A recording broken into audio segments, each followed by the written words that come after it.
Well, I need to know what time it is.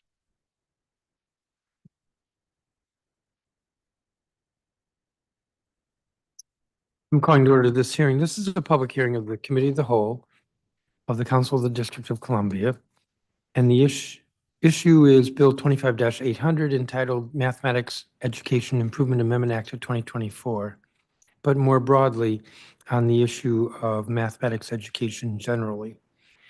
Today is Wednesday, November 6, 2024. The time is 12:41 in the afternoon, and this hearing is being held in room 412 of the Johnny Wilson Building. And I'm going to sneeze in a moment, so forgive me if that happens. Bill 25-800 was introduced by Councilmember Zachary Parker along with a number of other council members on May 1st of this year. The stated purpose of the bill is to establish a task force to improve kindergarten to 12th grade math achievement in the district. In school year 22-23, Park scores showed that only 22% of DC students met or exceeded the expectations for mathematics standards. Research has shown that math skills are highly correlated with later math achievement, with reading achievement, and college attendance. Bill 25-800 requires the Office of the State Superintendent of Education to convene a task force made up of government agencies, mathematics, education experts, and educators. The task force would be responsible for producing a report that recommends a district-wide approach to developing evidence-based instructional materials, professional development for educators, and curricula to improve math education. The approach is similar to the approach taken by this government regarding literacy, where the Office of the State Superintendent convened a task force and produced a report released last fall, that's fall of 2023. As I said at the beginning, the Committee of the Whole encourages today testimony about mathematics education generally, as well as about Bill 25-800. The record in this matter will be open for 2 weeks. That is, it will close at 5 p.m. on Wednesday, November 20th, 2024. Before I call witnesses, I'm going to recognize my colleague, Zachary Parker, if you have an opening statement. You look a little tired this morning. You are muted. Can you hear me now? Yes. Awesome. Thank you, Mr. Chairman. I am a bit tired, but I'm looking forward to today's hearing on this bill. I am aware that OSSE has moved forward with a task force focused on math. I do think what we're going to hear today is around how we might inform that task force and strengthen it. It is my hope that we can begin investing more deeply in math during the upcoming budget process. And this legislation provides a pathway to doing that. As I noted in the introduction letter for this legislation, I'm a former math teacher, and my work with schools lets me know that not only is literacy foundational, but so is a student's math performance and their understanding around how math applies to the world around them. And we have a great deal of work to do, given not just where our PARCC or summative scores are as it relates to math, but how our young people here in the district are stacking up against others going into certain career fields.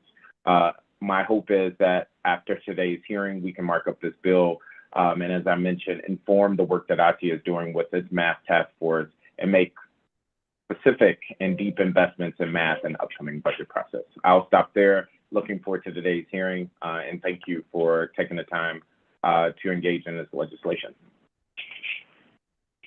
Thank you, Councilmember Parker. So I'm going to proceed with calling the witnesses.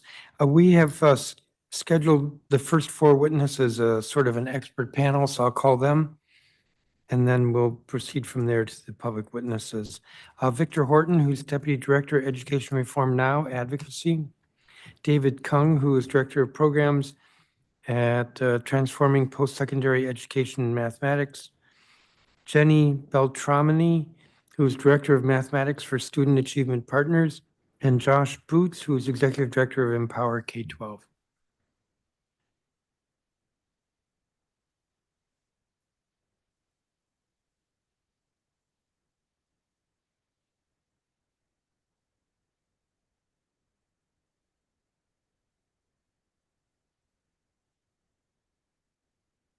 Give me a second.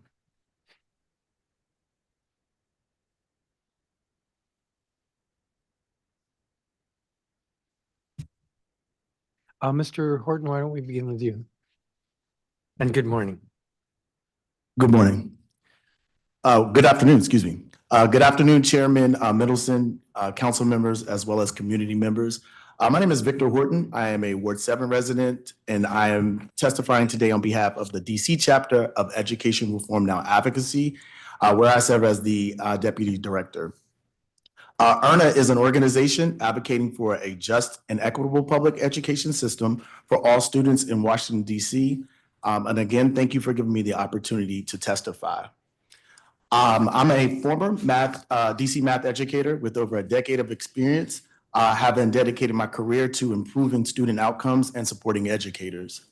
I have had the privilege of serving as an instructional coach and a math building lead, where I provided hand-on guidance to fellow educators. I have also delivered district-wide presentations on math pedagogy to share best practices and innovative approaches to teaching math. In each role that I've held, I've had I've firsthand seen the challenges that we face in math achievement, as well as seen the potential that exists when we invest in strategies and resources that truly support students, families, and teachers. In the district, only 22% of students who took the Math DC CAPE assessment met or exceeded grade level expectations. This is slightly higher than in the 2022 to 2023 school year. The difference in DC CAPE proficiency rates between students who identified as students with disabilities and those who did not is 21%. Further, 1 in 3 adult DC residents struggle with basic math skills. And so it begs the question, if adults themselves are struggling with math, how can we expect them to effectively support their child's math learning? Additionally, our math challenges stem from various factors. First, many still believe in the problematic myth that math is only for certain math people. And this mindset creates anxiety and it limits potential. In 2019, cognitive scientist Cyan Blaylock wrote in the Harvard Business Review journal that Americans need to get over their fear of math. Blaylock found that nearly half of first and second graders, they felt moderately nervous or very, very nervous about math. Additionally, she found that a quarter of college students reported moderate or high levels of anxiety in math. Second, students need additional support in school and at home. Culturally, parents are more likely to read to their children than to practice math. This is further complicating because each math skill builds on the previous one. For example, to understand multiplication and division, a student must learn addition and subtraction. And there are also more levels of explicit skill knowledge in math than in reading. So once a student falls behind, it takes them time to catch up. And as you also know, the pandemic exacerbated inequalities which impacted our learning here in the district, where we saw 11% drop in math proficiency rates from 2019 to 2022. Although our student educators and parents are confronted with these challenges, we believe that everyone can be a math person. Several schools are doing an incredible job of supporting their students with growing math skills. For example, Empowered K-12's DC Bright Spot for Math Growth highlighted 40 schools that are doing this work. Still, without a clearly defined or well-funded statewide math strategy, however, we fear that DC is allowing a near crisis in our education system to unfold. This is urgent, and we demand a unified strategic approach from the mayor and council to make a real lasting impact. Otherwise, we are putting our students' future at risk. So about the bill itself, I'm very supportive of the bill. It will ensure the district will put students first, and it does seek to develop a statewide strategy. However, any strategy should include these 4 pillars. The first is high impact tutoring. The second is high quality instructional materials and professional learning opportunities for students with disabilities. Next is a high quality math teacher pipeline. And lastly, supports for parents and caregivers by establishing a list of easy-to-use quality tools, resources, and games to support caregivers at home.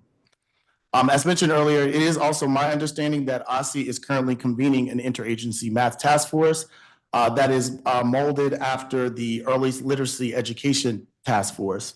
I'm delighted to learn that there will be some alignment with this bill, given its focus on high-quality instruction materials, effective professional learning support. The math student experience is considered, on-the-job support for math educators, and of course, family engagement strategies are considered. These recommendations are essential. However, I'm concerned that the task force plans to meet for 10 months before offering recommendation. If that is the case, then students have to wait a full year before the district leaders coalesce around a citywide strategy that includes investments. Instead, my recommendation is that the task force should convene no later than February and issue a budget recommendation in time for the mayor's proposed budget for the fiscal year of 2026. Also, later today, you will hear from members of the Math for All Coalition. It's a group of growing individuals and organizations calling for urgency from district leaders to change how math is taught and supported in the District of Columbia. I urge the DC Council to follow their recommendations, support the bill, and make the necessary investment. I appreciate the opportunity to testify, and I'm available to answer any questions you guys may have. Thank you. Thank you, Mr. Horton. Mr. Cohn. Thanks very much. Good afternoon, Chair Mendelson. I appreciate the opportunity to take our minds off of other things that we might be thinking about. My name is Dave Kung. I'm grateful for the opportunity to testify in support of this bill. I want to address two main points here. And just for context, my observations are based on 2 decades of work in mathematics education. First, as a professor at St. Mary's College of Maryland. We have many distinguished alums, including Councilmember Robert White. And then as the director of policy at Charles A. Dana Center, where I led the Launch Years initiative. That initiative worked with teams from over 20 states, revamping high school mathematics and into higher education. That's where I'd like to concentrate the bulk of my remarks. High school mathematics is in the midst of a major transformation across the country. There's growing consensus that our current system is really not meeting our needs. And if you permit me to be a little bit nerdy here, I want to unpack that last statement about a current system. The standard sequence of math classes that many of us took in high school, algebra, geometry, algebra 2, it was first laid out in 1892 by the Committee of 10. I'll do the math for you there, as 132 years ago. The focus on calculus, the sole focus on calculus as the goal of a lot of high school mathematics is more recent. That comes out of the Cold War, and the goal there is to push to produce the world's best scientists to beat the Soviet Union into space, armed with pencils and computers that were the size of rooms. We face different challenges today, and many of those are the result of a data revolution and a technological revolution. Broadly speaking, we have moved away from a world where what we needed was a small number of people needing one type of math, namely calculus, to a world where mathematical understanding is needed almost everywhere, but different people need different mathematics. The calculus that we focused on is really vital for future STEM professionals, but things like statistics, facility with data, understanding mathematical models, those have really risen in importance over the last 20 or 30 years. Across the country, different states are putting in place different models. I'm happy to go into those in more detail, but broadly speaking, states are keeping all students on a single path through at least a couple of years of high school. And within that path, they're infusing more statistics, data science, modeling into those courses, and then more choices given at the end of high school in the last year, maybe the last 2 years, with students able to choose options that more closely align with their interests. Some students stay on a path toward calculus, others take courses like statistics, quantitative reasoning, data science, programming, and other options. I'm going to interrupt. So when you say that some schools are a single pathway, that's the 20 schools that you just, 20 states? Yeah. And the single pathway means instead of algebra, geometry, that it's just mathematics or something like that? It looks really different in different places. And so some places are mixing the content, and so it's integrated mathematics. So for instance, Utah and North Carolina, they have chucked statewide, they've gotten rid of the geometry, algebra 2 sequence and replaced that with integrated mathematics. In other places, they're reforming those first 2 years and putting more statistics and things and keeping the names, algebra and geometry, in some states. So, and the big differences are some states it's 2 years that everybody does, some states it's 3. But what they're doing with the content is really varies by state. And what they do with the names of the courses also varies by state. All right, thank you. Sure. This long overdue updating of high school math, it offers a huge opportunity, but also some dangers. We have to ensure that all of the options toward the end of high school have smooth on-ramps toward higher education and also prepare students for the mathematics they'll need for high-value certificates, career technical education pathways. Nobody really benefits from the dead-end math courses that we all too often serve up. Counselors and teachers need training to ensure that students are placed in options that align with their interests. There is no justice in under-resourced students, disproportionately Black, Latino, and poor, being pushed into whatever is seen as the lesser track. And finally, teachers have to be supported through this transition. Teaching new content in new ways requires training, and that requires time and money. In the interest of time, I'll keep my second point short. Many efforts like the one in this legislation in many different states devolve into fights, not unlike the partisan fights that we've seen play out over the last couple of months and just down the street. The root cause of a lot of these fights is that there are competing and largely unstated goals underlying mathematics education. Some people see success as about getting right answers very quickly, about computational questions, and doing well on standardized tests. For others, the point is more about problem solving and deep understanding of concepts. Some people gauge a system's success by its ability to identify a few really top students who will go off to study STEM at elite colleges and universities. Others are more concentrated on broader workforce needs or the need to prepare all students to be responsible citizens. Still others aim for a system where outcomes, however they get measured, are not predicted by characteristics like race, gender, and socioeconomic background as they are today. Surfacing and making explicit these goals will help any task force find common ground instead of devolving into arguments that serve nobody well, especially our students. Thanks for the opportunity to speak today. I look forward to your questions. Thank you very much for your statement. Next, we'll hear from Jenny Beltramini. Sorry about that. And you are participating virtually. Yes, thank you. Hopefully you can all hear me. Yes. Good afternoon. My name is Jenny Beltramini, and I'm honored to discuss math teaching and learning with you today. I serve as a director of mathematics for the National Nonprofit Student Achievement Partners, also known as Achieve the Core. At Student Achievement Partners, we believe that joyful, high-quality instruction is essential for preparing all students, particularly historically marginalized Black and multilingual students, to thrive academically and lead choice-filled lives. Our organization provides educators with evidence-based guidance and tools in math and literacy to deliver engaging grade-level instruction for every student.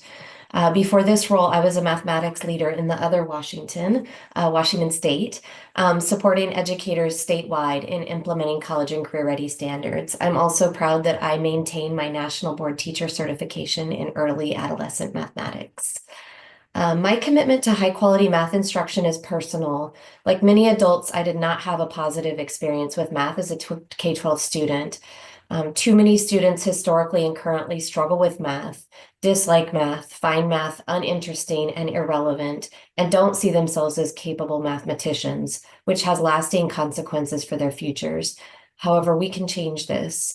According to the late Dr. Richard Elmore, there are only 3 ways to improve student learning at scale. The first is to increase the level of knowledge and skill that the teachers bring to the instructional process. The second is to increase the level and complexity of the content that students are asked to learn. And the third is to change the role of the student in the instructional process. That's it. If you're not doing one of those 3 things, you're not improving instruction and learning. And Dr. Elmore calls these 3 components the instructional core. As student achievement partners, we've historically focused on ensuring all students have access to rigorous grade level mathematics, zeroing in mostly on the content that students are asked to learn. And despite progress since the movement toward college and career ready standards over a decade ago, too many students still lack access to grade level math. And this is even Can I more true. interrupt? Sure. What do you mean by lack access to grade level math? What that looks like in classrooms is that we find that even in classrooms that have aligned curriculum, the rigor is lowered. Teachers are making alterations, not giving kids access to grade level math. Maybe there's kids in a classroom that have a range of prior teaching and learning. And obviously, like no classroom has every kid necessarily ready to engage with grade level math, but there are ways for teachers to leverage prerequisite mathematical content knowledge to help students engage with grade level content. Oftentimes students, teachers back down to where students are at and focus instruction on where they're at instead of giving them access to grade level content.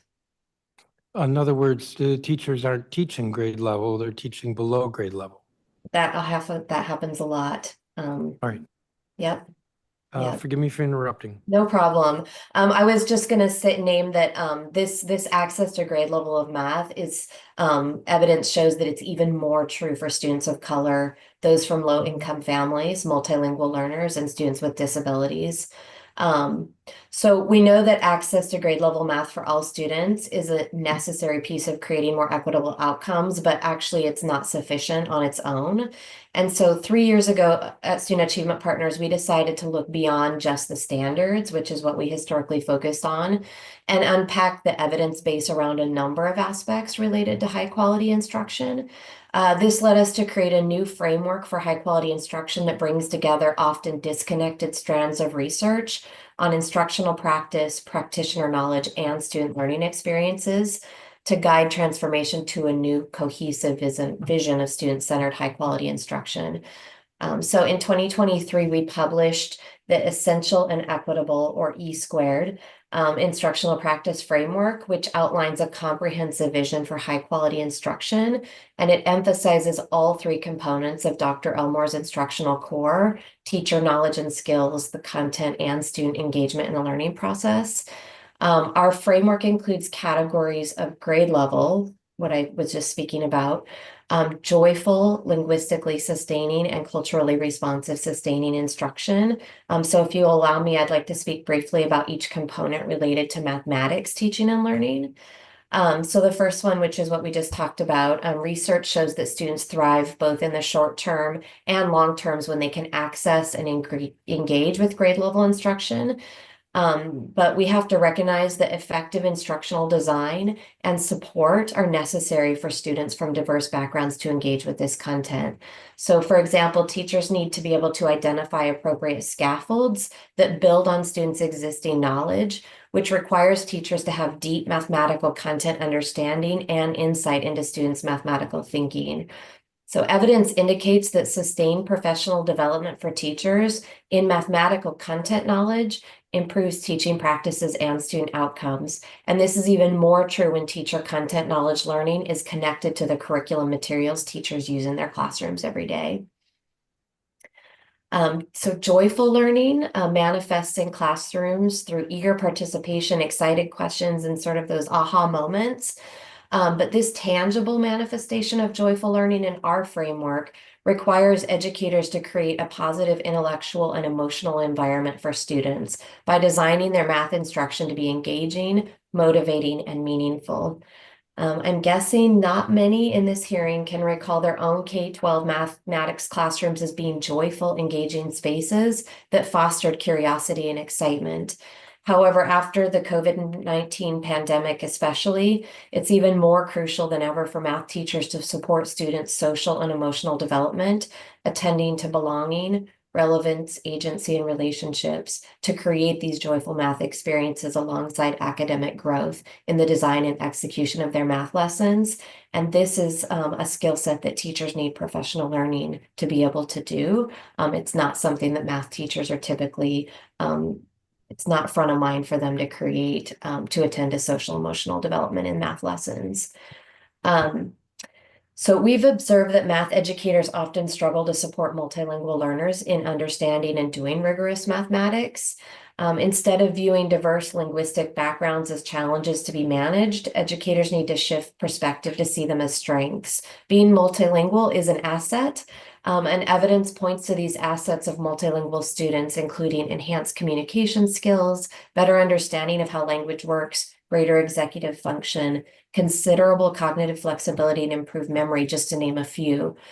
Research also tells us that students develop mathematical understanding alongside language skills. Students don't need to master language before they engage with mathematical concepts. With appropriate professional learning, math teachers can better serve multilingual students, learning how to integrate language supports into their instruction so students can simultaneously develop both language and mathematical understanding. And finally, to create equitable learning experiences, we must address historical inequities in education. Many students come from backgrounds that have been systematically marginalized, and this is especially true in mathematics, where these groups of students have lacked access and opportunity, as the panelists before me just named, especially thinking about the high school example. Culturally responsive, sustaining instruction emphasizes leveraging students' diverse backgrounds as assets. While math curriculum are designed for a wide audience, a wide national audience, teachers need support to center and leverage the assets and knowledge their specific unique students bring to the classroom, and to connect mathematical concepts to relevant, authentic issues in their students' lives, which curriculum doesn't quite do for specific students in different contexts across the country. And just really briefly, teachers and coaches and principals need evidence-supported professional learning and aligned instructional materials to shift their practice and move toward this vision of high-quality, essential, and equitable instruction. I could talk a lot longer about the types of professional learning that are supported by research, but I know I'm way past my time. I hope it's been helpful for you to hear about the type of math instruction that will make a difference for kids. Thank you for your time, and I look forward to our discussion now and in the future, how we can work together to improve math instruction for all students. Thank you. And Josh Boots, if you read your entire statement, you're going to be maybe 15 minutes. Now, you may have noticed I've not been holding people to a clock, but don't read the entire statement. Thank you, Chairman. I definitely alerted Hannah that I was only going to read some of the bullets, not the full content. Well, you also don't have to limit yourself to 3 minutes. Okay, That's why you're the expert panel. thank you. Chairman, I do appreciate your leadership in advancing this conversation today, and to Councilmember Parker for advancing the Mathematics Education Improvement Act. This is really important and personal to me. As a former DCPS 7th grade math teacher, I'm also executive director of Empower K-12, a DC nonprofit that provides data tools and training, strategic implementation coaching, and collaboration to support educational outcomes for historically underperforming student groups. This year, we helped launch the DC Math Hub initiative with partners like the DC Education Research Collaborative, OSSI, DME, Friendship Public Charter Schools, Center City Public Charter Schools, DC International Public Charter Schools, and DC Public Schools to improve math performance citywide. These leading organizations have already shared knowledge and resources to advance and enhance evidence-based practices for all district students. Our Math Bright Spots report, released on Pi Day this year, has already garnered over 10,000 views. The first DC Math Summit, held in April by the DC Education Research Collaborative, was a standing room only event with math instructional coaches, national thought leaders, and teachers. This fall, OSSI launched the Citywide Math Task Force, and the State Board of Education convened a panel of local math experts and drafted a resolution to improve math performance in the district. It's really been inspiring to see this group come together so quickly to tackle this issue. With my testimony today, I want to share relevant data and research about the importance of math education to students' future success in life and to the future success of our city, what we know about accelerating math growth, and how DC can position itself to be a national leader in numeracy and mathematical reasoning. Boosting children's math scores significantly enhances future earnings and creates a skilled workforce, more than other crucial factors. A 2024 Urban Institute study found that a 0.5 standard deviation increase in math scores by age 12 led to greater age 30 earnings that equated to $1,500 annually in 2024 dollars. That was higher than equivalent gains in reading, health, and relationship quality. The study also highlighted the importance of early math skills, noting that improvements in preschool numeracy had an impact on adult earnings at a rate 2.5 times greater than the equivalent gains in literacy at the same age. By middle school, a half standard deviation increase in math scores resulted in an additional $2,100 per year in adult earnings compared to just $300 for similar gains in reading, and that the impact on those earnings was even greater for Black and Hispanic student groups and adults. So what does the research say about why math education is such a significant factor? Research indicates that math education is crucial for future earnings because of its link with building executive functioning skills, like cognitive flexibility, working memory, and inhibitory control. These skills help manage attention, thoughts, emotions, and behavior. Effective math instruction enhances executive functioning skills, which can boost job performance, problem-solving abilities, and the adaptability in the workforce. Moreover, strong math skills are vital for high-wage careers in engineering, technology, finance, and healthcare, where advanced quantitative skills and problem-solving are essential. The current state of math performance, we're not alone. US math scores were declining pre-COVID and trail international averages. As you've already elevated, only 22% of our students demonstrated math proficiency, but I want to also draw your attention to the lowest performances in Ward 7 and 8, and that math proficiency declines as students get older, unlike in reading where reading proficiency improves as students get older. Research indicates that there are certain evidence-based practices that can enhance math performance for students like ours in the district. I'm just going to read the bullet points. Those include developing students' mathematical mindset and confidence, utilizing scheduling and data to maximize effective instructional time. Often that includes double blocking math, but that doesn't mean spending more time. That means doing a lesson, getting an exit ticket, looking at that data, and then providing students with the individualized support that they need to leave that day having known what that lesson was about. They also use high quality instructional materials with a system-wide coherent strategy. That means from the central office to the coaches, to the teachers, to the tutors, all know what that curriculum is, what it says, and what it does. They also support teacher preparation and ongoing development with intentionality. And this is, I've talked to lots of both school leaders, and this is the most important part. Lots of our teachers, lots of us, were taught how to math through drill and kill, right? Just do the procedure and you'll get the right answer. But that's not what these schools do. They make sure that there's holistic instruction that includes procedural knowledge, conceptual understanding, and applying that math to novel concepts that are relevant to the students' learning. And they have to teach teachers about how to do that because all of us, when we went through school, weren't taught that way in math. We went through drill and kill. Did you call it drill kill? Drill and kill, which is what we all thought Singapore math was 3 decades ago. Just like, here's the procedure, right? Subtract 10 minus 7, well, or 23 minus 7, right? You would cross out the 2, put a 1, and then put that 1 next to the 3, which was 13. 13 minus 7 is 6, right? There's a procedure, but like, why did we call that now regrouping? Why does regrouping work? With like showing with manipulatives, why does regrouping work? So students understand the concept and then have the procedural knowledge to use it in novel contexts. That's what I mean. In terms of our immediate and short-term recommendations, this is based on our bright spots and what they do, our highest growth schools here in the district. We think that every student should go home with summer math materials, and that parents should have instructions on how to utilize those materials with students. We send books home with students all the time. We should be also sending them home with math games and like flashcards, right? Fact fluency also matters. If a student is in 7th grade but is still trying to like 13 minus 7 is 6, they should just know that. They shouldn't be doing regrouping in 7th grade. So we do need to build fact fluency over the summer as well. I also would love for you to support the DC Math Hub initiative. This cross-sector coordination that came together rapidly can do more together. We got experts, we have teachers, we have parents, we're all in it. And then also support the state board's resolution 2424, which includes a math fund that we can follow the successful high impact tutoring model, which has actually demonstrated gains for our students more this year than even last year to accelerate math performance.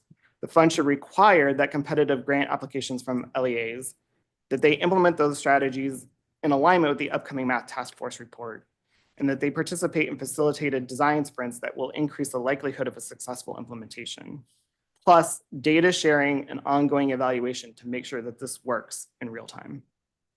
And then our long-term recommendations are really around the Math for All campaign. We concur with their platform, which is high impact tutoring for all students who need it. The teachers have access to high quality instructional materials. We also need to build a pipeline of our teachers. We do not have enough math teachers and math coaches. In fact, at DCPS, there were 45 fewer math instructional specialists than reading instructional specialists last year. There are states that are really doing great work in this, like Oklahoma has launched a math tutoring core to build a pipeline of students from college to be math tutors and ultimately to be math teachers. And I think I've now used 8 of my minutes, Chairman, but I also have listed there what I think are our goals. That we should start by knowing that every student who graduates with a diploma from the District of Columbia has the math that they need to thrive in life. And like our colleague over here, Dave Kung, that should include algebra, geometry, but also financial numeracy and data, statistics, and probability. These are the things that we use most frequently in life. We should also then require that rising first-year high school students enter with math credit. There's a lot of great research out there about when students take Algebra 1 in middle school, that they are on a better trajectory. We also should say that rising middle schoolers coming from elementary know their fractions, decimals, and percents. It should be that simple. In 7th grade, I was supposed to be teaching pre-algebra, but I was teaching a lot of fractions, decimals, and percents. And then because this stuff starts early, and because we publicly fund pre-K 3 and pre-K 4, I think every student going through our pre-K program should come to kindergarten knowing the numbers, up to 20, and be able to add and subtract using their fingers and manipulatives within 10. Just be able to move things around and know that 9 minus 7 is just leaves 2 things left. And I think we can do this, Chairman. DC Promise Academy in Ward 7, an elementary school in 2019 before the pandemic, had math achievement rates that were higher than some Ward 3 elementary schools. That's a school in Ward 7 that was 95% low income, that had math achievement rates higher than some Ward 3 schools. We know what to do. We just need the resources and support to do it. Thank you again for your time today. Thank you.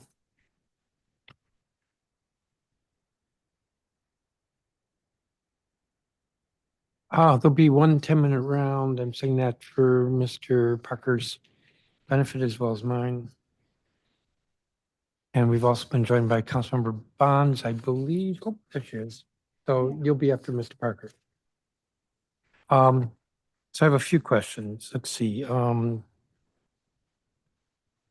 Ms. Beltramini, can you tell me a little bit about your organization? How does your organization work directly with LEAs or what? We do. We work directly with LEAs. We work with state departments of education and districts. We also work with many other support providers, nonprofits, and groups that are working directly in districts and LEAs as well. We also provide quite a few free tools and resources on our website as well. Thank you. Let me see, where do I want to go with some questions? Sort of interrupted a couple of you. Good for clarification. Looking at this, Ms. Beltramini, again, you had in your testimony, after the COVID pandemic, it's even more crucial for math teachers to support students' social and emotional development. Is that math specific? Yeah, so there is a lot of evidence beginning to come out, and even more historical, but more recently around social and emotional development in math classrooms and how attending to some of the social and emotional aspects like belonging, like relationships, student identity, can make a difference for students in mathematics. And typically, you know, in a lot of systems right now, social and emotional learning is seen as a separate subject. Like, let's do math, and now let's do our social and emotional learning. And so we support educators and systems in bringing those together. And it's not necessarily part of math educators' skill set. It's not been historically part of their preparation that they go through to understand how to interject social and emotional learning So into mathematics. And so we support that work. sorry to interrupt. So the social emotional attending to that is more productive with regard to math teaching if it's integrated in the math teaching. That's right. If it's But would integrated that- within the Is that math. unique to math, or wouldn't that be true for some other courses as well, That's- like, let's say, English? Yeah, that's true for all subjects. But what we've found is that it happens a little more naturally in other subject areas and teach. I'm thinking specifically, you know, in literacy, as you're like reading texts and you're studying different types of thematic content. Talking about relationships, talking about those things come out a little bit more. And in math, it's just it's something that we found that teachers need more support in how to integrate it into their mathematics lessons. Which gets into teacher development. Mr. Kung, you look like Yep. you want to say something. Yeah, I want to underscore that point about there's some specifics about mathematics that make the socio-emotional learning and the pieces of that more important. For whatever reason, historically, our culture sees success in mathematics as primarily about innate qualities. I don't believe that that's true. There's a lot of What do you evidence mean by innate qualities? that some people have. I mean, people talk about having a math gene, or I'm not a math person, like it's part of who you are, as opposed to success being more about hard work or opportunities or things like that.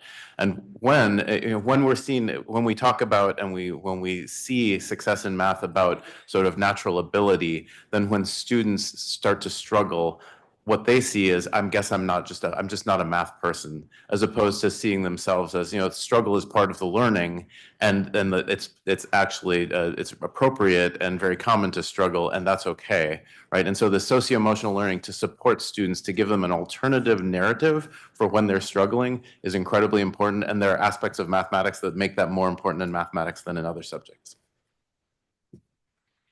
I want to ask this of Ms. Beltramini again, but any of you could answer this. You had said in your statement, while math curricula are designed for a wide audience, teachers need support to center and leverage the assets and knowledge students bring to the classroom and connect mathematical concepts to relevant, authentic issues in student lives.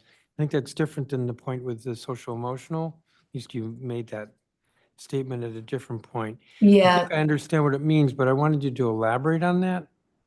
yeah, I think it's different, but it's related because attending to student identity is also part of like attending to their social and emotional learning.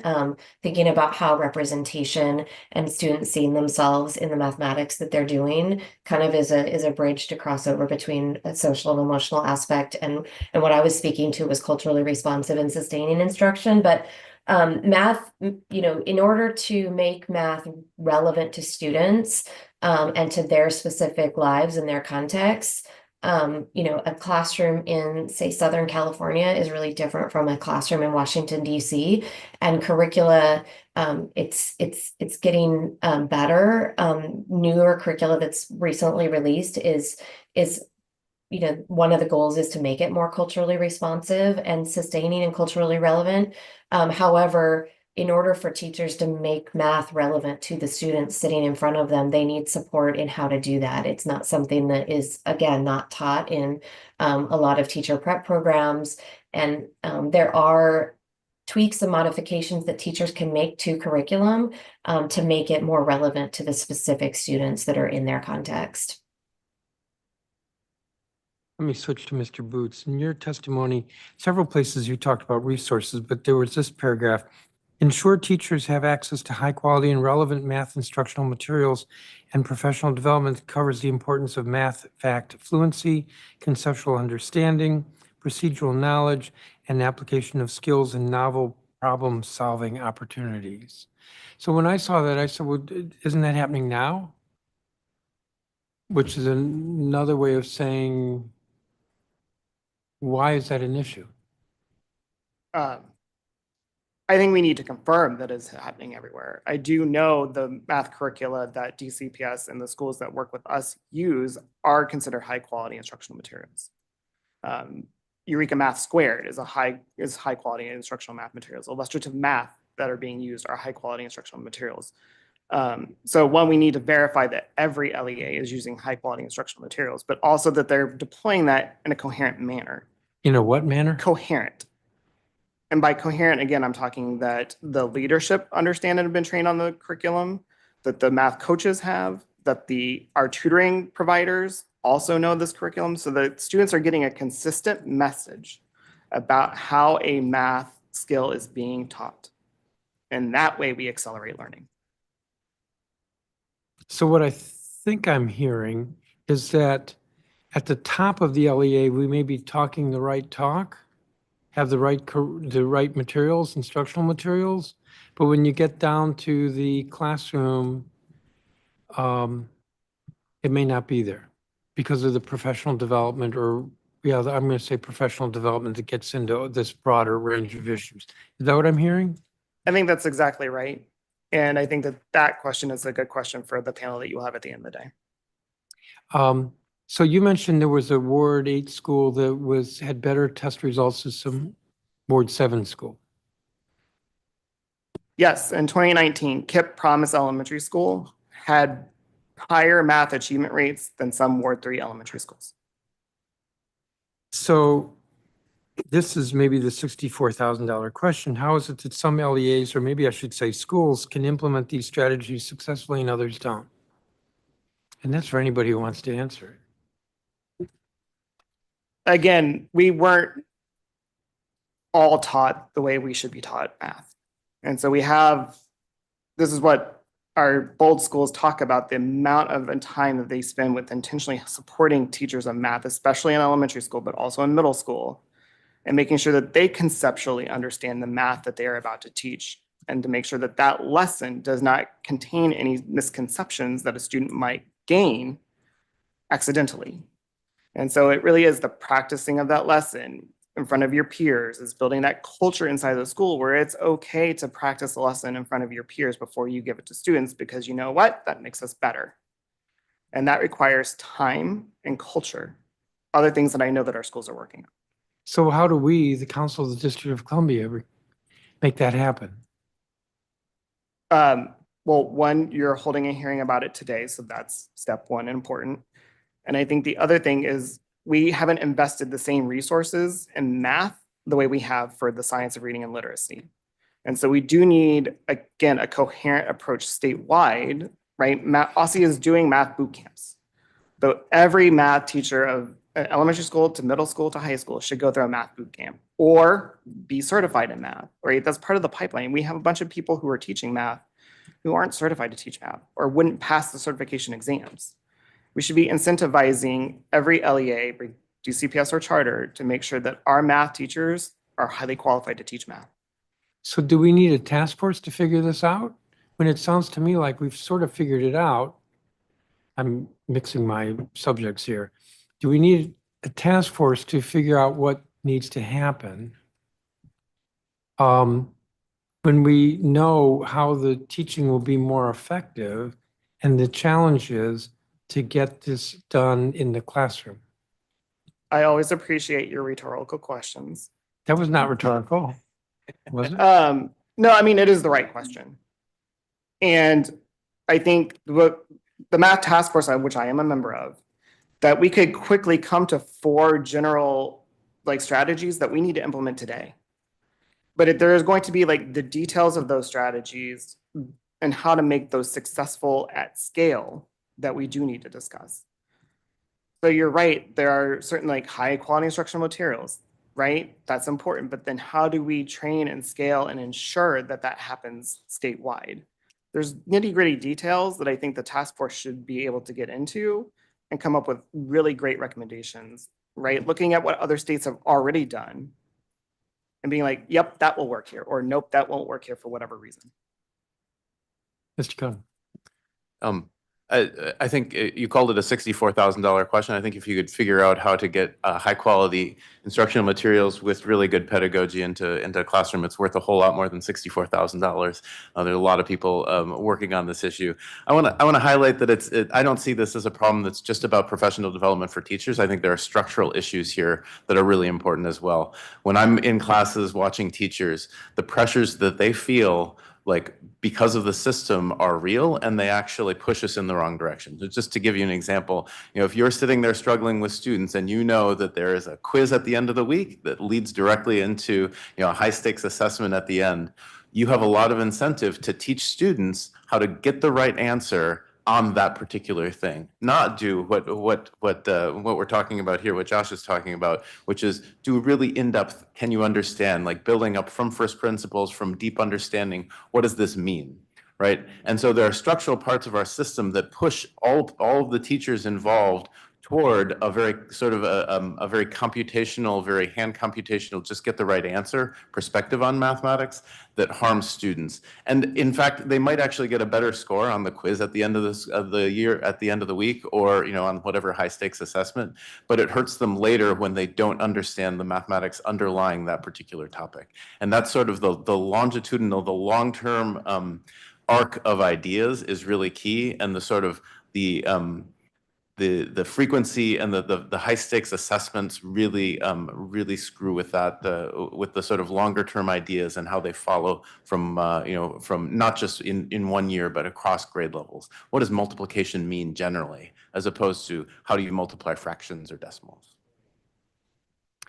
So you said structural issues, is assessments the only structural issue?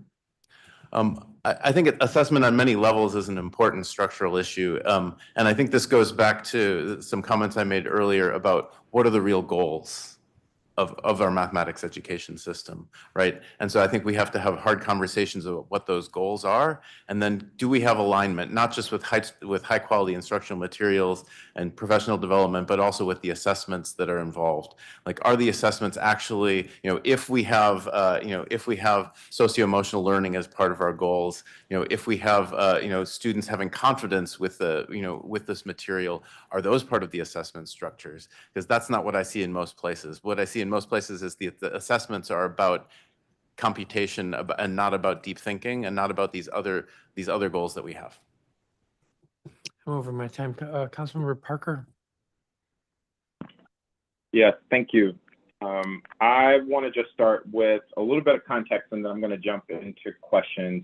One, I often find it helpful to think of this framework adaptive versus technical, and I think I have found that in many of our education conversations in the city, we live in the technical, more money, more resources, and we don't delve nearly enough into the adaptive work. I really appreciate this panel and the conversation because we're talking about that adaptive stuff that we don't quite get to. I'm going to come back to that. Two, the chairman and I teamed up on legislation, and it's now being funded and implemented, where we're building out a school support division within OSSE, which is nascent, but we have an opportunity to grow and scale how OSSE supports schools. And I think this conversation will inform that. And then three, our neighboring state, Maryland, is hyper-focused on math instruction across the state. They are going county to county, school to school, examining how teachers and schools are instructing on math, and they are centralizing how they are therefore going to support. So those are just three context points. Ms. Beltramini, I want to start with you, and I appreciate the great work that you have contributed to and Achieve the Core. You talked about the use of quality instructional materials and professional learning. One question that immediately came to mind is just given the sheer number of LEAs and schools that we have, how do we balance school autonomy with the need for quality instructional materials and professional learning? Put differently, thinking about that school support division, should we be thinking about this in a centralized way that OSSE provides citywide professional learning and or mandates it, or should we be creating avenues for LEAs or schools to kind of do this on their own? And if so, how do we make that happen? That's a great question. I appreciate your frame thinking about adaptive versus technical. We think a lot about that, and obviously technical are the easy things to do, but adaptive are what is really going to be transformative for students. So we think a lot about our instructional practice framework in the context of a coherent system. We have worked with states and very large urban districts around developing their muscle around a coherent system that is going to support transformative changes that make an impact for students. And so I'm just going to name a process that we support. And really, I think this goes also addresses the chairman's question about the committee. Sorry, I'm mixing my words, but so I think central to that is starting from a vision, an instructional vision of what you want to have be true for students in DC, and thinking about what is the high level mathematics vision of instruction and teaching and learning, and that's what we've sort of set forth in our E² instructional practice framework as an example. But from that vision, we support a process that districts go through to do a really comprehensive landscape analysis to understand what are the current conditions related to that vision, what's true for students, what's true for families and caregivers, what's true for teachers and instructional leaders, where are their strengths and assets related to that vision, and there might be pockets of them in different schools, and where are there areas to focus for improvement or movement towards that instructional vision. And so I would encourage you all to think about, how do you even get a sense of what is even happening across the system related to a vision that is where you need to start with.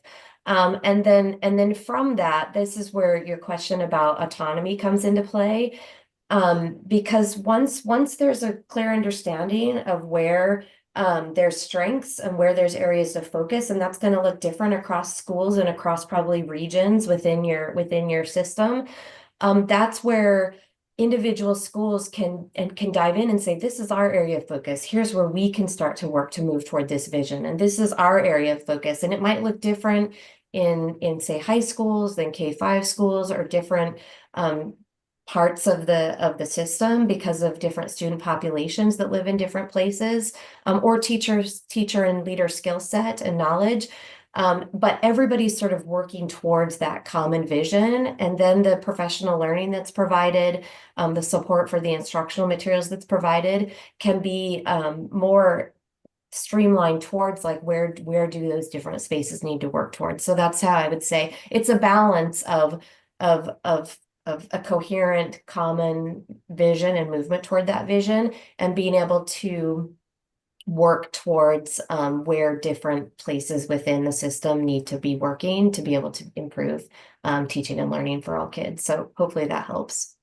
No, I really appreciate that. And one of the takeaways I have from what you just said is there's a need to conduct an audit of sorts of where classrooms across the district are. And I couldn't agree more. And that is what's happening currently in Maryland. One quick follow-up question. With that school support division that OSSE is building out, in your experience working with districts and states, is it best to try to build some of that expertise in-house, or is it better to just outsource it and dedicate resources and time to the work at hand? No, absolutely. I mean, we always support building internal capacity in order for the work. This is not in some ways it's hard to say this because kids can't wait. There's an urgency about this, but also transforming instruction is not a quick fix. And if people see it as a quick fix, they're probably dealing with the technical and not the adaptive. Adaptive change takes time. And so outsourcing in the long term is not even probably financially sustainable. It's not sustainable. Like building internal capacity amongst leaders in the system is really like what we would suggest. But that sometimes takes tapping some external expertise for a little while to help build that internal capacity. But for sure, building the capacity of that department that you named, building the capacity of school-based leaders to be able to like be instructional leaders and lead the work, even building the capacity of teacher leaders. I'm a strong believer in teachers being leaders and leading work. So all of those things are really important if the change is to be able to be sustained over time. No, I really appreciate that. Josh, I'm going to come to you. I'll ask a similar question in terms of the 4 recommendations you have with the task force and jumping into the work immediately and just doing the work, which I really appreciate the focus on urgency there. How do we balance the autonomy that schools in DC have while ensuring that we're all kind of rowing in the same direction? Great question. And I think it's one, having common goals, right? Those like really bold, inspirational goals that we all agree to, right? We do all serve different student populations with different missions. I'm also thinking, and sorry, tying in, Chairman, your question to me about why a task force, and I thought a little bit about more buy-in. In the same way that like when we did high impact tutoring, schools and tutoring providers had to do a design sprint. Buy-in from the start was key, right? Those design sprints start with talking to who's going to implement it, what do they need, and how do we all get on the same page? Implementation here is important. And same thing with any math strategy that we do, Councilmember Parker, I think we need to have that sort of like mentality of buy-in from the start, but also be very detail-oriented about the end operations and how we're going to continue, how we're going to collect data and continuously improve this stuff from the get-go. I think we benefit as a city from the autonomy because they might try slightly different approaches. But if we are committing to collecting data on a real-time basis from all of those approaches, we can learn not 5 years from now, but like 5 weeks from now, what is working and where and why. And we can benefit from having those different approaches, learn quickly what works, and scale that stuff quickly and efficiently. Yep, and I know I'm running on time, but Victor, Josh, you all talked about truncating the length of time the task force operates. There are 2 things that I think all of you talked about: quality curriculum materials and professional learning. Even if we focus there with the task force and conduct an audit across schools, and to your point, Josh, allowing them to come forth with concrete next steps or recommendations, I think that will get us somewhere. This is more for the chairman to hear. I think the reason why this legislation is even still necessary is because we have an opportunity to put guardrails on the task force that OSSI has stood up to give it clear direction. To Jenny's point, to establish that vision with clarity in hopes that we can drive towards action as a city. I didn't get to everyone, but I want to thank you all for sharing with us today. Thank you, Councilmember Parker. Councilmember Bonds? Yes, thank you, Chairman, and thanks to the panel for your testimony. I have just a few questions. My committee is very concerned with the hiring of DC residents, many that have gone through DC public schools. So I'm kind of focused in that area and trying to understand what we might do and do it better so that we get a better result. So that's the nature of my concern. I wanted to ask about when you talk about the elementary and secondary school curriculums, at what grade is it necessary to begin teaching the understanding of math models? Is that something that's limited to understanding only when you're a junior or senior in high school, or does it happen earlier? I'm just thinking about arithmetic as an example. You mentioned, every young person should come to school at least knowing the 1 through 20, being able to count. So trying to understand that. I'm happy to answer that. the best practices out there, there's lots of great work going on mathematical models, and the advice that people are giving is that mathematical models need to start very early. And in fact, sometimes the earlier years are where mathematical models are actually in place. You know, when you're talking about addition, every teacher out there teaching addition is using mathematical models. The challenge is to extend that so that students are really understanding that in a grounded way. The challenge is to extend that once you get to more abstract mathematics. Right. And so once you get into middle school, students can sometimes, it devolves for many students into just pushing numbers and symbols around on a page. And one of the ways you can get to a deeper understanding is grounding that in models. So this mathematics actually means things, right? And it can help us understand the real world, and it can help us make informed decisions about that. And so building on the mathematical modeling that we do early in childhood and continuing that instead of sort of abandoning that, I think I think the way I was taught and the way many of us was taught was that at some point we just teach the abstract mathematics and we leave it elsewhere to apply it. And the movement right now is very much more to let's build the mathematical models into the system. And again, just to underscore a point that's been made by Victor and Josh and others, with a change like that, that is a big change in what math classes look like. It's a big change in what the focus is, and that's a change that for teachers require support to do that. So are you suggesting then that when you have the math curriculum and if there is problem solving, that we really are reinforcing the understanding of the mathematical concepts? Is that what I'm hearing? Yes, exactly. Reinforcing the concepts and then tying them to how they're used. All right, so it sounds like that for every let's say problem that I have on, or every digital rendering that's presented to the student, we also need to have sort of like a matching problem for them to solve. You know, some examples, you know. Yeah, I mean, you're right. And there's also just building the fact fluency, right? We want every fifth grader to know 3 + 5 is 8, right? 21 - 7 is 14, right? That they're not thinking about it, they just do it. So that they're doing multiplication with 2 digits, with decimals. But the other thing related to your question is also having those materials at home, right? One of my recommendations is that we make sure every kid gets home with math materials and instructions for parents on how to use those materials. Power My Learning, Jill Nyhouse is going to testify to you later today, but like they have an application, family playlists, that actually give every parent, no matter what's in their home, the access to do a math activity at home with their child and get instructions on how to do it. And they also make it fun and playful. So like those are the kinds of tools you need to make sure that every child in DC has. Well, that of course leads me to asking a little bit about if a student is proficient, let's say in Algebra 1, what workforce or employment can they consider for success in the jobs market, as an example? Because I think we should begin to give the public some sense of, in the learning models, you learn this and it can lead to that, because that's the real world. What happens once you leave the school?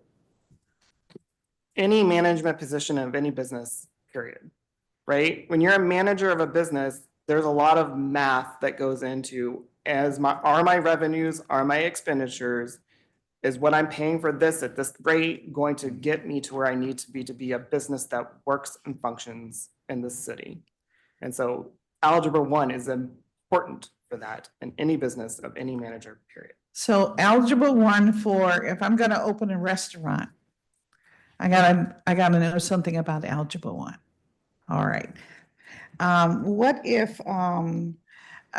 would calculus take me to? What kind of occupation? I'm really proficient in calculus. And I want the public to understand what we're doing, trying to bring it to where the information that we share, they can put their finger on it and know how and what they need to push for. You can be you can be an astronaut, you can be an engineer, right? Those are 6-figure jobs, but you can be solving some of the toughest problems we have about climate change, some of the toughest problems we have about what is the universe made of, some of the toughest problems about how do we make all of the energy that we need to power our lives and to not be reliant on oil. All right. And what if we are just proficient in division? I mean, that's what we need to be successful in life, right? I want every high school graduate from the District of Columbia to know what an interest rate is and how it compounds. And when you only pay that minimum fee every month, that TV that you just paid for will end up costing you 3 to 4 times what it cost. Right? Just the basic principles of interest rates, basic multiplication, basic division, and understanding those things will be successful in life, period. Thank you. If I may, Yes. I think it's really important to dig a little deeper. When we say proficient in division, what do we mean? Because we shouldn't, at this point, mean that we can do long division. My brother teaches 5th grade in Chicago. When parents complain that he's not teaching long division, he asks them, "When's the last time you did long division?" Like, we have a new long division algorithm. They look like this, right? That's how we do division. Proficient in division should really be about understanding what division is when it's appropriate, and once you proficiency with division in that sense is incredibly important. Proficiency in division in terms of being able to get the right answer quickly when you're doing a long division is no longer an important skill. Sure. And Mr. Horton, you want to give a response? Love to have yours on the record. Oh, yeah, no worries. I totally agree.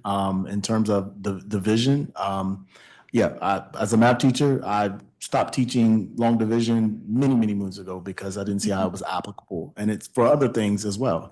And so I totally agree with what the gentleman just said as well. Thank you very much. I'm from the old school, with all those devices, including slide rule and all that other stuff. But thank you very much for that. I do have one question. Please tell me if we were able to, through this task force, create a math boot camp for teachers.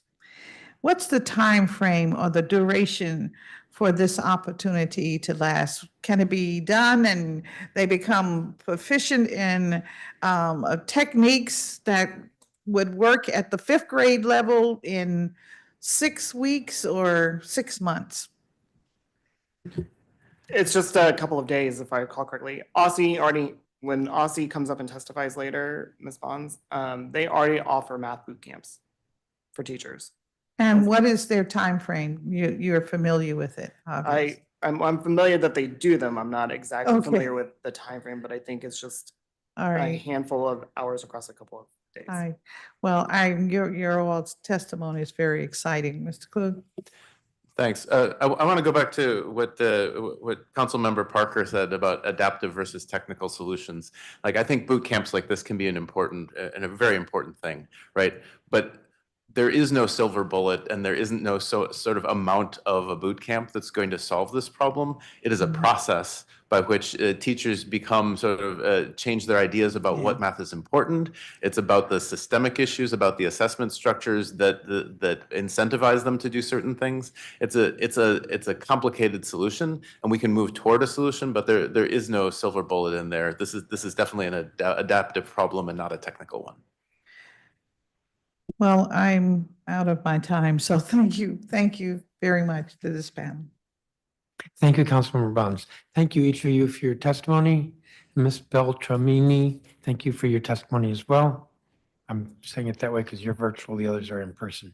Thank you all. You're all excused. I'm going to go to the remaining witnesses, of whom there are 35. And I'm going to go down the witness list until I have 4 people sitting at the table. Robert Henderson.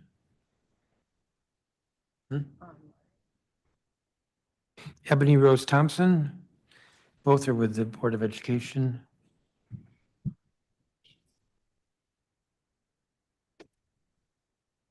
Rachel Johnston from the Charter School Alliance. Chelsea Coffin with the DC Policy Center. Maya Martin Cottigan.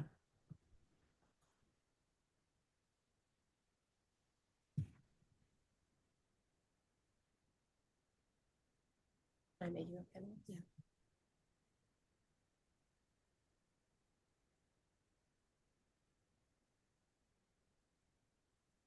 Donna's doing it from the bank. I called Chelsea Coffin. I see her. Okay. Maya Martin Cottigan is listed as a public witness, even though I know she's with PAVE. What's that?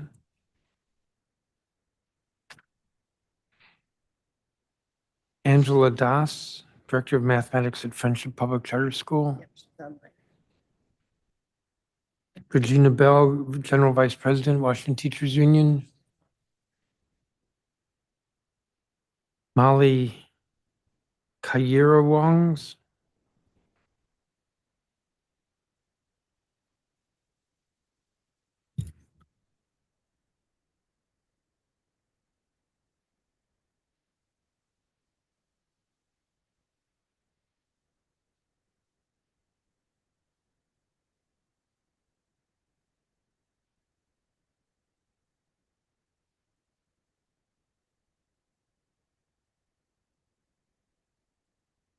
Elizabeth Weiss. Kelly Ivy, who's UDC professor and education reform now advocacy. It's nice to see somebody in person. Laura Fuchs, who's a teacher. Is she here? Joel Rose, who's co-founder and CEO of New Classrooms Innovation Partners.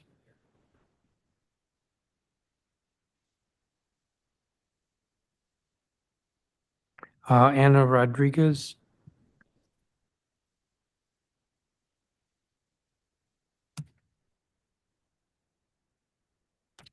What am I?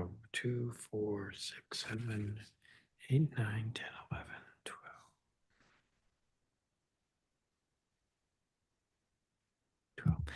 Alphonse Prince, who's with Empower Ed, and Armand Cuevas, who's with Empower Ed. Teaching. Mr. Prince.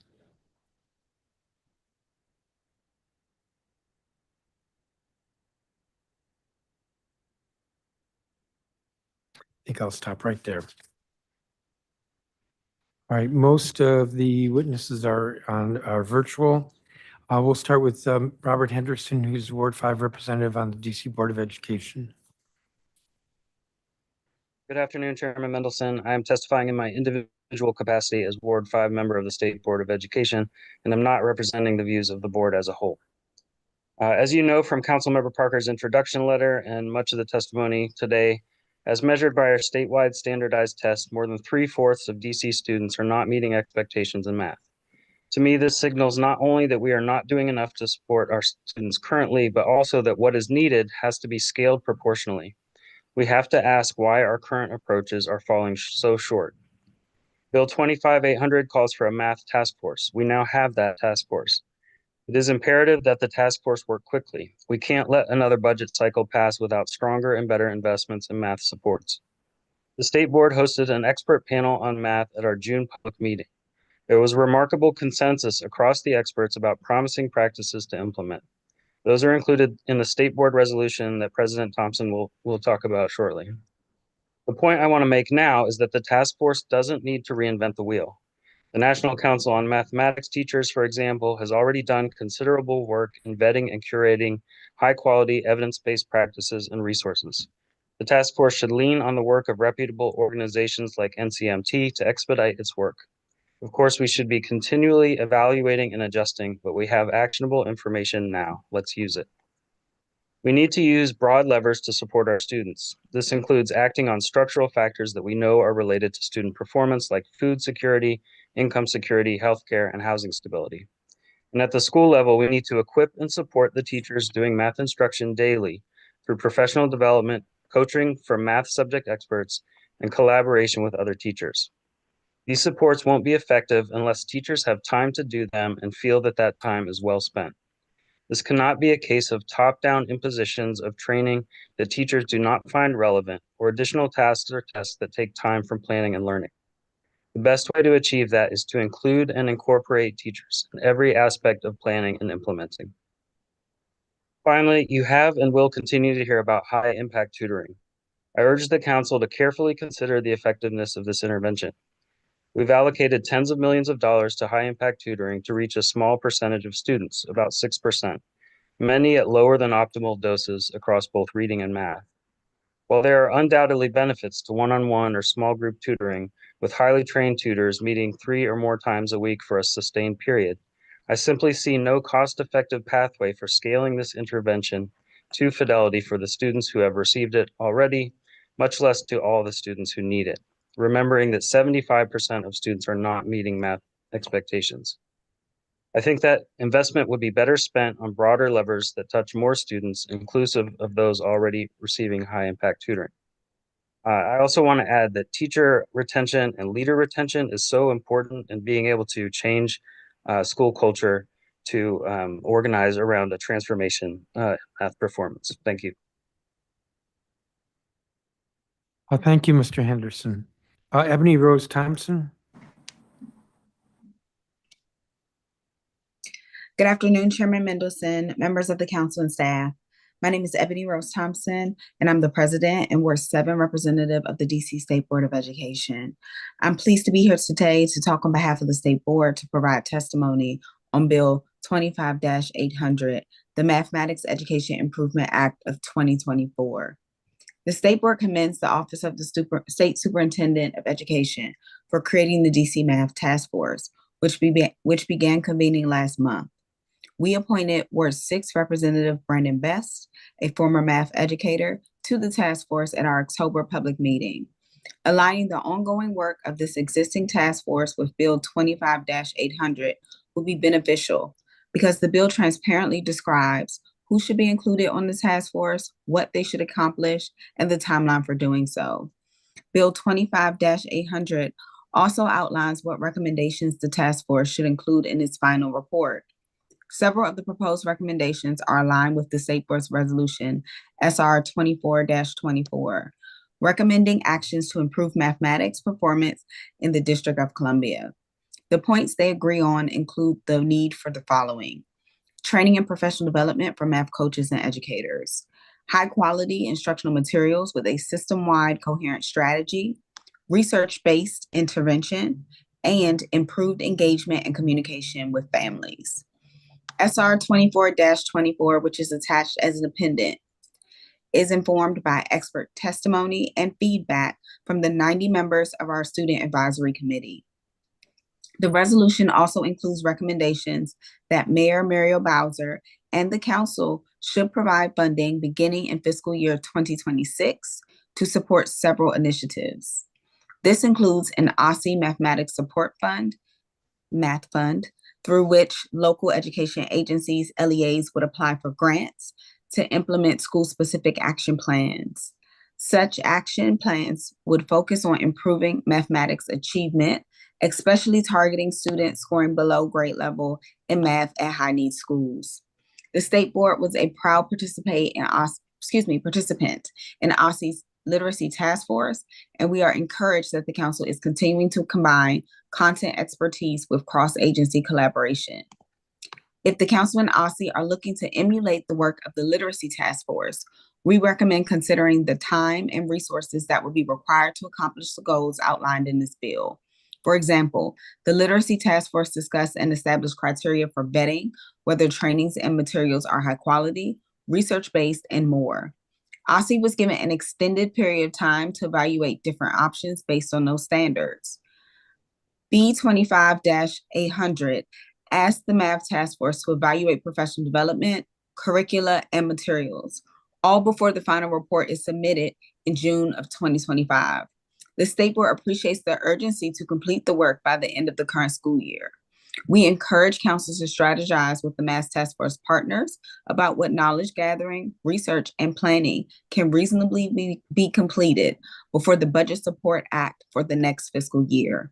Additionally, the recommendations that the task force should produce a list of vetted and approved evidence-informed curricula and assessments may lead to disagreements between leaders of the task force and LEAs across both sectors. The task force is being led by state level agencies. So a stronger recommendation would be to produce a final report that includes state level curricula and standards that LEAs should align with. I want to thank the chairman and council for holding this hearing. The State Board continues to be a partner and resource for you on this critically important work. At this time, I'm happy to answer any questions you may have, and I appreciate you allowing us to provide testimony. Thank you. Thank you, President Thompson. Rachel Johnston? Good afternoon, Chairman Mendelson and members of the committee. My name is Rachel Johnston. I'm a Ward 4 resident and the Chief of Staff at the DC Charter School Alliance, a local nonprofit dedicated to ensuring all students in DC receive the great public education they deserve. Before the pandemic, DC was improving faster in math than any other major US city. But from 2019 to 2022, DC saw significant decreases in NAEP math scores following national trends. Average scores dropped 11 points, reaching the lowest level since 2011. Currently, only 23% of students in DC are proficient in math. It's less than 9% for economically disadvantaged students and less than 8% for students with disabilities. This is a pressing issue. Learning math develops critical thinking, problem-solving skills, and logical reasoning, which are important for many careers. For this reason, I'd like to thank Councilmember Parker and members of the council for recognizing the need to improve math proficiency for students in the district. We also appreciate DME and OSSE for partnering with DC Schools, Empower K-12, and the DC Education Research Collaborative on the DC Math Hub. The task force OSSE launched from this will help better identify what is needed to improve math comprehension in DC. Today, I will share what we've seen working at DC charter schools, what we know about why math is challenging, and a few recommendations for ways we can focus our collective efforts. While citywide math growth has been slow, several public charter schools have seen significant increases. These schools are implementing evidence-based math strategies. For example, Paul Public Charter School implemented a new curriculum and revamped their data practices to better prepare teachers to make informed instructional decisions. Friendship focuses on a variety of professional development for teachers, including opportunities to collaborate. And Washington Global has a blended learning model that uses both high-quality digital content and traditional teaching to engage students. These schools, along with many of their peers, also implement small group instruction or tutoring to provide targeted interventions to students based on demonstrated need. The reality is math is hard to teach and learn. It can induce anxiety in teachers and students alike because it involves abstract concepts and cumulative knowledge. Missing foundational concepts makes it hard to catch up, especially for chronically absent students. Nationwide, the number of teachers completing STEM certification programs also fell by nearly half from 2011 to 2021. Math positions remain among the hardest to fill for our LEAs. As we look to next steps, I offer 3 key recommendations.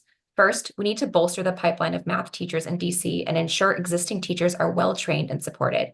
Similar to the council's legislation to increase social worker pipeline, we should focus our support on ensuring residents are becoming high-quality math teachers in the district. Second, we must find new and exciting ways to engage students and families in math. This includes updating math curriculum to meet the modern world so students see the connections to their careers and aspirations, and also prioritizing the way we engage our most marginalized students, including students with disabilities. Lastly, we must double down on evidence-based strategies like high-quality curriculum, small group interventions, and high-impact tutoring, which also helps combat absenteeism. We are seeing promising results and bright spots in evidence-based instructional strategies, professional development, and cross-sector initiatives. We welcome the opportunity to continue to work together to improve math proficiency. Thank you for your time and attention, and I welcome your questions. Thank you, Ms. Johnston. Chelsea Coffin.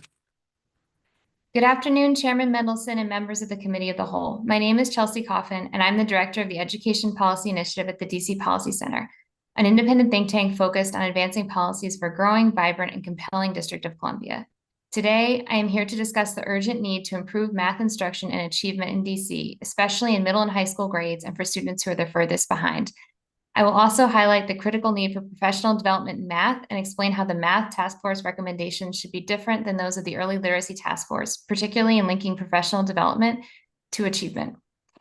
There is a need to focus on strengthening math instruction and achievement in DC through a dedicated task force. Statewide assessments show that a smaller share of students are meeting or exceeding expectations in math, 23% in math compared to 34% in English language arts or ELA.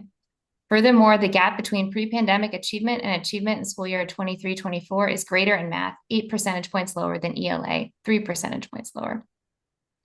Beyond the lower overall achievement, a larger share of students, especially at secondary schools, are at the lowest performance levels in math, more so than in ELA. For example, among middle school students, the share of students performing at levels 1 and 2 or did not yet meet or partially met expectations is 55% in math and 40% in ELA. The gap between ELA and math is even larger for high school students, more than 20 percentage points in the percent at levels 1 and 2. This means that it will be harder to catch up students in math than ELA. Bill B 25-800, the Mathematics Education Amendment Act of 2024, proposes a task force to identify actionable steps to improve math instruction and achievement, especially for struggling students. This work will build on some strategies used to improve literacy in DC, focus on evidence-based instructional materials, professional development for educators, and curricula to improve math education. Prioritizing resources and training for math teachers is imperative, particularly given that 27% of math teachers are new to their school, subject, or grade band in the last school year, for example. I will close with some recommendations for OSCE's newly created math task force, which should have a different approach than the early literacy task force in important ways. First, given the greater challenges to math achievement in middle and high school grades, the task force should focus on these grades, or at least continued support after a strong foundation in elementary school grades.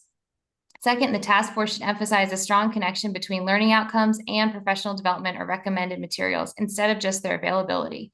This will allow the system to evaluate which approaches are working and where to intensify efforts. Third, there should be a stronger focus on tools for families to support math learning at home as a core recommendation, as the DC SBOE includes in their recent resolution. Families play a vital role in supplementing learning, but most parents have likely been taught math in a different way and can benefit from a better understanding of how the subject is taught now. Thank you for the opportunity to testify, and I welcome any questions you may have. Thank you, Ms. Kaufman. Maya Martin Cottigan. Good afternoon, Chairman Mendelson, council members Bond and Parker, members of Committee of the Whole and committee staff. My name is Maya Martin Cadogan, and I'm a Ward 4 resident, the founder and executive director of PAVE, which stands for Parents Amplifying Voices in Education, and the parent myself of a 23-month-old Black boy, a 7th-generation Washingtonian. For background, PAVE parent leaders are mothers, fathers, grandmothers, and other caregivers who share their stories, dig deeply into understanding education policy, and bring their voices to our city leaders in order to impact the educational experience of all children in DC. Our parents are overwhelmingly Black, many are Native Washingtonians, and the majority live in neighborhoods that wrestle with community violence, food and housing insecurity, and a lack of excellent school options. Thank you to Councilmember Parker for introducing the bill and to you, Chairman, for hosting today's hearing. Improving our math instruction and outcomes is absolutely vital for our student success and to the future of our city that should be a state. Today, you'll hear many data points and reasons for this focus on math from my fellow witnesses, so I thought I might just highlight a few. The first is our current math performance. Only 23% of students in DC are on grade level in math. That drops to 8.2% for economically disadvantaged students, 11% for high school students, and 13% and 10% respectively for students going to schools in wards 7 and 8. That is unacceptable. While we have made small gains since the pandemic, these numbers should alarm us. This should catalyze a major movement and a change in our policies, budgets, and practices. The second is why math matters. Math skills build on one another. You can't master algebra without knowing how to do fractions. You can't master fractions without knowing your multiplication tables. The list goes on. When students fall behind in math, it impacts their academic trajectory exponentially, because unlike reading, where you can miss one skill and possibly make it up later while learning others, math skills depend on each other to grow. This fact, in addition to our recent investments in the science of reading, is a huge part of why we've seen a faster rate of recovery in reading than in math. So earlier, Josh Boots shared research from the Urban Institute on the impact of math performance on children's future earnings, with improvements resulting in thousands more earned each year and outsized impact for Black and Hispanic earners. Given this and our widely disparate math outcomes for students of color, students from low-income backgrounds, and students with disabilities, we must act swiftly and boldly if we want to truly be a city that walks the walk and talks the talk when it comes to promoting equity. The last is math skills, the problem-solving, critical thinking, and memory skills that are critical and are also core in what we want our future workers and leaders of DC to be able to do. So what do we need to do next? Councilmember Parker's bill brings everyone together in all of the district agencies in a mathematics proficiency task force to develop recommendations to dramatically improve math outcomes. And so we urge the council and the designated agencies to consider the following. First and foremost, engage parents in the task force work and make sure we have robust resources for parents to support student learning. Parent engagement is always essential, but given what we just talked about how math skills build upon each other, you need parents to be able to do this work at home with their students because it takes time and practice outside of the school day. That can be transformational. And we've heard from too many parents that they struggle being able to support their students because of their own math gaps, and many of our parents are native Washingtonians. The second piece is support the DC Math Hub initiative, maintaining cross-sector collaboration, but we need financial resources to be able to do that, and we need to host a math summit. The last is implement SBOE's resolution 2424 to have a math fund where we can look at successful citywide high impact tutoring models and accelerate math performance. This is an unprecedented time. All of us here are probably tired, just like Councilmember Parker, because of last night, but we need to boldly prioritize students, especially our Black and Brown students at this time, and that's only possible if our council makes these investments. Thank you. Thank you, Ms. Cadogan. Angela Das. Dear Chairman Mendelson and honorable members of the DC Council, my name is Angela Das, and I am a Friendship lifer. I started at Friendship Southeast 17 years ago, my first job out of college as a second grade teacher. I've been at Friendship ever since. I currently am serving as the Director of Math. I am also a member of the OSCE-facilitated DC Math Task Force, where we are working to develop a set of recommendations related to improving math outcomes in the district. I'm also a leader in the citywide math hub that was created with the leadership of my CEO, Patricia Brantley, and Josh Boots at Empower K-12. Thank you for creating a space for me to talk about one of my favorite topics, math instruction and achievement. I'd like to start by sharing some data I'm particularly proud of. Last year, Friendship grew the percentage of students who demonstrated grade level proficiency in math at 3 times the state average for all students and more than 5 times the state average for students designated at risk. While this is a huge achievement and a testament to the hard work of our scholars and our teachers, I'm not satisfied with our performance. Yes, our growth is higher than the growth achieved at the state level, but overall performance in math remains much too low citywide, and particularly low for students who are designated as economically disadvantaged, reside in Ward 7 and 8, and who are African American. I'm deeply invested in supporting continuous improvement in math for all students. I believe that the progress we're seeing at Friendship can be accelerated, magnified, and can also happen at scale if we all work together. At Friendship, we implement high-quality curriculum, strong professional development, research-supported pedagogy, and data-driven instruction, all part of an integrated approach to math, like we've seen with the science of reading. We also work hard to instill a growth mindset for all of our scholars as it relates to math, emphasizing that there is no such thing as a math person. We all have the potential to be good at math. We support families so that they can make math a part of their children's daily lives. Parents know the benefit of regularly reading to children, but they often struggle to understand how to best help their students see numbers and patterns regularly. I have been so impressed with our city's response to the research surrounding the science of reading. We've invested deeply in professional development, curricular resources, and robust staffing models to ensure that every child can read. We need a similarly thoughtful, coordinated, and well-researched approach to math. That is the goal of the Math Task Force. I'm confident that the work we have already started, that we should be able to get recommendations soon, and our hope with these recommendations is that we will see an action that will support our students sooner rather than later. As our students deserve the support now, we cannot wait any longer.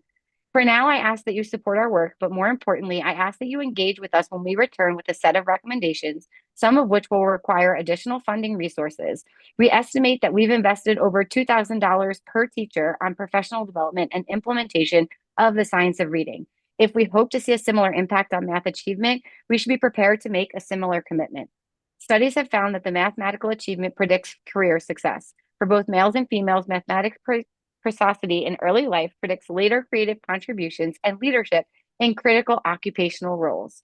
Your investment in math instruction in our district will pay dividends to our students. It will open up career opportunities in growing STEM fields and increase their lifetime earnings, which is good for the world and the DC economy.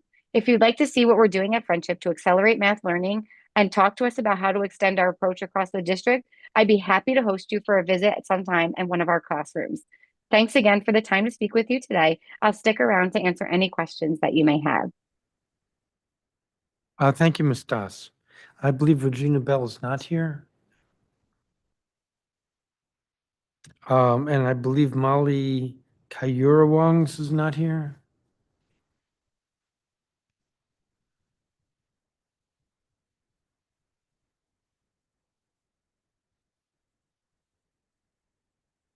Elizabeth Weiss.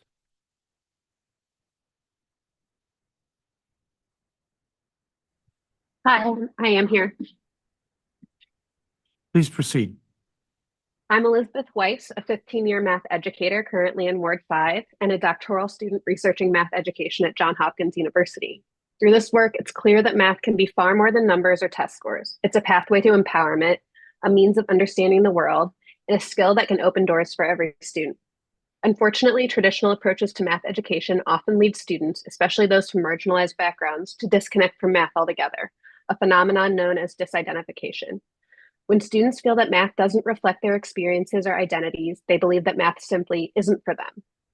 High expectations for every math student in the district are essential, but so is unlocking their potential through math instruction that connects to their lives, strengthens their confidence, and celebrates their unique identities. Advancing equity in math education isn't about lowering standards or pushing students into accelerated courses like 8th grade algebra or calculus for all. Instead, it's about creating meaningful, joyful experiences in math, experiences that nurture students' identities and curiosity, laying a foundation for rigorous lifelong learning. The Mathematic Education Improvement Amendment Act gives us a unique opportunity to reimagine math education. When students see math reflected in their cultures and communities, it becomes more than a school subject, it becomes a language they can use to understand and shape their world. This is liberatory math education, a tool for self-discovery and agency. Imagine classrooms where students explore patterns from their heritage or use math to solve problems in their communities. This approach, called ethnomathematics or culturally relevant pedagogy, shows students that math is part of their world, helping them see their boundless potential. To reach this vision, teachers must be equipped with training to go beyond scripted curricula and engage deeply with math, making it relevant to students' lives. What is often labeled as high-quality curriculum is determined by those with power and money, yet it doesn't always align with what math education researchers and educators know teachers need to be effective. Teachers must become content experts who can adapt instruction to reflect students' experiences. They must be trusted to bring their complete expertise and creativity into the classroom, making math a skill to be learned and a source of empowerment. As the task force develops, it's essential to include the voices of math educators and scholars who bring practical and research-based insights into the unique challenges and opportunities in math education. Their expertise can ensure that this initiative addresses real classroom needs and leverages the most effective inclusive practices. This task force can lay a firm foundation for prioritizing inclusive liberatory approaches to math education over a narrow focus on acceleration and test scores. Full support for this legislation is essential as it represents an opportunity to create a math education that helps every student feel they belong, that they can succeed, and that math is, in fact, theirs. Thank you for the opportunity to share this vision. As an educator who works with students and teachers every day, I welcome any questions. Thank you, Ms. Weiss. Kelly Ivy? Good afternoon, Chairman Mendelson, members and staff of the Committee of the Whole. My name is Dr. Kelly Ivy, and I'm an assistant professor of mathematics education at the University of the District of Columbia, and I am with the Math for All Coalition. I am testifying in support of Bill 25-800, Mathematics Education Improvement Amendment Act of 2024. This bill will codify the important work that OSSE is currently leading as it convenes a math task force with the goal of math achievement for all students. I was a first generation college student who dreamt of becoming a teacher and traveled from St. Louis to Washington, D.C. to make my dream a reality. After completing my undergraduate studies at Howard University, I began my career in D.C. public schools. I taught at high schools such as Eastern, Woodson, and Banneker, and now I train teachers who currently teach in D.C. public schools. Outlined in the Math Education Improvement Act, the Math Task Force is established to produce a state catalog of educator professional development focused on foundational math content knowledge. I especially support this aspect of the bill and offer a caveat that math teachers need more than content and teaching practice support. Just as the district has recently published social and emotional learning standards, which have foundations in the whole child theory, it is imperative to focus on professional development that supports all aspects of teacher growth and development, including their attitudes, their knowledge, and their beliefs about teaching. This theory is actually called the whole teacher approach. I'll give you an example. So in my role as a mathematics teacher educator at UDC, each of my courses focuses on math content, practice, and pedagogy. In our current conversation, pedagogy can be viewed as one's approach or methods of teaching mathematics to Black and Brown students in the district. Pedagogy would embody one's philosophy of teaching, heavily based on one's beliefs about teaching and learning mathematics. I purposefully spend time learning about my students' relationship with math, how they remember their teachers supporting them as learners and doers of math, and how such experiences impact how they teach math. These conversations help my students to fine-tune their pedagogy. I challenge the math task force to include professional development that impacts what teachers believe and do in our schools, not just what they know. And that doing this will positively impact our students' math achievement trajectories. I am available if you have any questions. I will be here. Thank you for the opportunity to testify. Thank you, Dr. Ivy. Laura Fuchs. I believe she's not here. Joel Rose.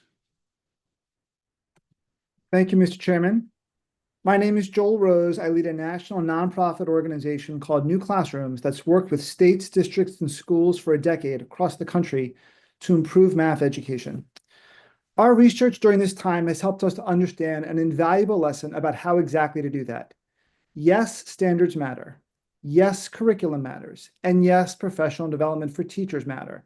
But there is one factor that can have an even bigger impact than any and all of these factors: academic readiness. By the time a child understands basic numeracy, there are roughly 300 math skills they need to understand and apply to be ready for college or a career. They are skills like understanding percents or solving two-step equations. These skills almost always build upon foundational skills that should have been mastered in prior years. It's nearly impossible for students to work with percents if they don't understand decimals, and really hard to solve two-step equations if they haven't mastered one-step equations. To give you just one example of our research, if a child is taught about the Pythagorean theorem to determine one side of a right triangle, remember a squared plus b squared equals c squared. If they don't yet know how to use exponents or classify triangles, they have a 32% chance of success. But when they do know those foundational skills, their success rate climbs to 72%. That may make good sense to you, and it's consistent with the science of learning. But it's not how math education works in DC or across the country. The way it works is that a 7th grade student is going to learn about the Pythagorean theorem on a specific date, regardless of whether or not they have the corresponding foundational skills. Oftentimes they don't, and that can cause them to fall even further behind. It can cause their learning gaps to accumulate and lead systemically to unacceptably low levels of proficiency. Some states are already starting to take action to address this challenge. California recently changed its math framework to shift from grade levels to grade bands, and Texas announced that we're releasing an RFP for tools that can operate alongside core curricula that can help students address their foundational gaps so they can catch up and get ahead. Can a new approach to math education that accounts for academic readiness make a big difference in student outcomes? Here's just one key statistic worth your considering. If an incoming 5th grade student can learn just 2 new math skills every week for 30 weeks, they will almost certainly be proficient by the end of 8th grade. 2 skills a week. That pace is imminently achievable if they can work on the skills that they are ready to learn. But if students continue to get only grade level instruction based on what they're supposed to know, rather than what they're ready to learn, the problem with DC math achievement won't get better for decades. I know you've heard today about the evidence base for supporting high-quality instructional materials, or HQIM. They ensure all students have access to a college and career-ready curriculum. But access is not what drives proficiency, or more importantly, social mobility. Mastery does. I would encourage the task force to take an honest look at the research around HQIM and ask whether there is sufficient evidence to support the idea that the adoption of HQIM in math alone, without a viable solution to address foundational skills, does in fact lead to transformatively better outcomes. This task force provides the opportunity to reset how math education happens in DC in ways that can include the benefits of both high expectations and pathways to achieve them. Today, that is more possible than ever. Thank you, Mr. Chairman, for the opportunity to share this perspective. I am including 2 seminal reports that our organization has written, The Iceberg Problem and Solving the Iceberg Problem, into the record as part of my formal testimony. Thank you, Mr. Rose. Anna Rodriguez. Good afternoon. My name is Anna Rodriguez, and I'm a proud parent of a 9th grader who attends McKinley Tech High School in Ward 5. I also serve as the PTO president and also a paid parent amplifying voices in education on the citywide board. Today, I'm excited to share my thoughts on the importance of math education. As a mother of a hardworking and talented 9th grader who wants to pursue a career in STEM field, I understand the importance of building a strong foundation in math. During my daughter's educational journey, she was deprived of a consistent math teacher in 6th grade, which led to incorrect math placement. Later on in middle school, through my advocacy in changing schools, I was able to get her placed in algebra by 8th grade, where she thrived. I am excited by the possible creation of a task force dedicated to mathematics education. I urge the council to consider the following to ensure the task force meets the needs of all students, include teacher, student, and parent voice in the task force work. Ensure recommendations are viable across all schools and the importance of differentiation to meet the needs of all learners. As is proposed, the task force does not include teacher, student, or parent voices. It is essential that the task force includes teacher voices to make sure that they have the perspective of the people who will be implementing the recommendations in their classrooms. Students' voices needed to create a sense of ownership over their educational journey when including parent voices. It is important to include voices from all across wards. I propose creating a parent panel with a representative from each ward to ensure equitable representation. Additionally, parent feedback on best practices for communication can create successful notification systems for low math grades. While recommendations are being crafted, I urge the task force to keep viability in the mind. Resources vary across schools. How can we assure that recommendations are being equitably implemented in schools? I am concerned that while the task force may come up with strong recommendations, implementation may be difficult. Finally, I ask that the recommendations are centered around differentiating best practices from the report should be implemented immediately, and parents should be kept in the loop with the math progress continuously, not just when a student has low grades. I want to make sure that the recommendations are put in place to grow student skills regardless of where they are, even if they are already strong, even if they're already strong in math. Students like my daughter. A strong foundation in math, students set up for successful in all that they do. I am hopeful that the task force report will be an asset to students across the district. Thank you for the opportunity to testify, and I welcome any questions. Best Anna. Thank you. Thank you, Ms. Rodriguez. I don't have a copy of your statement, if you could provide that. Thank you. Alphonse Prince. Good afternoon. My name is Alphonse Prince. I'm an educator from Ward 4 and Empower Ed Fellow. I am a native Washingtonian from Ward 5. I attended DC Public Schools, graduated from Banneker in 2000, and I've given previous testimony in front of the council, and I would like to continue that discussion about the Mathematics Education Improvement Amendment Act of 2024. So personally, I've always liked math, even when I was taking pre-calculus and was no longer naturally good at it. It is why my degree is in chemical engineering from Howard University, and why I ultimately chose to become a math teacher. That love for math has taken me to teach in Asheville, North Carolina, Chicago, Illinois, and ultimately back here in DC. When I became aware of the Amendment Act, I was excited because for once there would be an emphasis on improving math and not just solely in response to a test. While I know standardized tests serve a purpose, they don't tell the whole story. This is an idea that I preach to my students, and looking at my test scores, it is something that they believe, and I believe it would be helpful for everyone to have this mindset when it comes to standardized tests. I believe this act takes steps to do just that, to change the mindset around math. I say all the time that math has a PR problem. Math is the only subject where adults, and we've heard some today, can loudly and proudly say they do not like math, they hate math, and no one bats an eye. The Amendment Act comes to start to change that. Having a math coach at every school speeds up the coaching cycle, because rather than a coach traveling to different 2 or 3 schools in a day, they are in that school all the time. They get a feel for what is happening not only in the classroom, but in the school day to day. Also, creating a math task force is something good that comes from the amendment. Discussing research, sharing best practices and curricula that work, identifying trends and test data are all good things that should produce change for mathematical instruction and learning for students in DC. There is one change I would make to the task force, and that is including more current teachers on the task force. As it was just said by Ms. Rodriguez, teachers will ultimately be the ones carrying out any recommendations, and it is best practices to have the thoughts and experiences of current teachers on the task force. When sharing things that are working in the classroom, teachers are the direct link between the task force and the students we ultimately serve. In addition to that, allowing teachers to be the opportunity to become the math coaches that the Amendment Act speaks upon at their respective schools can keep the continuity among staff and also help with the teacher retention rate that the council heard about last week. Math is everywhere, and it is involved in every major decision in our lives. Students need to see that and not fear math. That starts with educators coming together to discuss what's working and how to get the best instruction, materials, teachers, coaches, etc., to more students who are in DC public schools. While this act begins that process, I think with the inclusion of more current teachers on the task force and internally looking at the teachers that are there to become math coaches are steps that will accelerate the process. Thank you for your time, and I'm open to any questions. Thank you, Mr. Prince.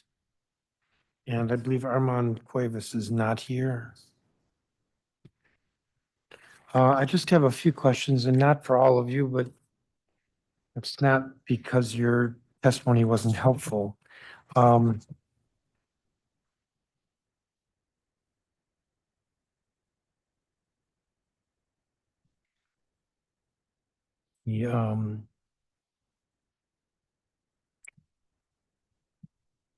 start with you, Dr. Ivy. So you said you were an educator of, or that you help teachers, but that's through your teaching at UDC. Yes, so I'm a math teacher educator so UDC, we have a master's in teaching program. And so my current students are teachers, but they are career changers. So they were hired to teach in DCPS, from day one, because they had at least a 3.0 GPA in their undergraduate studies. They never had any School of Education training ever. So they're currently teaching in our schools the first day, to our students, but then it's first day with me, and I'm teaching them how to teach. So I'm a math teacher educator. And so they will end up with a A certificate? master's in teaching. Master's in teaching. Mhm. But so you don't work directly with DCPS coaching teachers in schools. You work at UDC in the 4-year program, or no, if it's master's, it's a graduate program. So our graduate program is under the College of Arts and Sciences. The division of education is really tiny within the College of Arts and Sciences, within UDC. Well, it shouldn't be too tiny. How many teachers do you teach? Exactly. It's very tiny, because people don't know that UDC has a master's in teaching program. And if you're currently a teacher in DCPS, you can get scholarships to come and be my student. So I yearly have between 2 and 4 students in my secondary program, which is Not very many. not very many. And they're Okay. current teachers in DCPS. And you believe that teachers don't realize that this program is available, and you said with tuition assistance. Yes. So you were here listening to some of the testimony. In your teaching teachers, are you teaching them skills such as what was discussed about social emotional I'm approaches? so glad that you asked that question. Well, I'm glad I asked it too. Okay, so to clarify the information that was given earlier, so when you think of social emotional learning for students, like I read the bill that you all just passed, and so there are skills in that deal with, how students regulate themselves as just humans, right? But people forget about, like, that translates into the math classroom. So we talk about the term mathematics identity was given earlier, but the definition of it wasn't given. And so mathematics identity, you can think of it as self-esteem. So it's how a student believes that they are a doer and learner of math. And because of that feeling of themselves, that notion of themselves, it's how they perform and even how they engage in the math classroom. So when we talk about social emotional learning for students, I teach my teachers how to lower their students' math anxiety, but then I also teach my elementary teachers how to lower their own math anxiety so that they can teach their students. Does that make sense? It makes sense. Okay. And that speaks to what one witness referred to as the math gene, which doesn't exist, but we think of. Right. And earlier it was said that social emotional learning is a different practice in the math classroom that can be taught, but it's not content to teach. I kind of heard students. that a little differently, that Okay. that is, in a way, I'm going to get this wrong, but making math relevant to a student and their experience. And if a student is coming to school with some social emotional issues, let's say some trauma, helping with that as well as, again, making the math more relevant to their experience. That's sort of how I heard that. Gotcha. So it's all included, but it's not separate. So students experience social emotional difficulties, not just outside of school, but they experience it in school. And that's what we call as math anxiety. And so a student having math anxiety impacts how they learn math and impacts how they do math. And so I teach my teachers practices to lessen that anxiety. Mhm. So it's not a separate thing. Okay, that's helpful. Let me see, I had a question for Ms. Das. If you're still here. Angela Das, Hi. I have a question for you. So, you said you're a leader in the citywide math hub that was created, and I think somebody testified that we need to put money in the budget for it. What is the math hub? Say more. The Math Hub was created by my CEO, Ms. Brantley, Russ Wilson, I think at Center City, and a few others that Mr. Boots mentioned. But it is derived out of the struggle we've had with math outcomes and trying to create space and urgency around improving math outcomes. Last year, they actually had their very first math summit in April, where we heard panel interviews from leaders in the math space. Dr. Ivy was actually a part of it as well, teachers, to just bring light to the need for support in math and the ways in which we need to improve math. And to my knowledge, with Mr. Boots, that they are continuing to uplift either research or supports that can be provided to schools around how to improve math outcomes. I think the goal of the Math Hub is to create a space where people are able to see and learn math as teachers, as families, to provide those resources for them.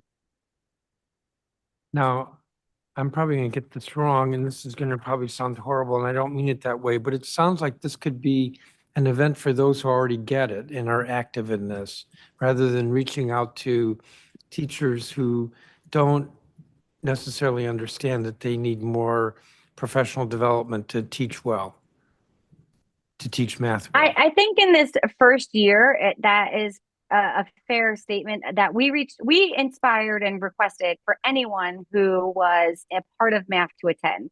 So particularly at Friendship, we invited almost all of our teachers to attend. We had, I think, close to 40 or 50 people attend at Friendship because we wanted to invite not just the math experts, but teachers who are in it.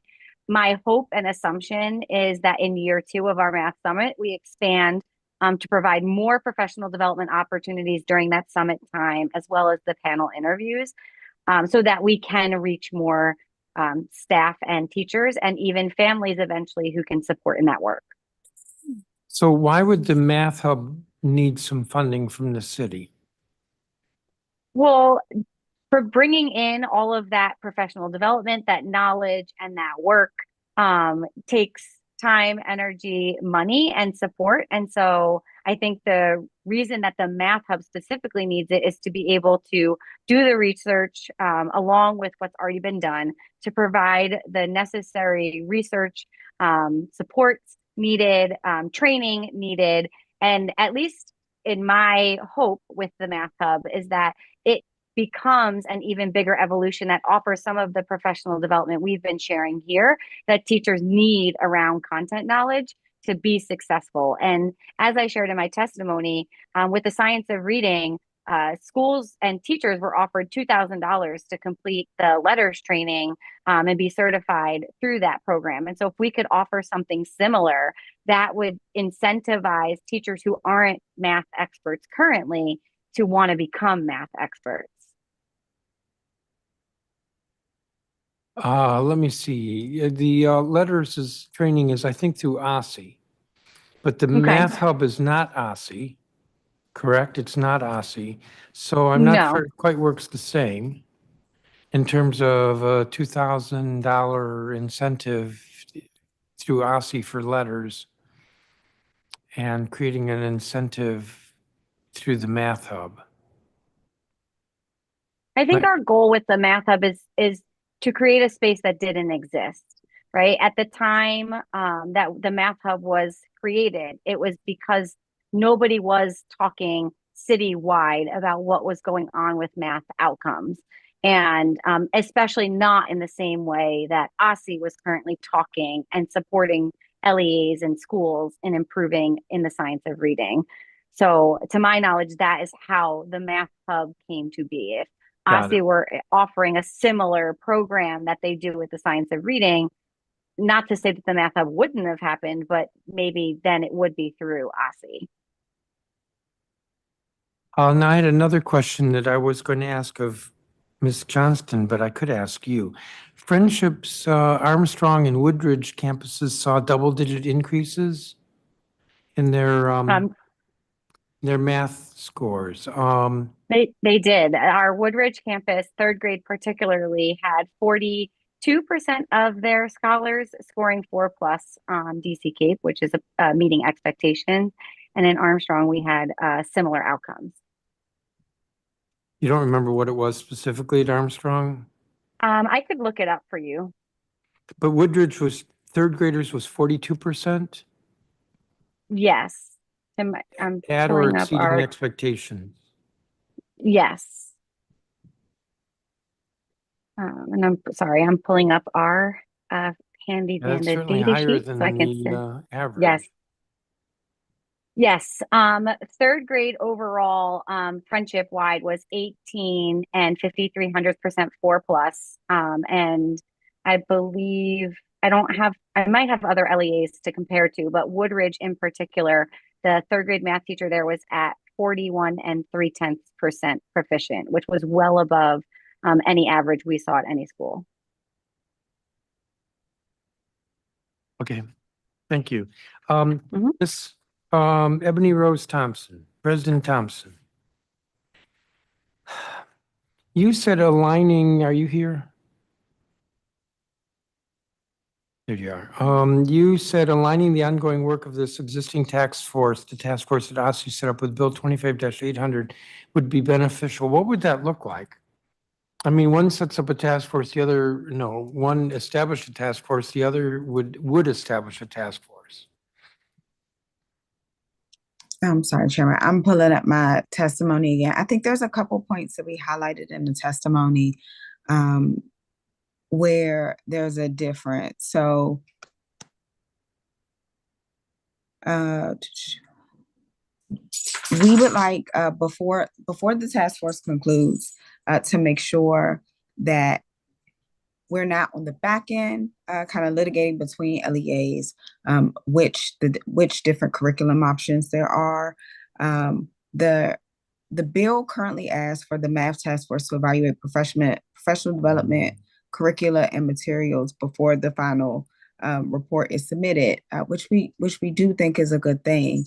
But we have noticed that even with the literacy task force, so much of it is left up to LEAs. One of the things that I think we have an opportunity to learn from with other states who have local control, who really observe local control between the states and different school districts, is how we make sure that if we say there's a certain set of standards, if we say that there's certain things we want to see, we're also creating the right incentives to make sure people are actually doing that alignment. I know maybe it was Josh mentioned Eureka Math, which is a high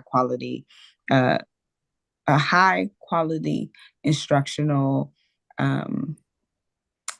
material, curriculum, but we don't know that everybody's using that. And so we're hoping that some of that stuff can be litigated beforehand and not kind of left up to LEAs on the back end.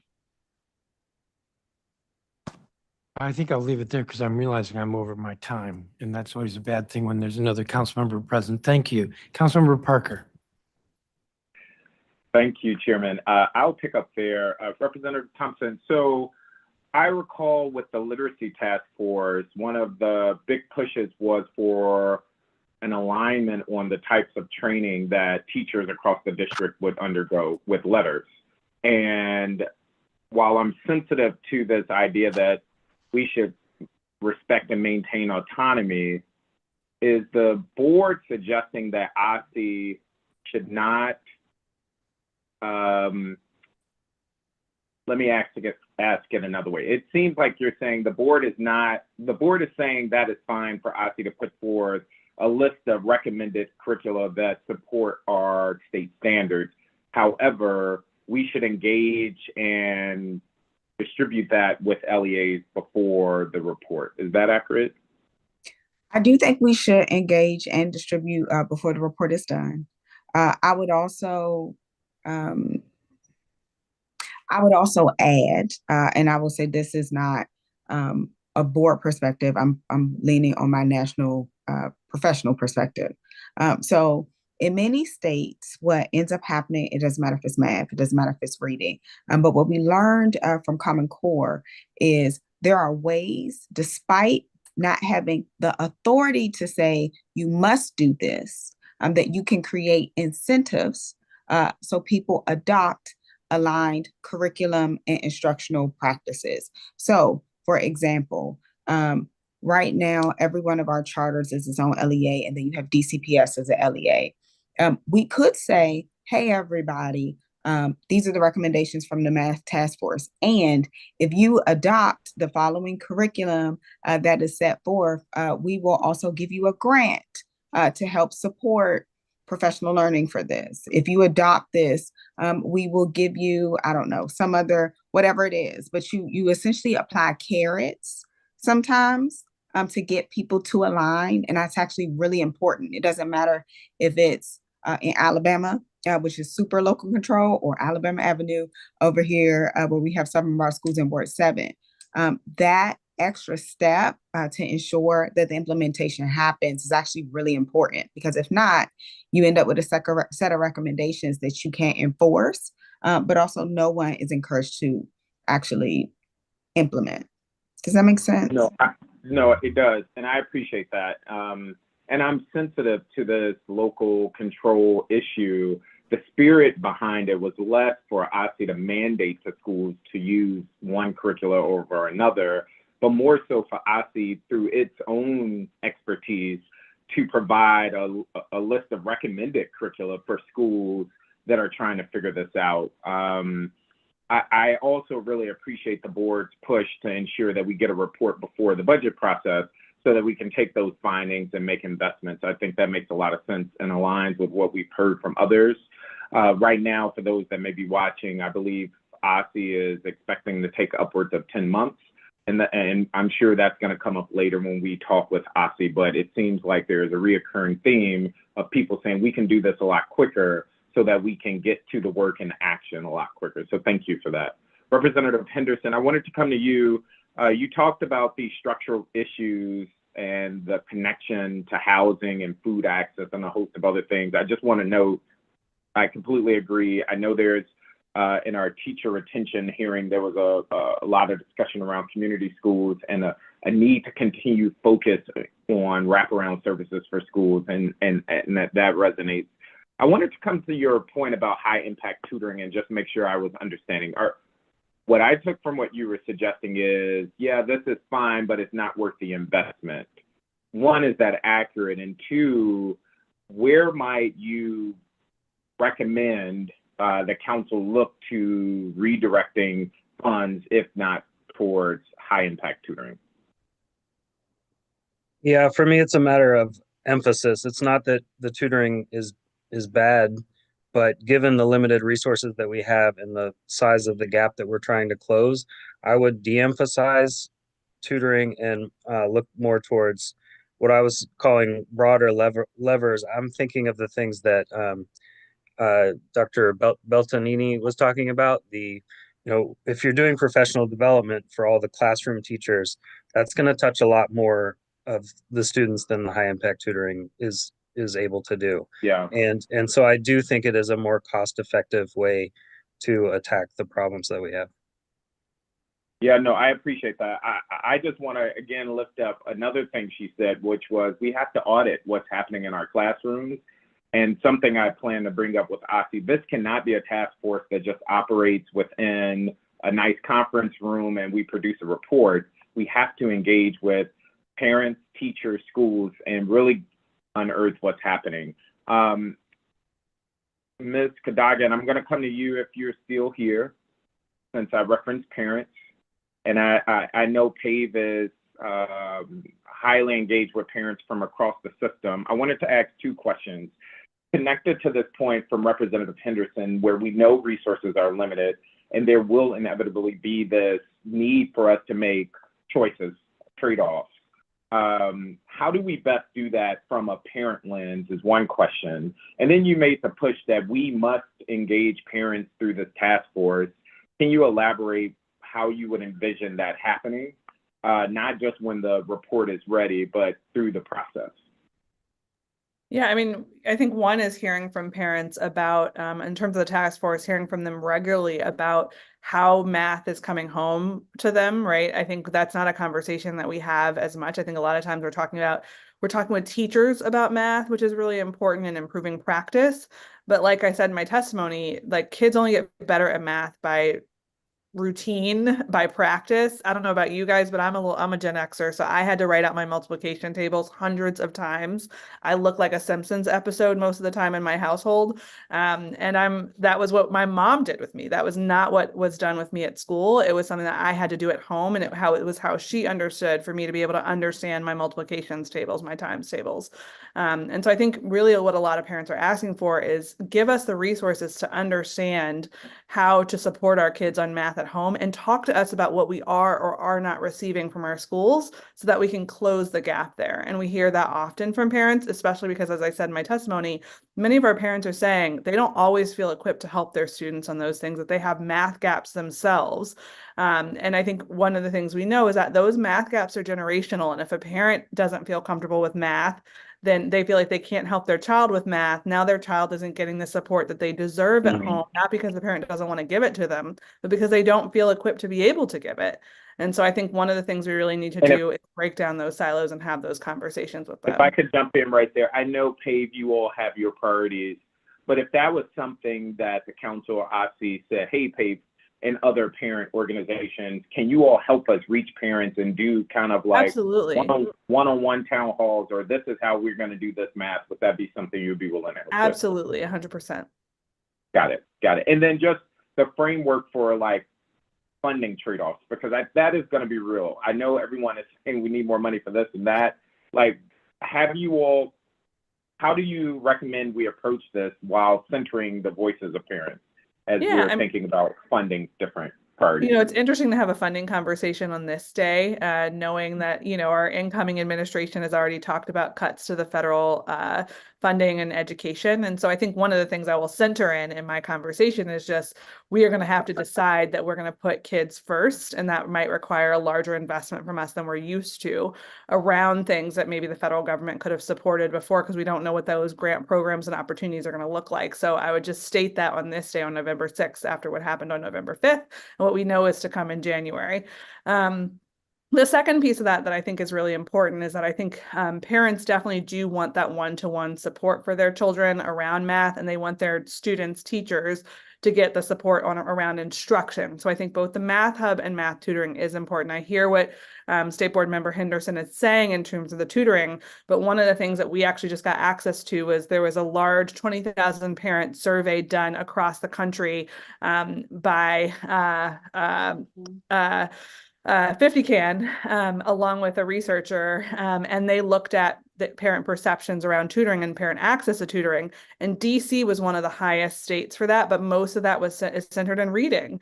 And so I do think we need to think about, what does that math one-to-one tutoring look like, and how are we giving students access to that so that we can see math improvement? And I think that's so important, because we came from exactly what, I can't remember who was talking about that we were one of the fastest growing states in math. I think that was Rachel. But prior to the pandemic, math is one of those things you can get back to quickly if you build the base fundamental school skills for kids. But they need to do that through one-to-one. Like, I was a kid that struggled in fractions, even though I was like a high performing kid on everything else, but I needed one-to-one tutoring to be able to get there, to be able to do that tutoring, because fractions were just something that somehow I didn't process in the same way as everyone else. And so I do think that as a parent, what we hear from parents is that they want to make sure their kids are getting that one-to-one support, along with making sure their educators are getting the academic support that they need as well, to be able to learn how to teach math with which the Math Hub can really provide.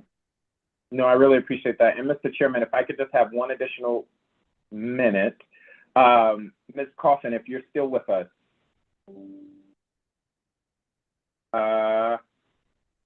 Okay, great. You gave several recommendations that I thought were great. I wanted to come back to this theme of a question I keep asking around professional learning.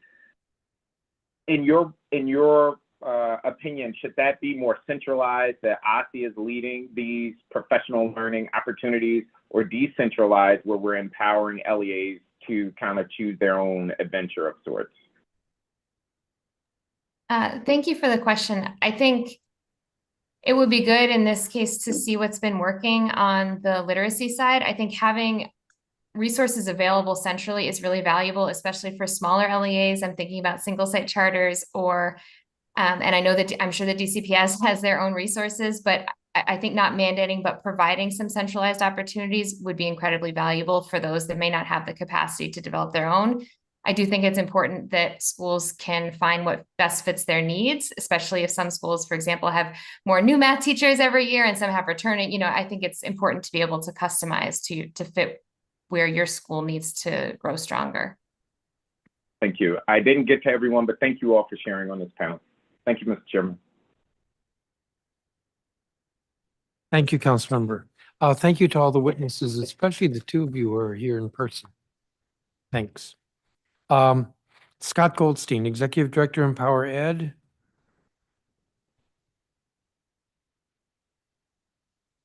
Julia Camerata, Executive Director, DC Special Education Cooperative. Tiffany Williams, Senior Managing Director of STEM at KIPP DC Public School. Yvette Selby. Emily Strollbeck.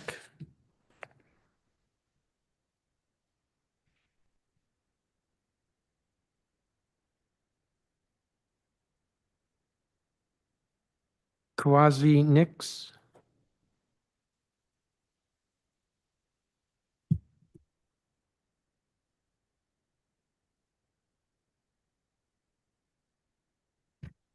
Kiana Lamans.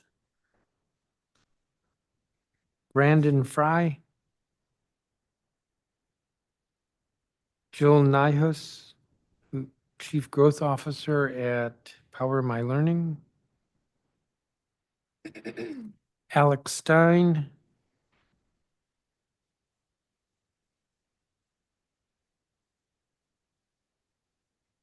Fabian Collins, Director of Math and Science at DC Prep.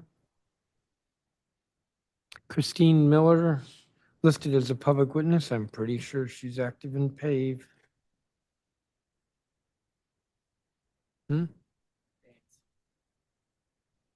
Here. Arteka Brown, with who's a education reform champion.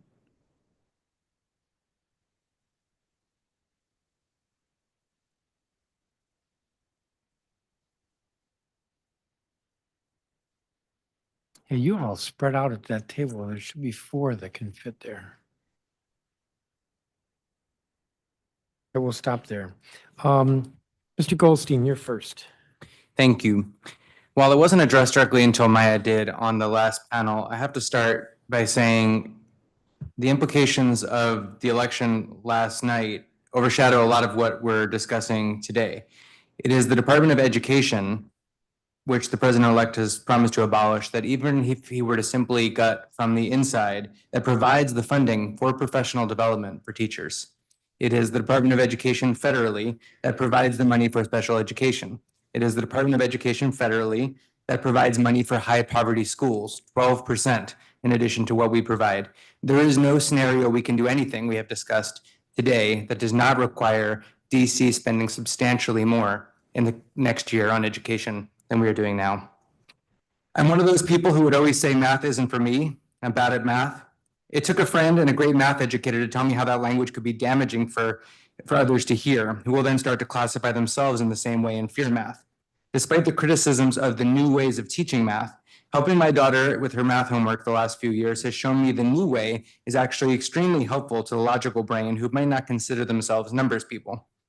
It helps to counter the pervasive, how will I ever use this? Students often feel the way we do math in schools actually reflects the way we use math in life. So we've made real improvement in the teaching of math. The reality is too many DC students are not proficient or on grade level in math, and there's much more we can do to turn that around. We've heard from our teachers about the necessity of ensuring all students get algebra before the 9th grade. Specifically, this task force on improving math education without educators will not identify the needs or the best solutions. We need robust representation from educators on the task force, not just a task force that engages educators. Our classroom educators will always be the experts in identifying the roadblocks students face most often and what works in moving students past them. But I will focus the remainder of my testimony on what I believe is the missing link to math engagement and improved math outcomes, our overly narrow view of how math should be taught. Picture this, you're an 8th grade student with a 5th grade math level in the 2019-2020 school year. School closes for the pandemic, and you're already struggling in learning math in the traditional way and find it even harder to learn when taught online. You return in person and find the school's approach to improving your math scores is doubling the time you will spend in math instruction. But that means you're now missing some of your favorite other classes, the ones that make you excited to come to school every day. Tutoring has helped you make some progress, but you still don't see math as the thing you can really understand or use in your life. Then your school begins a new approach. And as an integrated STEM campus, you'll now learn math in a truly immersive way. You can choose electives like data analytics, which is exciting for you because you're a big sports fan. Your school was lucky enough to have the funding to build an outdoor classroom, and the teacher takes you in math or science class outside once or twice a week to learn math by doing real life calculations and science experiments. When you get to high school, there's now a vocational program that allows you to learn math as part of a trade. Now, when someone asks you if you're a math person, you hesitate. You might even say, maybe I am. Students, especially those who struggle with math, will learn best when it is immersive and experiential. They will learn math when they don't have to beg for an answer to how they will use it. They see every day in class. If our solution to lagging math scores is just adding more time to the same math instruction, we won't see the progress we need. If instead we listen to educators about the training they need to teach math well, if we help educators share best practices with each other, if we ensure all students have access to algebra and other critical math content earlier, if we invest in as much in immersive and experiential math as we do in tutoring, if we talk about the vast variety of good paying and exciting job math helps you prepare for, and if math is celebrated as a district, we can make progress in math. But that is a different path. Let's choose it. Thank you, Mr. Goldstein. Ms. Camerata. Good afternoon. Thank you, Chairman Mendelson and council members for allowing me the opportunity to submit comments regarding the Mathematics Education Improvement Act of 2024. My name is Julie Camerata. I am a Ward 1 resident, the parent of a young person with a disability, and the executive director of the DC Special Education Cooperative, or the Co-op. The Co-op serves 58 charter LEAs, and our vision is that all students with disabilities in the District of Columbia are empowered and equipped to lead meaningful and connected lives. We have served schools and students for over 20 years and were founded at a time when there were zero local policies regarding provision of special education services. The city has come a long way, and the enhanced regulatory framework has been a part of the solution. Unfortunately, the achievement levels of students with disabilities do not mirror that progress. This group of students continues to lag far behind non-disabled peers on statewide assessment and post-secondary outcomes. I know we all agree that this is unacceptable and that steps must be taken rapidly to accelerate student progress in all academic domains, including math. So I'm here today to voice our support for this legislation. I would like to suggest the following modifications be made, however. First, the task force is responsible for recommending evidence-informed, high-quality instructional mathematics teaching materials, curricula, and intervention programs for struggling students. We would ask that the task force take students with disabilities into consideration and mandate the task force to include specific recommendations that are speaking to the needs of these students. Any recommended curricula and interventions must have proven efficacy for students with disabilities.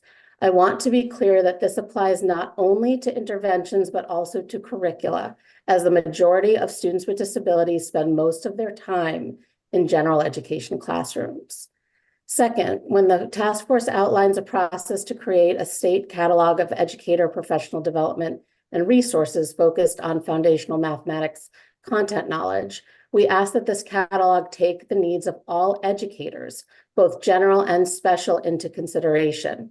DC needs an educator workforce that is highly skilled in serving our most vulnerable students.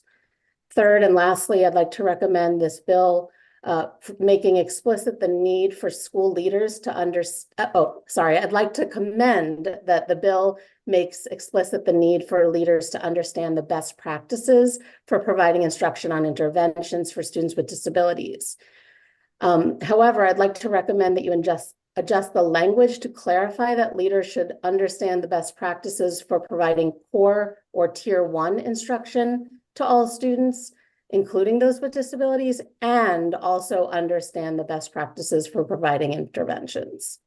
The Co-op believes that when solutions are designed with students with disabilities at the center, all students benefit. There's no quick fix to addressing achievement gaps for these students. However, that we've found that when schools address the challenges around capacity and infrastructure, students make progress. I invite you all to visit our demonstration classrooms. The link is in my testimony where you can see this happening in real time. Thank you for the opportunity to share my thoughts with you. Thank you, Ms. Camerata. I believe Tiffany Williams is not here. Yvette Selby. Good afternoon, Chairman. Please proceed. Can you hear me? Yes.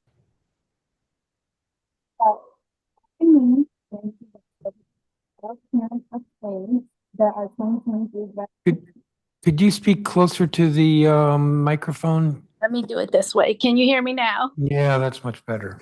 Okay. So I am a parent of twins that are 2023 graduates of DC Public Schools that now attend college at North Carolina A&T State University and Virginia State University, majoring in mechanical engineering and animal science, respectively. I also am an environmental engineer by training, and I serve with Parents Amplifying Voices in Education on the Ward 5 Parent Leader Board as well as Advisory Board.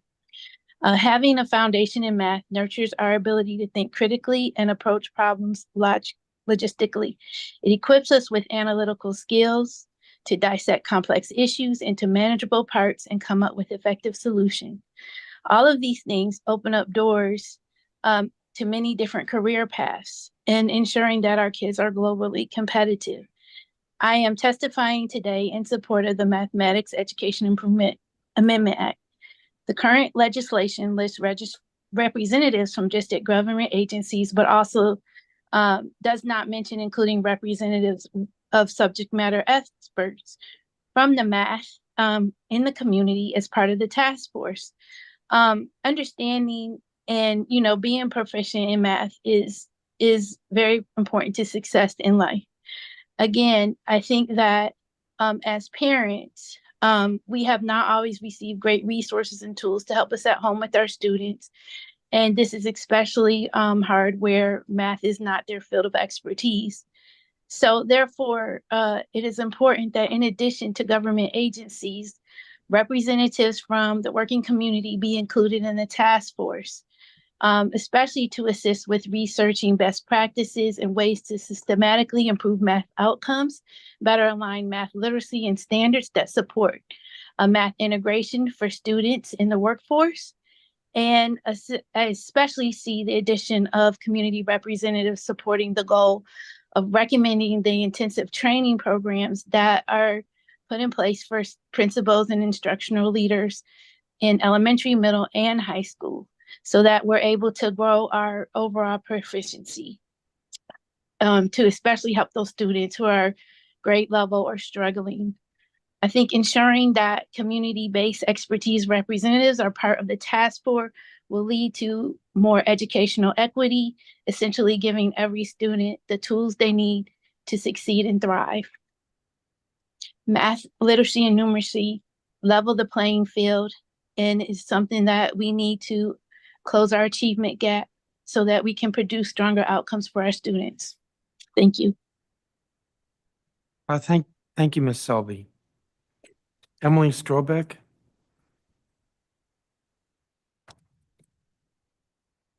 Good afternoon, Chair Mendelson and members of the Committee of Whole. Thank you for considering the Mathematics Education Improvement Act of 2024. My name is Emily Strobeck, and I work at Center City Public Charter Schools as the Associate Director of Math K-8. It's important to add that I am in my 15th year at Center City, where I began as a third grade math teacher. Center City has 6 campuses across DC, located in wards 2, 4, 5, 7, and 8. Our schools serve students in pre-K through 8th grade with a current enrollment of 1,440. I want to extend my appreciation to Councilmember Parker and co-council members for introducing this legislation, to Dr. Mitchell and Asi for quickly convening the Math Task Force to explore best practices and ways to systematically improve math achievement across LEAs.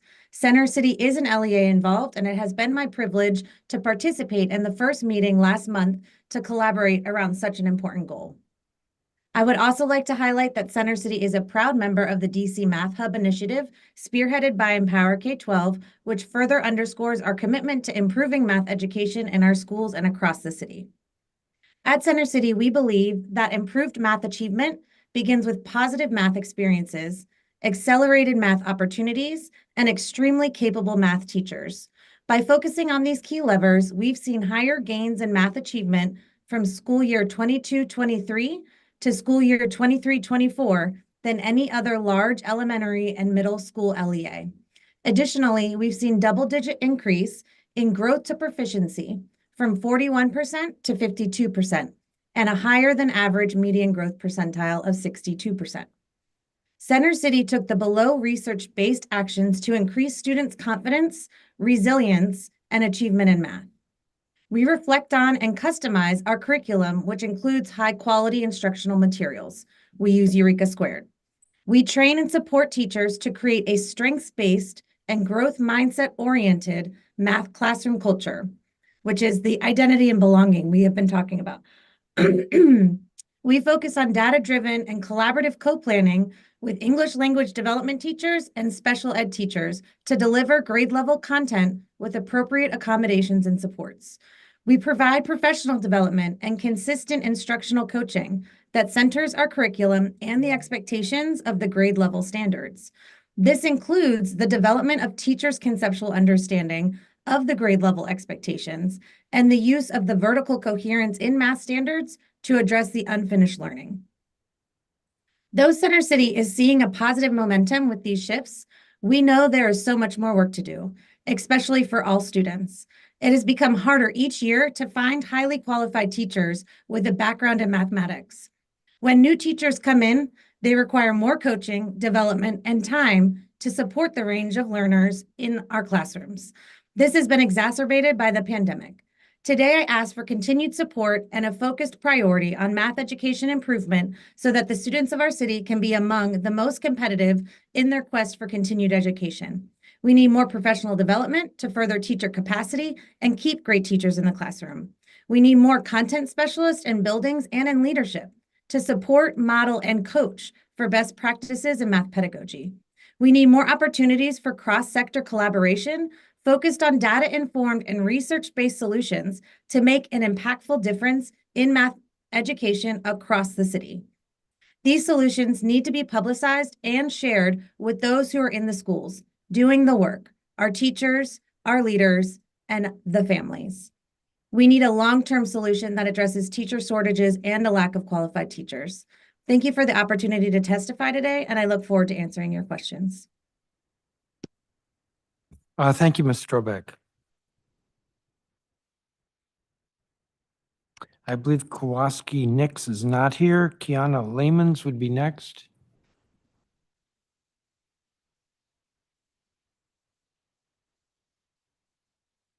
I'm told she's online, but has to accept. So we'll move on. Brandon Fry, I believe, is not here. Jill Nihus. There we go. Chairman Mendelson and Councilmember Parker, thank you for your consistent focus on providing the highest quality education for all students in DC and your consideration of the Mathematics Education Improvement Act of 2024. My name is Jill Nias, and I am the Chief Growth Officer of Power My Learning, a national nonprofit focused on improving K-5 math education. Over the past 2 years, we have had the privilege to partner with 22 elementary schools across DC through our early grades math program, which includes the Family Playlist digital tool and professional learning on math and family engagement for teachers and principals. As a longtime elementary math educator and former district leader in DCPS, I am keenly aware of the need to improve math outcomes starting from the early grades. As you've heard from previous speakers in the expert panel, proficiency in mathematics in the early grades is just as important as reading proficiency and just as consequential for students' long-term academic success. That is why it is critically important to engage students, teachers, and parents in a comprehensive plan to improve math education and outcomes in the home and school, including the following pillars. As shared in other testimonies today, the first pillar is ensuring that every classroom is provided with a rigorous and coherent, high-quality math curriculum. And second, teachers must have the ongoing support they need to fully implement a high-quality math curriculum. The third pillar is where I want to focus my time today. From the earliest grades, research is clear. Parents must be fully engaged and supported to help their children learn math, just like reading. In a meta-analysis report of 22 studies, it was determined that the amount of mathematics talk that children hear in the home is a strong predictor of math outcomes, beginning as early as age 3. Research points to the fact that a positive home math environment is not only associated with greater math achievement, but can instill in students a positive attitude and early interest in the subject more broadly. Here's what we've learned in our partnership with elementary schools across DC. The schools that experience the combination of engaging families and professional learning with tight alignment to high quality curriculum have demonstrated significant improvement in math achievement. Last year, our partner schools enrolled 7,124 students in wards 1, 4, 5, 6, 7, and 8, including 4,491 of whom are designated as at risk, and 3,543 who attended schools east of the river. In addition, 4 of the schools were identified as a bright spot for math growth in the DC Math Hub report, Problem Solving Math Education in the District, released earlier this year. In 16 elementary schools, over 5,000 students in grades K-2 have had access to family playlists, collectively engaging in over 50,000 minutes of additional math learning at home. The tool provides play-based activities to play at home and that are aligned with the school's high-quality curriculum and the learning that is happening in the classroom. Families access family playlists via text message or email in their preferred language with over 140 languages available and view it in a browser on their mobile devices. Playlists use everyday household objects like plates and spoons to turn math learning into fun, hands-on activities for students. An Explain What You Learned section encourages students to articulate their understanding of a math concept, while families record a video of their child's explanation. These videos are automatically sent to the teachers and offer valuable, authentic data on how students think, reason, and communicate about mathematical concepts, giving teachers real-time insights into student progress and opportunity to support individual student needs. Last year, principals and teachers in our K-2 partner schools also received high-quality professional development in math and how to engage families in math learning, with teachers in grades 3 to 5 and in 6 additional schools also receiving this professional learning. Teachers shared that what they found most valuable was the opportunity to collaborate with their peers on ways to engage families intentionally as a collective math team. At the end of the day, schools must have the financial resources necessary to fund these critical components, including instructional materials, coaches, professional development, and family and community supports. As you consider the Mathematics Education Improvement Act of 2024, I urge you to include these critical supports as part of a comprehensive plan to accelerate math outcomes for all students. As a longtime educator and resident of DC, thank you for your commitment to improving our education system, and I appreciate your time today.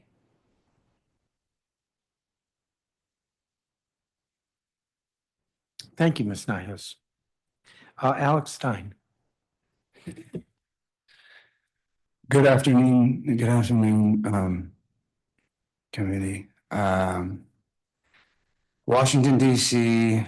schools are full of bright, curious minds, but too many of our students are struggling with math, a subject that's critical for their future success. It's time we step up with better resources, innovative teaching, and targeted support to ensure every child in our city has the skills they need to thrive in a world driven by numbers. And I want to come up here and I want to try to give a good presentation on the necessary steps that we need to take in order to help the children. But after last night, I don't think there's a very bright future for our children. And I think about the dark cloud that hangs over this city. And I moved here from Portland, Oregon. I caught my wife having an affair, and it turned my life upside down.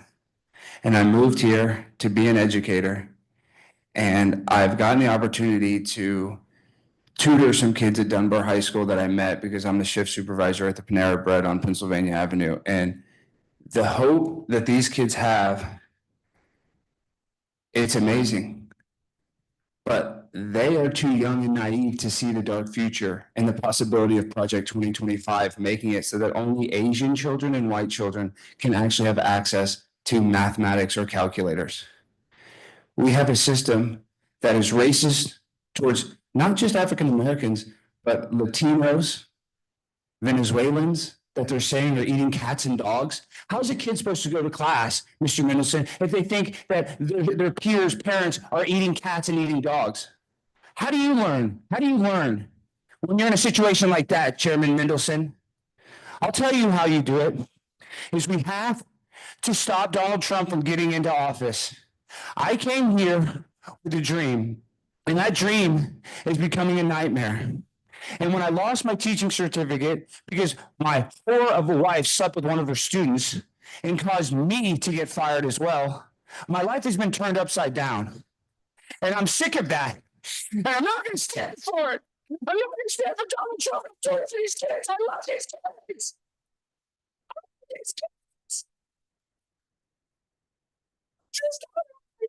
so much. She's in months ago with her new boyfriend.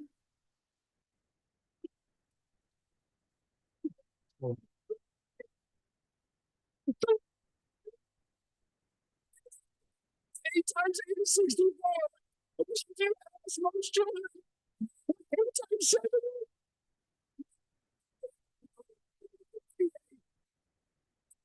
Thank you, Mr. Smith. Thank you. Thank you. Fabian Collins, who's here virtually. Yes, sir. Please proceed. Okay, thank you. Good afternoon, Councilman Mendelson and members of the committee. My name is Fabian Collins, and I am the Director of Math and Science at DC Prep. I've been a proud member of the DC Prep community for the past 11 years, where I've been a 6th grade special education math teacher, a math department chair, and most recently, the principal of our Edgewood Middle Campus, which was named the highest scoring DC middle school based on OSSE's STAR framework. DC Prep is a public charter school network that serves more than 2,100 preschool through 8th grade students in wards 5, 7, and 8. And earlier this year, all 3 of our middle schools were recognized in Empower K-12's Bright Spots report, as they were among the DC schools that demonstrated the most rapid growth in math achievement. I want to express my gratitude to Councilmember Parker for proposing a math task force and Dr. Mitchell and Aussie for quickly convening the Math Proficiency Task Force to explore best practices and ways to systematically improve math achievement for K-12 students across the district.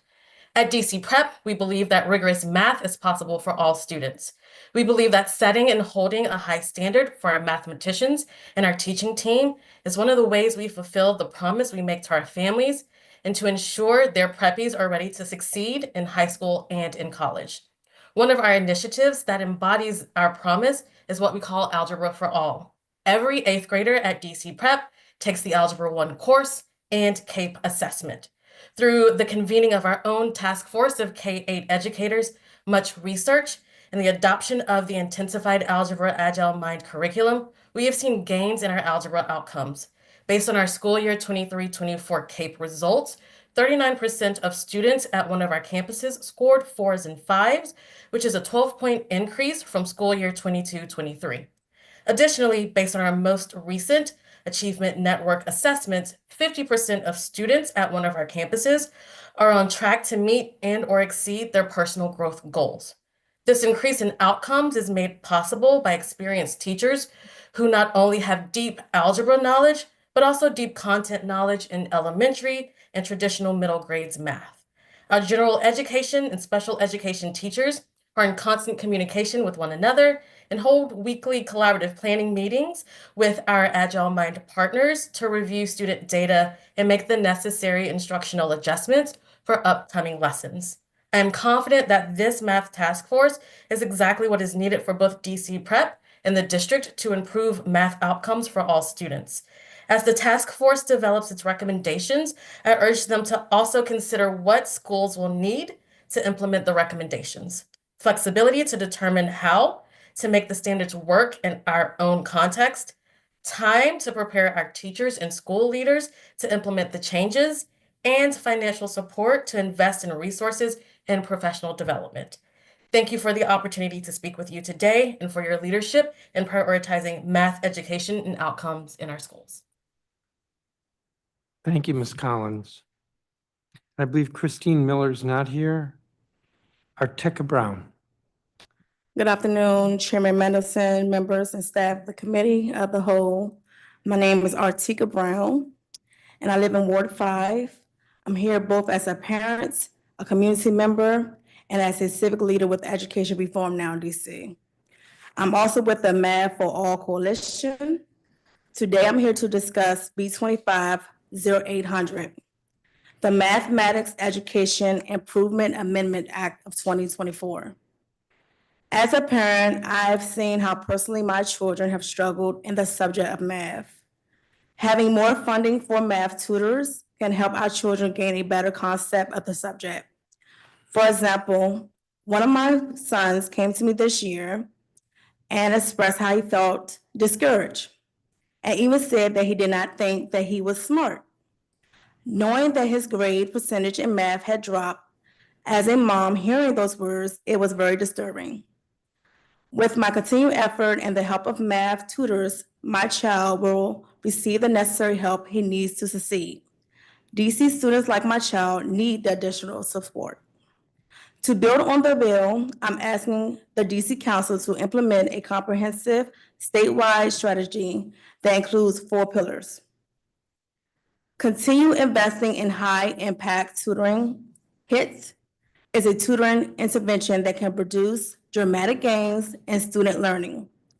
New research shows that DC students who've got frequent small group tutoring improve their reading and math scores after the return to in-person classes, attended more classes, and had a stronger sense of belonging at school. Provide high-quality instruction materials and professional learning opportunities by producing a list of materials for LEAs to choose from that have proven efficiency for all students, those with and without disabilities, as well as a list of high-quality professional learning providers that are directly aligned. Develop a high-quality math teacher pipeline that provides bonuses for math.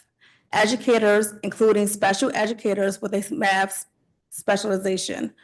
Provide support for parents and caregivers by establishing a list of easy-to-use, high-quality tools, resources, and games to support caregivers at home.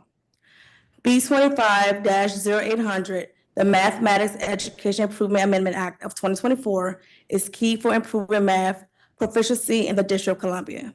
Thank you for considering this important issue. Thank you, Ms. Brown. You're welcome. So I have a couple questions or a few questions for a couple of you. All of your testimony is helpful. Let me see, Ms. Strobeck.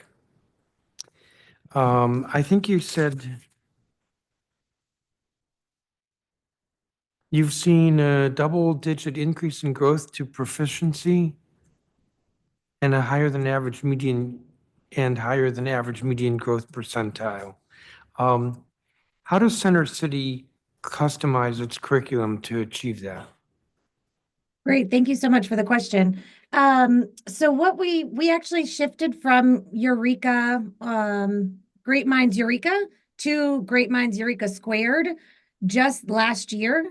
With a full year of implementation, it is known for being a better curriculum to meet the range of learners by incorporating more foundational skills and visual models and reasoning and writing. So all of these pieces, I really believe, helped meet the kids where they were, and then also still has the rigorous expectations of the grade level incorporated as well. It's just a very intentional and sequential curriculum is one way. And then, although I asked about curriculum, Center City does a lot in terms of professional development for teachers in this area? We do. So I am actually also the facilitator of professional development for our 6 campuses, 3rd grade through 8th grade. And I work with a peer specialist that implements the facilitation for K-2. And so we collaborate on what that looks like. So we're very aligned. And then I also have a district teacher leader who is a current 5-6 math teacher at one of our highest performing campuses, the Congress Heights campus in Ward 8. And he will help facilitate professional learning for new teachers as well. Now, you also, I'm shifting subjects a little here. You testified about harder each year to find highly qualified teachers. I don't remember very many witnesses testifying to that earlier, but you did, and then somebody after you did. What's going on there? You're not saying a teacher shortage, you're saying a math teacher shortage. I believe so. So I do believe, I have not testified prior to today, but I am saying that I do believe that there is a teacher shortage, seeing how many people are actually applying specifically for math teaching positions that are also with the qualifications and certifications of math content, specifically middle school math or algebra. We are just seeing people sometimes shifted around, people who have math not as their first content area, but willing to, implement with their best practices and their knowledge and their urgency and their will kind of to understand the math. So, I mean, it's just that we do have a lot of people willing to do it. We just don't always have a big pool of people who are actually qualified and certified math teachers. And this is new. I believe this is probably since the pandemic. Interesting. Thank you. The Mr. Nihus, you partner with 22 elementary schools. I'm Yes. assuming that's cross-sector, DCPS, charter schools? It was just DCPS. And so the individual schools will reach out and contract with you? No, we did it through the leadership at DCPS, and it was part of their initiative called Dream with Families, which was Called what? Dream with Families. Yeah. And it was part of a larger initiative around the Road to Equity. And they used for the first year, they used ESSER funds to support the program. And who's paying for it now? Do you know? The 10 schools that are using it this year are, we are doing it an in-kind gift this year. So 22 is not at one time. It was 22 last school year, and this year it's 10.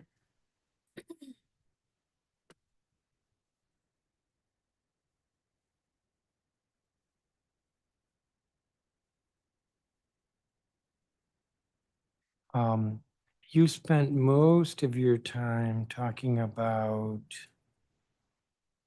parents, but you said teachers must have ongoing support. They need to fully implement a high-quality math curriculum. What does that look like?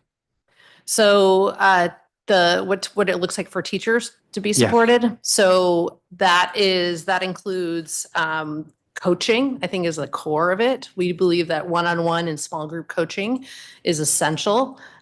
We know that coaching is one of those professional practices that leads to the most growth in teacher practice. It also meets the teachers where they're at. One of the things we also know is that many teachers we have that are coming into our system from teacher prep programs are inadequately prepared, especially elementary teachers. We know that the National Center for Teacher Quality has said that only 15% of programs across the United States are adequately preparing teachers to teach mathematics at the elementary level. So teachers are coming in at a real deficit. I was one of those teachers back in the day, teaching 5th and 6th grade math, had very little support in my teacher prep program that prepared me to be able to teach math content well. So much of your testimony was on parental engagement. Mm-hmm. And you do give some details there, but I kind of wanted to press from this angle, and that is, we know that one of the challenges that we have, particularly with schools and students who are what we call at risk, is the lack of parent engagement. So here you are saying that it's clear that parents must be fully engaged. There's almost a suggestion, I would say, maybe I'll say the theme at this hearing, that with regard to math, that we really need parents to do more. And yet, if there's a challenge with parental engagement, then don't we just basically have an equity problem? So yes, it can it can cause an inequity issue. However, one of the biggest things that we've learned in family engagement over many decades is that oftentimes families are not invited into the learning process. Sometimes it's just like, we think of family engagement as just like, hey, we send a newsletter home, or, we have different apps that give information to families, but we often don't invite families into the process of learning. And especially when it comes to math, as another person testified, that math and the way that we're teaching math may be different than the way we as adults experience math as children. And so it is really hard to support our children if we are not given the support to be able to teach the way our students need to be taught today. And so a program like ours with Family Playlists is that we are making it, one, play-based, so it's fun, it's inviting, it's not a contentious moment of, you know, that can often happen around math homework at home with families, but it's play-based. And so it's centered around a game, so that invites families into the process, and it's not, and it's in a way that's accessible to both the students and their family members in learning that math concept. And you're finding that works? Yes, we have a lot of evidence. We've been actually using this tool for several years. And in fact, we have a large grant from the U.S. Department of Education right now, a research grant, where we're finding even more evidence. Any other strategies besides using, what's it called again, Family Playlists? Yeah, so the other thing that we know that is really important is, and it was accentuated in a couple other testimonies, is around the importance of social emotional learning, and the idea that in order for students to be ready to learn, they have to have the disposition to be able to engage with math. And so what we're finding is that there's a combination of, with our work with families and with students and with teachers, is that component of SEL is another really important concept besides just the math content itself. In addition to that, we also, again, spend a lot of our time really coming alongside the school leader, because one of the things that we know that if you don't have the buy-in from the principals, and also that whatever we're doing in the schools, including Family Playlists, if it's not aligned to a larger strategy around math and family engagement, the tool won't be used, and the teachers won't be engaged, and the families won't be engaged and incentivized to engage. So it really requires this kind of holistic, kind of systemic approach to engaging families in math. I'm going to leave it with that because I'm way over my time. Councilmember Parker?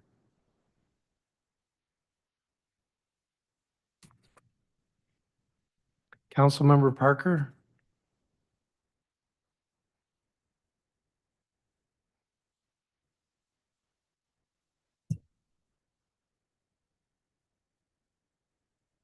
Do one more chance. Councilmember Parker? You may have stepped away. I'm going to thank you all for your testimony, especially those of you who are in person. Gregory Anthony Deere. These next group of witnesses are all education reform champions with Education Reform Now advocacy. Whitney MacArthur.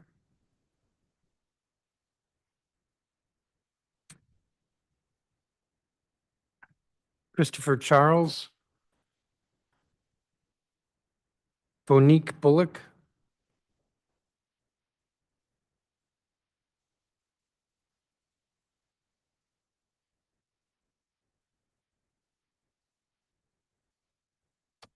Got three folks here. Andre Aina. A-I-N-A is the last name. Andre Aina. Aina. Kenneth Adu. Ado, I am just like screwing up here.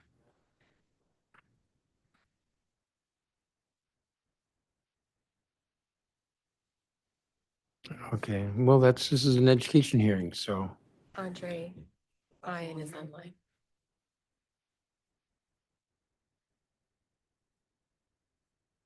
Let me just check whether the last two are online. LaDon Johnson and Purnell Works. Purnell Works. Okay, oh, good. So Gregory Anthony Deere. Good afternoon, Chairman Mendelson, members, and staff of the Committee of the Whole. Thank you for your leadership today and your tremendous composure and patience. My name is Gregory Anthony, and I live in Ward 1. I'm here as a civic voice with Education Reform Now, DC. I'm also with Math for All Coalition. Today, I'm here to discuss the Mathematics Education Improvement Amendment Act of 2024, B25-800, which is crucial for the advancement of math standards here in the district and tantamount for the success of our students and critical for the positive sentiments of your constituency. From my experience, and throughout all of history, math has served as a foundation of technological advancement and is the enabler of innovation in career fields such as engineering and medicine, the type of fields you would need to stay in the city. But mathematics quintessentially contributes to improved quality of life, upward mobility. We want our students to engage in informed decisions about their finances and health. And if we know better, we should do better. Any deviation from doing better is a sin. If we don't do better, we are doing our children and our communities a disservice and an injustice. We have a personal responsibility and moral obligation to mathematics.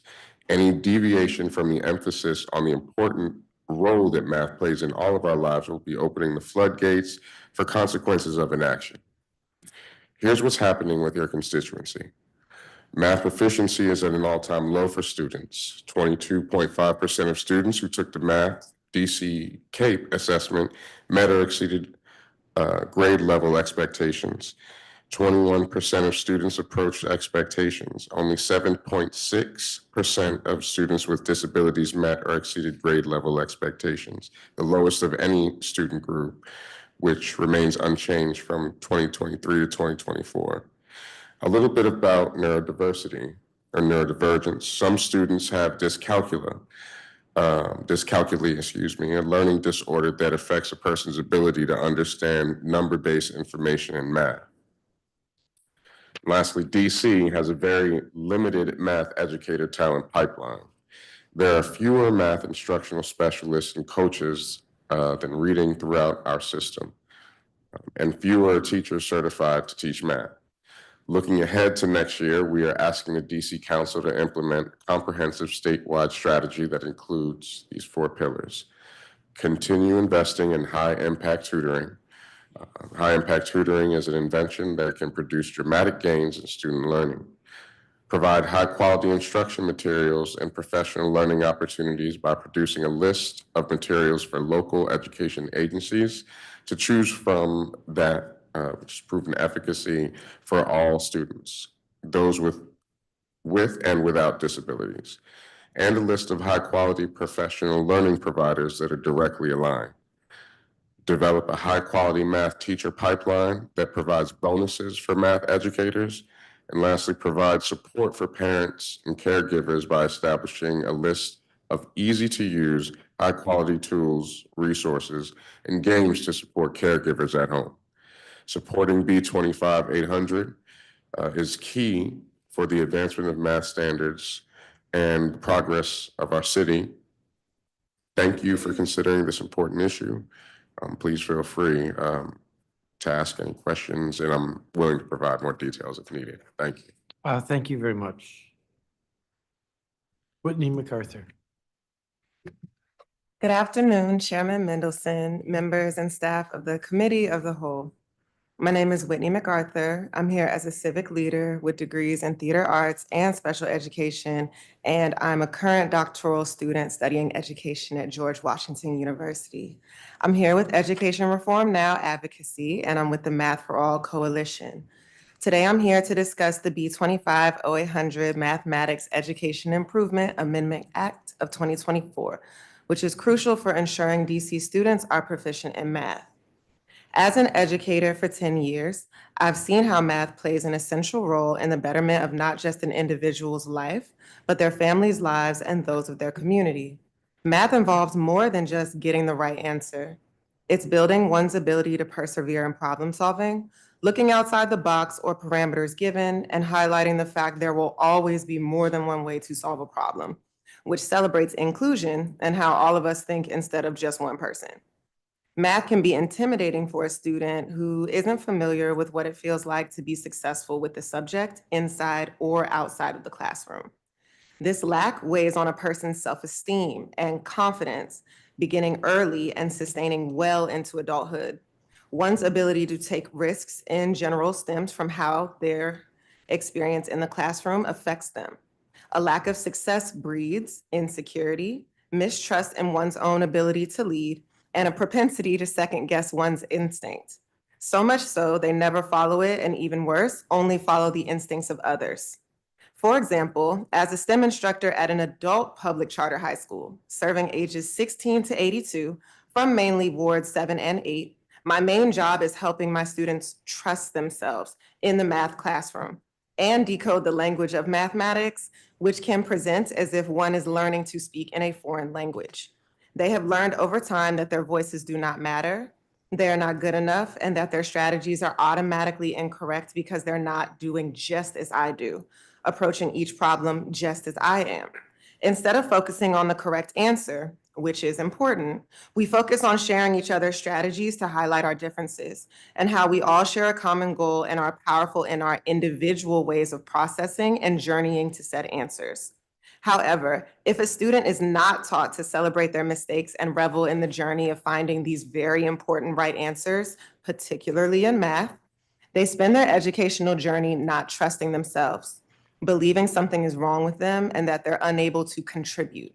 This breeds not only negative feelings towards themselves and math class, it produces negative behaviors, such as lying and cheating just to get by, and an extreme avoidance for all mathematical concepts and issues that would have them use their own voice or rely on themselves.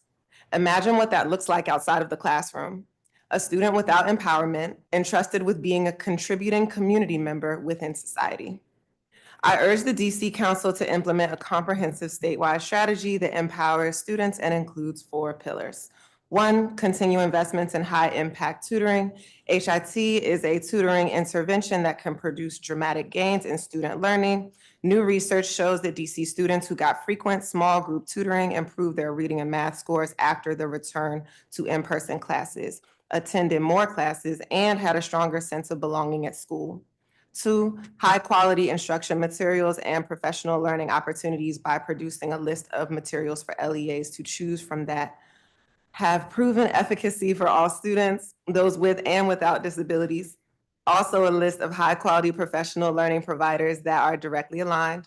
3, a high-quality math teacher pipeline that provides bonuses for math educators, including special educators with a math specialization. And 4, support for parents and caregivers that includes a list of easy-to-use, high-quality tools, resources, and games to support caregivers at home. I urge the DC Council to support B25-0800 Mathematics Education Improvement Amendment Act of 2024. Thank you for considering this important issue. I am happy to answer any questions you may have. Thank you, Ms. MacArthur. Christopher Charles. Good afternoon, Chairman Mendelson, members of the staff and committee as a whole. My name is Christopher Charles and I live in Ward 7. I'm here both as a community member, returning student attending American University for Public Health Innovations, and political science. As a civic leader with Education Reform Now advocacy, I'm here with the Math for All Coalition today. I'm here to discuss the Mathematics Education Improvement Amendment Act of 2024 for DC Health's 2018 Health Equity Report. It covers DC's 9 key drivers of health, including education, employment, income, housing, transportation, food environment, medical care, outdoor environment, and community safety, intersecting how it impacts health outcomes. The Health Equity Report illuminates the stark differences between wards 7 and 8 compared to the rest of the city. These wards face discriminatory high rates of poverty, unemployment, and lower educational attainment, all of which contribute to decrease in life expectancy and poor health outcomes. This experience solidified my belief that addressing educational disparities, particularly in math proficiency, is paramount in fostering thriving, equitable communities.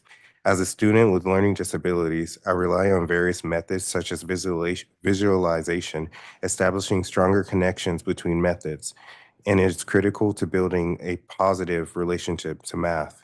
Working at Latin American Youth Center, I've witnessed firsthand the challenges that many young people face in math. For example, I met with youth who were struggling to understand foundations of math, leading to defeat when it came to understanding their budgets. This highlights the needs for early and effective math education to prepare young people for success in life. However, the limited access to quality math programs and resources in many communities possess a significant challenge to achieve this goal. I am asking that the DC Council implement a comprehensive statewide strategy that includes 4 pillars. Like mentioned before, continuing investing in high impact tutoring, provide high quality instruction materials and professional learning opportunities, develop a high quality math teacher pipeline that provides bonuses for math educators, provide support for parents and caregivers by establishing a list of easy to use high quality tools, resources, and games to support caregivers at home. Supporting Mathematics Education Improvement Amendment Act of 2024 is key for advancement of the math standards here in DC and the success of our students. Thank you for considering this important issue. I'm ready to provide more details as needed. Thank you, Mr. Charles. Vanique Bullock, who I believe is online. Oh, has not accepted. So I'll keep moving. Andre Ina. Hello, I'm here. Good afternoon, Chairman Mendelson and committee members. I am Andre Ina, a Ward 7 resident and civic leader with Education Reform Now DC, representing Math for All Coalition. I strongly support the Bill 250800, the Math Education Improvement Amendment Act of 2024, which establishes a math proficiency task force to enhance K-12 math education in DC. The bill's key provisions do include recommending evidence-informed instructional materials, creating a state catalog of professional development resources, and establishing intensive training programs for educational leaders. While all these items are very vital for mathematics education in DC, I do recommend 2 additional focus areas. The first recommendation is an expansion on high-impact tutoring, which can accelerate learning by up to 2 grade levels by doing a couple things. Streamlining the grant process, so schools and institutions may receive more grant opportunities for high impact tutoring, expanding the delivery model and options, and facilitating a fund braiding and education on those practices to facilitate funding. I'd also like to recommend strengthening support for students with disabilities through adaptable instructional materials in the area of mathematics, and also enhancing professional development for educators and special educators in regards to mathematics. This need is very urgent, as only 22.5% of students actually meet on-grade math expectations, and 1 in 3 DC residents actually have basic or below basic math literacy. And math proficiency directly impacts future earnings and work readiness. So I urge the council to pass Bill 250800 to strengthen math education in our city. Thank you for your consideration. Regards, Andre Ina. I am open for questions and any other further suggestions that you may require. Thank you. Thank you, Mr. Ina. Mr. Ado.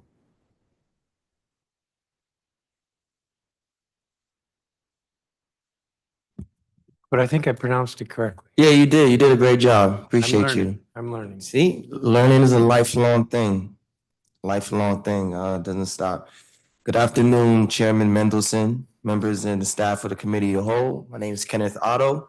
I'm a Ward 4 resident I'm also a civic leader with Education Reform Now Advocacy DC, and I'm also with the Math for Coalition.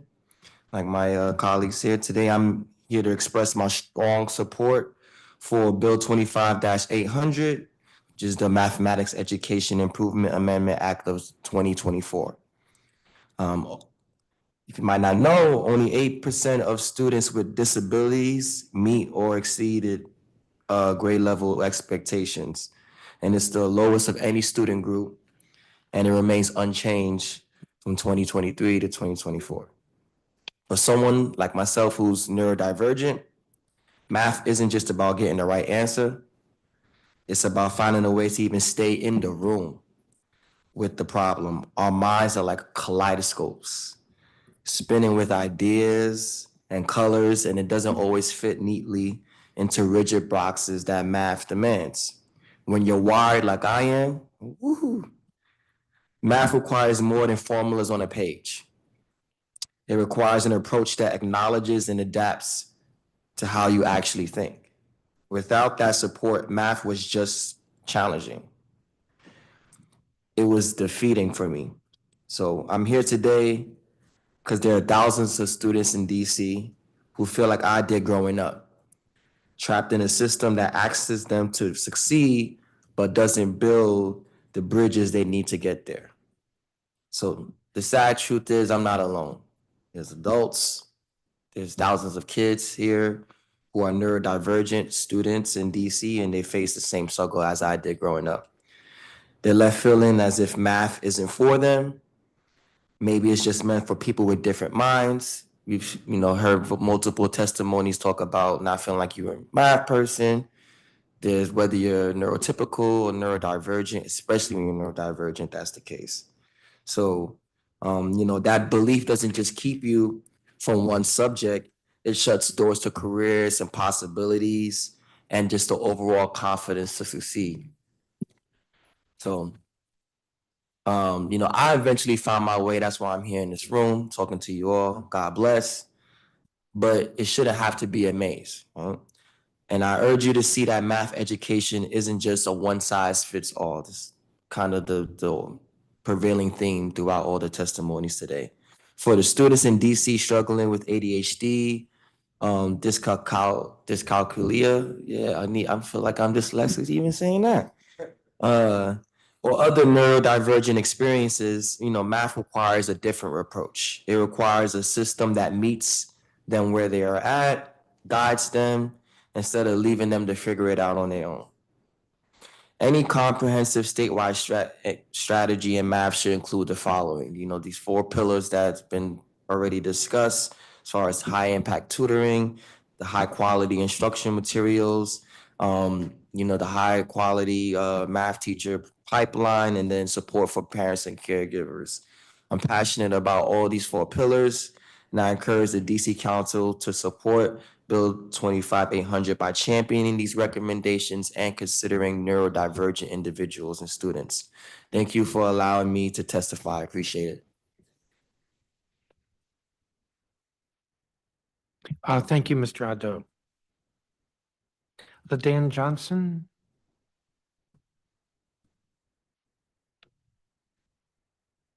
You're muted. If you could unmute and start over. All right. Good afternoon, Chairman Mendelson, members and staff of the Committee of the Whole. My name is LaDan Johnson. I am a Ward 7 resident, a civic leader with Education Reform Now Advocacy DC, and I'm with the Math for All Coalition. Today, I'm here to express my strong support for Bill 25-800, the Mathematics Education Improvement Amendment Act of 2024. In my role as an advisor to aspiring engineers and computer scientists, I don't just see students on paper. I see the journey they're trying to navigate. For many, math is a brick wall they've been banging against long before they reach my office. They've learned to be resourceful and maneuver around weaknesses in their education. But no matter how hard they work or how much they compensate, there is a limit to what they can achieve when the foundation isn't there. These aren't just knowledge gaps, they're missed opportunities, dead ends that cut students off from the careers they could excel in if they have the right support. To address these gaps, I help run the CEA Summer Bridge Program, backed by a $2 million Hopper Dean Foundation grant. Each summer, we prepare over 20 students with a pre-calculus course, daily tutoring, and critical support to set them up for success in their first semester at Howard. The results are clear. Students with strong math foundations thrive, while those without struggle to keep pace. Yet programs like this are rare, leaving most DC students to tackle essential math skills on their own without a cohesive strategy. We're in 2024, yet DC still lacks a comprehensive math strategy. Year after year, we expect students to figure it out, hoping they'll somehow acquire the skills they missed early on. But as someone who works daily with these students, I know that hope and hard work aren't enough. We need a system that ensures every student has a foundation to thrive in math, not just for one exam, but for a lifetime of opportunity. Any comprehensive statewide strategy in math should include the following. There should be an investment in high-impact tutoring. We should also provide high-quality instructional materials and professional learning opportunities that support students with disabilities. Additionally, we need to develop a high-quality math teacher pipeline and support for parents and caregivers by establishing a list of easy-to-use, high-quality tools, resources, and games to support caregivers at home. I encourage the DC Council to support this bill with these recommendations. Thank you for allowing me to testify.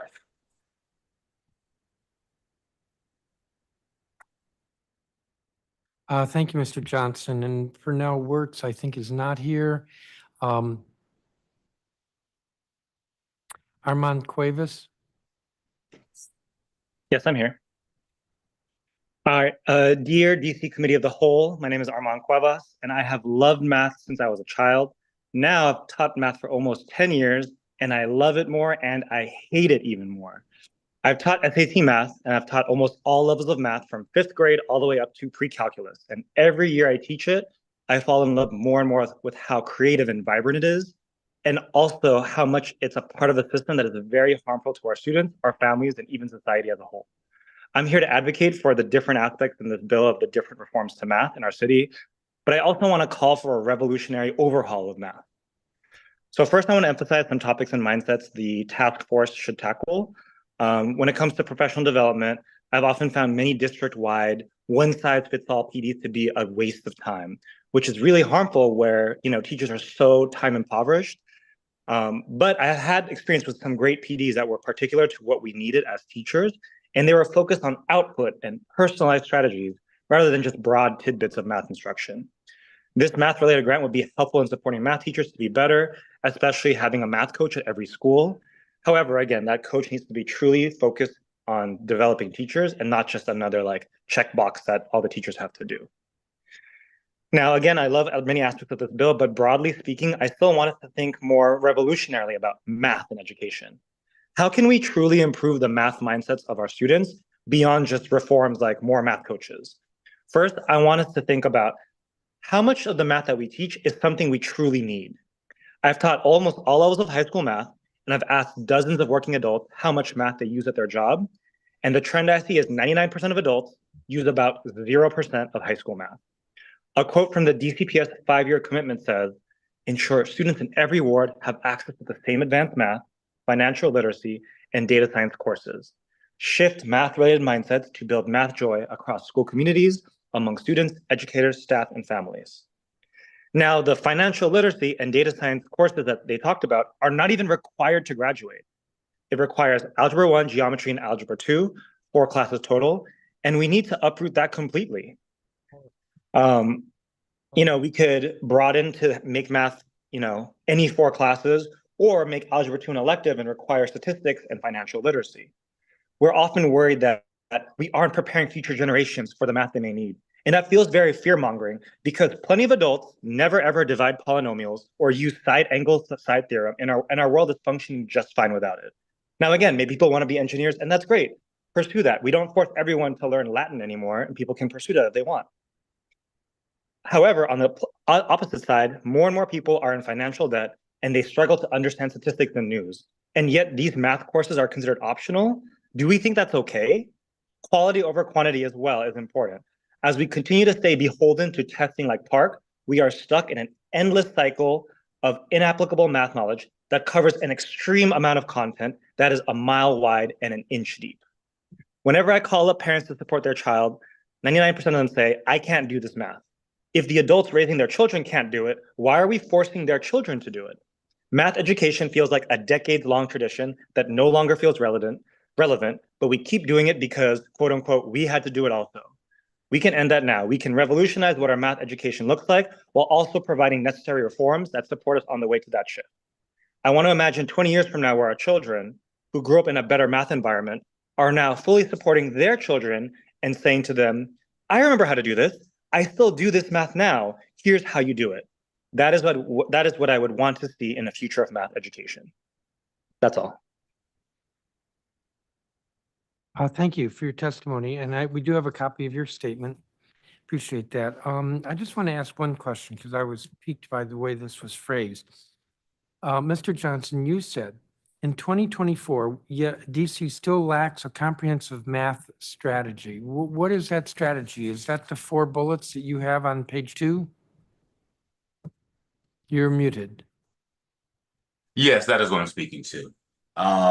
Specifically, I know there have been initiatives, that have talked about bringing in high impact tutoring or having these materials available, but they're still not there. So when I speak about a comprehensive strategy, it's not just, saying that, we need to make a change, but actually providing, the actual materials and supports. So the 4 bullet points is what I'm speaking of, the comprehensive strategy. All right, I'm going to leave it at that. Let me see if Councilmember Parker is here. Actually, Is it okay if I add something to that, sir? Well, ordinarily I ask the questions, but go for it. Okay, thank you. And if I don't Thank like the you. question, I won't answer. Okay, about the comprehensive math strategy. So as somebody who piloted illustrative mathematics, because it was brought up like, oh, don't we have high quality materials in the schools across the board? Shouldn't it be like what it is? And shouldn't that be what is given to the students? There is like a mass issue with consistency. I've only taught in charter schools, but I did teach at the Promise Academy that was mentioned a couple hours ago by Mr. Boots. And he was actually talking about my students. I taught them in kindergarten. So it was a very unique experience. I was teaching my kindergartners fractions. That is not happening across the board because not all of us are qualified to do so. So I think that might have been like what he was talking about and what has been the resounding echo of, yes, some of us know how to do it and some of us know how to do it really well, but we need help and it's not enough because we have a 22.5% rate of success. That was it. All right, that sounds more like a statement than a question, but I'll say this. We are, the council, the Committee of the Whole, which is the Council of the District of Columbia, does not actually run the school system, which is a good thing. But we do oversight, and that's what this hearing is. And the fundamental question is, how do we get above 22 or 23% at or exceeding expectations? And so you started out by saying materials. One of the first witnesses, we had the expert panel testified to, I think they said 3 core needs, one of which was high quality instructional materials. My guess is that's fairly consistent, but that's one of the things we're going to look at.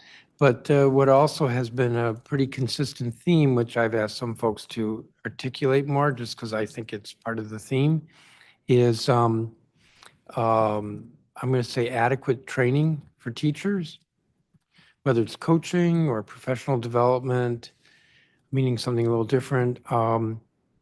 And that's where I think maybe we're not seeing the consistency. And then the question is, how do we get that into the classroom? So I think at the top level, what we're going to hear, because the government will be next, is that they have all these policies in place that are true to what we've heard are necessary, but with a 22% at or exceeding expectations, that suggests it's not actually happening in the classroom.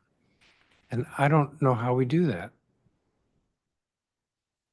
I have a couple ideas. I mean, we all do, but I appreciate the hearing. And I really do think that what you mentioned about the social emotional piece, because I teach adults, like I see the latter end. Most of my students are above 40. So I'm dealing with very ingrained, thought patterns about themselves, about their capabilities. And they're also coming from a previous generation than mine.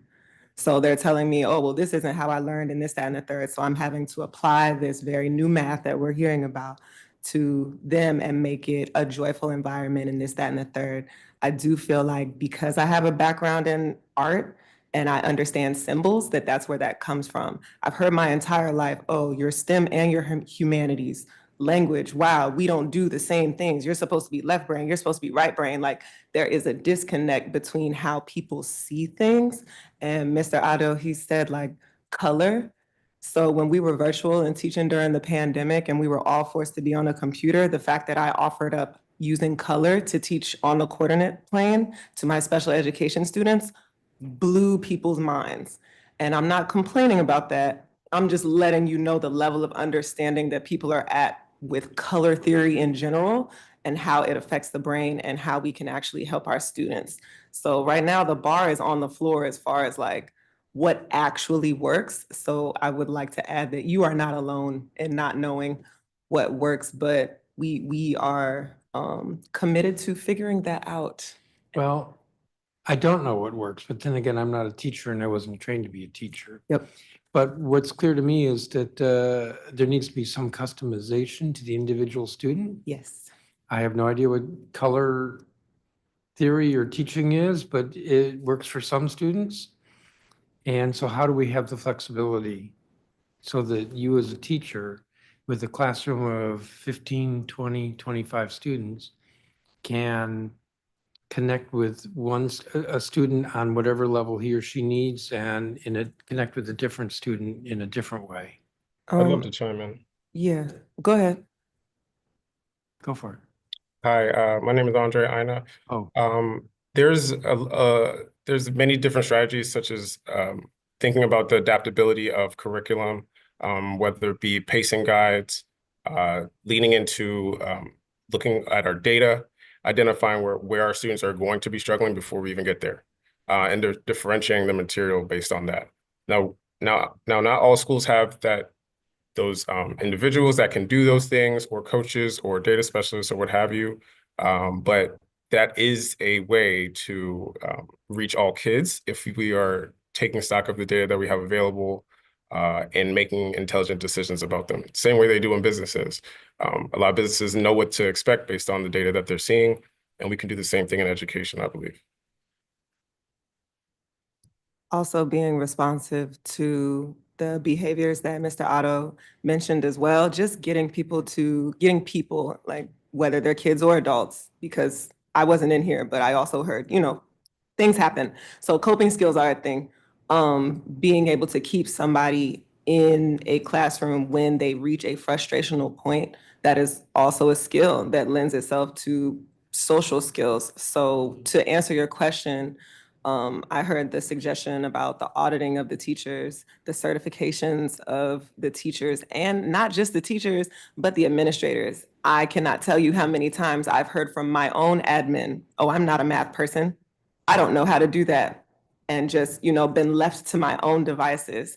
I will tell you the most difficult thing that I teach my adult students who, once again, are above 40 and have children and grandchildren, the most difficult concepts are fractions, decimals, and percentages, which is a lack of number sense. The most difficult thing that anybody younger than that deals with is factoring, because we don't know our multiplication facts anymore.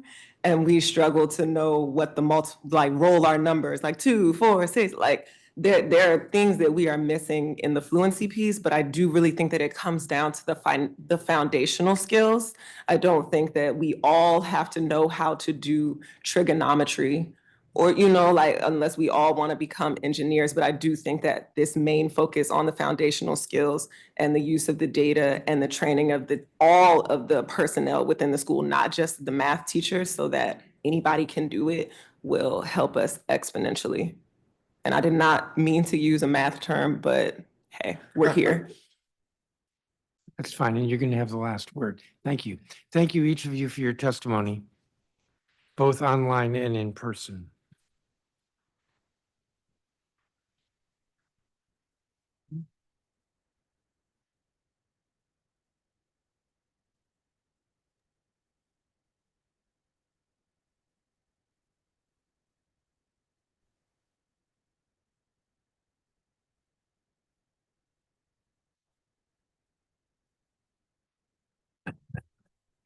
All right, I think the government has emerged at the table.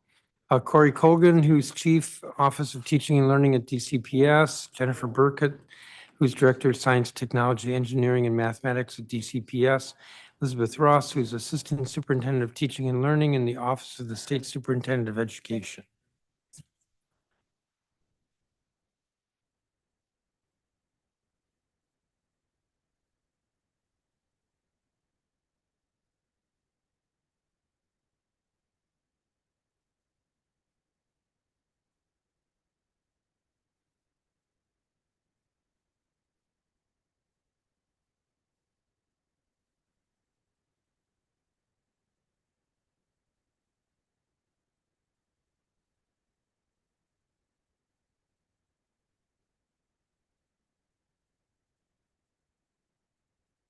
Give us just a second.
I have 3 witnesses, 2 statements that tell me one person's here to answer questions. Okay, who wants to go first? I think Ms. Ross will go first. Thank you so much. Good afternoon, Chairman Mendelson, members of the Committee of the Whole, and staff. My name is Elizabeth Ross. I am the Assistant Superintendent of Teaching and Learning for the Office of the State Superintendent of Education. I am pleased to join you here today to discuss the important topic of mathematics education in the District of Columbia and Bill 25-800, the Mathematics Education Improvement Act of 2024, which seeks to establish a math task force to improve kindergarten to grade 12 math achievement in the district. OSSE shares this council's deep commitment to accelerating mathematics competency for all DC students. After many years of steady mathematics achievement growth, the pandemic dealt our system a blow from which it has not yet fully recovered. DC's statewide standardized assessment, the District of Columbia Comprehensive Assessments of Progress in Education, or DC CAPE, demonstrates that far too few of our students are achieving at or above grade level in math. In the 23-24 school year, 22.5% of all DC students performed at or above grade level. This is up from 19.5% in 2022, but still significantly down from pre-pandemic proficiency rates of 31%, a number that itself was far too low. This incomplete recovery from the pandemic mirrors national trends. Overall, our math achievement indicates that we must work diligently to ensure that our educators and our students have the necessary supports and interventions to rapidly improve mathematics knowledge and skills. As the state education agency, OSSE establishes the enabling conditions for our LEAs and our educators to support student learning. Put differently, OSSE's work is designed to facilitate, strengthen, and support the critically important work our DC LEAs, educators, and families are doing to improve student learning. One critical tool that OSSE uses to understand and evaluate the important work underway across our city is DC CAPE, which annually provides high-quality comparable data to shine a spotlight on areas of strength and highlight areas of acute need.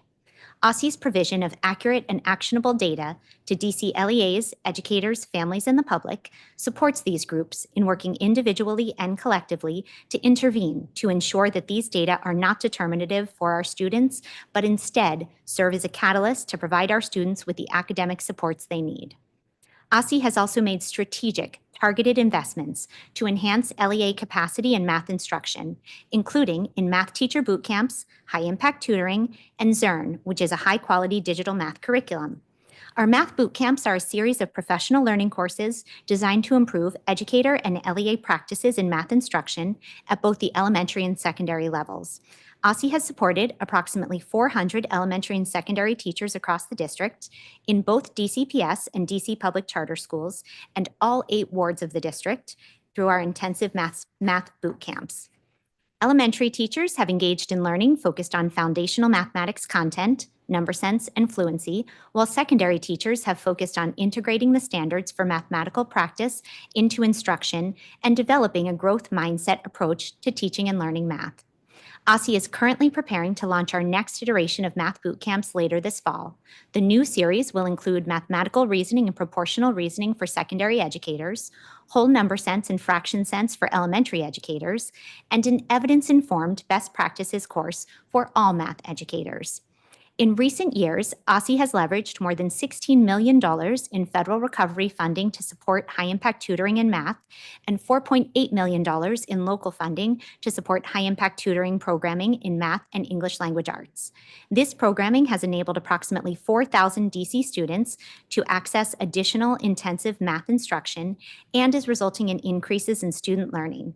Economically disadvantaged students who participated in HIT programming experienced a median increase in math scale scores of 3 points on DC CAPE, compared to a 1-point increase for students who did not participate in HIT programming. In addition, OSSE is providing 36 schools across 16 DC LEAs with access to Zearn. Alongside this curricular resource, OSSE is supporting targeted professional development and implementation support for school leaders and teachers to ensure that they have the knowledge and skills to access this important resource. However, despite the promise of these investments, our data signal additional action is necessary. The legislation that we are assembled to discuss today directs OSSE to convene a DC Math Task Force, acting with urgency in response to our DC CAPE data, as well as requests from DC LEAs and educators, and informed by the productive collaborative work that OSSE led through the Early Literacy Education Task Force. OSSE proactively launched the 22-member DC Math Task Force in October 2024, fulfilling the purpose of this legislation.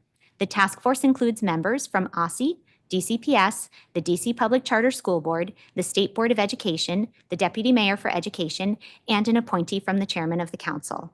It also includes significant representation from our DC mathematics educators, including classroom teachers and instructional leaders at DCPS, and from multiple DC Public Charter schools.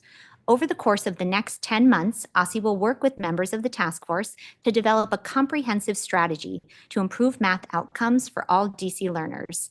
Task force members will discuss, among other topics, access to high-quality instructional materials, effective professional learning supports, the student math experience, on-the-job supports for math educators, and family engagement strategies. OSSE is also engaging with local and national math experts through a Math Task Force Advisory Circle to further inform and enhance the work of the task force. Collectively, the task force will help create a roadmap to guide the collaborative work ahead to change math mindsets, not only for DC educators and students, but indeed across our city. From the president of Harvard University opining that the underrepresentation of women in mathematics was caused, in part, by issues of innate intrinsic aptitude, to the racist trope that all Asian Americans are inherently good at math, pernicious and pervasive messages that mathematical fluency and ease are only accessible to certain individuals in our society lingers, despite advancements like the success of the film Hidden Figures. Teen Talk Barbie declaring that math class is tough, and other similar sentiments resound in the living memory of many of the individuals participating in today's conversation, and even more importantly, during the living memory of many of the individuals educating and raising our current students. These messages impact the confidence, engagement, and performance of our students in math. It will take a collective, citywide effort to overcome the damaging biases that continue to contribute to reduced math confidence and competence for so many in our city and indeed in the field of education. However, the opportunity to join in this important conversation today, coupled with the enthusiastic engagement of some of our city's strongest mathematics educators and leaders on the DC Math Task Force, leave me optimistic. I am proud to work alongside my colleagues at OSSE, DCPS, and DC Public Charter Schools, and in collaboration with stakeholders across the district to accelerate mathematics achievement for all DC learners. Thank you for the opportunity to join in this important conversation today. I look forward to answering your questions. Thank you. Ms. Colgan. Yes, thank you. Good afternoon, Chairman Mendelson, council members, staff, and members of the public. My name is Corey Colgan, and I am the Chief of the Office of Teaching and Learning at DC Public Schools. I am joined today by Jennifer Kumi Burkett, DCPS's Senior Director of Science, Technology, Engineering, and Mathematics. Our office provides educators with curricular resources, academic programs, and aligned professional development to ensure rigorous and joyful learning experiences for every student. Our office includes 5 divisions that directly support students and schools: content and curriculum, extended learning and academic recovery, language access, professional learning, and specialized instruction. These divisions provide services to schools like the creation of curricular materials, oversight of after-school programs, the identification of multilingual learners through the DCPS Welcome Center, and staffing of speech and language pathologists and other service providers in schools. I want to start my testimony today by thanking all the educators at DCPS who work daily with our 52,000 students to help them develop their skills as mathematicians. We know that an effective teacher can be the game changer in a student's life, helping them develop skills in mathematics that can support their future learning, nurture an interest, or help them establish a career. By the end of my testimony today, it is my goal that you will be able to answer 2 questions. 1, what is effective mathematics instruction?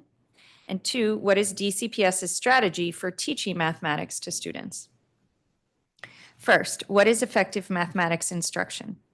If you were to walk into a classroom at DCPS or review the mathematics homework of a student today, you might be surprised.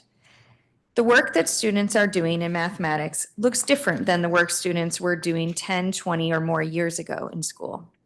That is because math teaching has shifted significantly over the last decades from a focus on rote memorization and lecture-based instruction to a student-centered approach that emphasizes the 5 strands of mathematical proficiency: conceptual understanding, procedural fluency, strategic competence, adaptive reasoning, and productive disposition. While everyone needs to know their multiplication tables, in addition to developing that type of procedural fluency, students today engage in problem solving and the exploration of multiple strategies, fostering a deeper conceptual grasp of mathematical principles. Technology has also transformed math classrooms, providing interactive tools and data-driven insights that enable personalized, adaptive learning experiences. This modern approach enhances students' critical thinking, resilience, and collaboration skills, equipping them to navigate the complexities of the contemporary world effectively. I mentioned the 5 strands of mathematics instruction, and I want to share a little more about each strand so that you really understand what effective mathematics instruction looks like today. In recent decades, the National Research Council and the National Council of Teachers of Mathematics, or NCTM, have developed resources and explanations that deepen the public understanding of these 5 strands and how they show up in mathematics education. More information on the 5 strands and the practices that support them are available in your materials and in slide 2. I will give a brief definition of each, and I am happy to answer additional questions during today's hearing. Conceptual understanding means comprehending mathematical concepts, operations, and relations, knowing what mathematical symbols, diagrams, and procedures mean. 2, procedural fluency means carrying out mathematical procedures such as adding, subtracting, multiplying, and dividing numbers flexibly, accurately, efficiently, and appropriately. Strategic competence means being able to formulate problems mathematically and to devise strategies for solving them using concepts and procedures appropriately. Adaptive reasoning means using logic to explain and justify a solution to a problem or to extend from something known to something not yet known. And productive disposition means seeing mathematics as sensible, useful, and doable if you work at it and being willing to do the work. While each strand is important, I want to emphasize that effective math instruction must interweave all 5. If we merely focus on some and not others, we will leave students ill-equipped for more advanced mathematics in high school and beyond. I hope that providing more information on what effective math instruction looks like at a big picture level is helpful to you as you consider the legislation before you and the larger issue of mathematics instruction within public schools in Washington, D.C. Now I want to turn my attention to the next question. What is DCPS's strategy for teaching mathematics to students? Prior to the COVID-19 pandemic, DCPS students were steadily improving their mathematics skills, with more students demonstrating proficiency on local and national assessments like PARCC and NAEP. As you can see in slide 3, DCPS scores on these 2 critical assessments were steadily improving, with NAEP scores in 4th grade at the average for large cities in 2019. The impact of the pandemic was profound, whether it was the loss of caregivers or the interrupted learning that occurred due to the shift to virtual instruction. It was with those impacts in mind that DCPS developed its 5-year strategic plan, a capital commitment, 2023 to 2028. As we note in our plan, by focusing on early numeracy, mathematical reasoning, and algebra readiness, we will drive math excellence across the district and prepare students for advanced courses in high school and STEM-focused career opportunities. While we have seen academic recovery since the return to in-person learning, we have more work to do, and I want to explain DCPS's strategy for teaching our students to be mathematically strong. Our strategy has 5 parts, which you can see on slide number 4. 1, implement a robust early numeracy program that ensures pre-K and kindergarten alignment, early screening and intervention to maximize the number of students performing on or above grade level by the end of 2nd grade. To achieve this, DCPS Central Services and Schools continue to implement the building blocks curriculum in early childhood classrooms. We have also trained schools on the use of mathematics screeners in the early grades and are working to expand this work to more schools this year. 2, raise math expertise of educators through high-quality professional learning and the establishment of the Dream Learning Center to provide robust graduate-level coursework and credentialing. At each DCPS school, a LEAP leader focused on math is responsible for ensuring that teachers regularly participate in professional learning to strengthen their math instruction.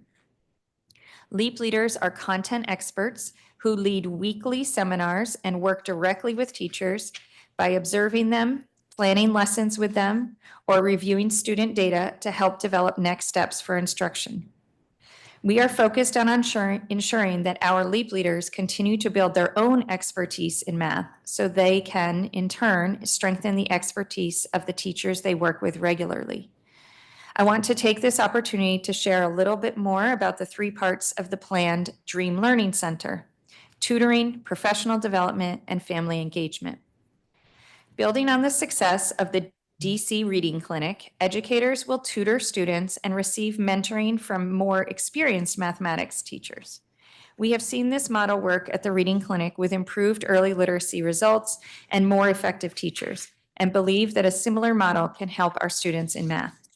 Additionally, families will be able to make use of resources at the center so that they can support student learning at home.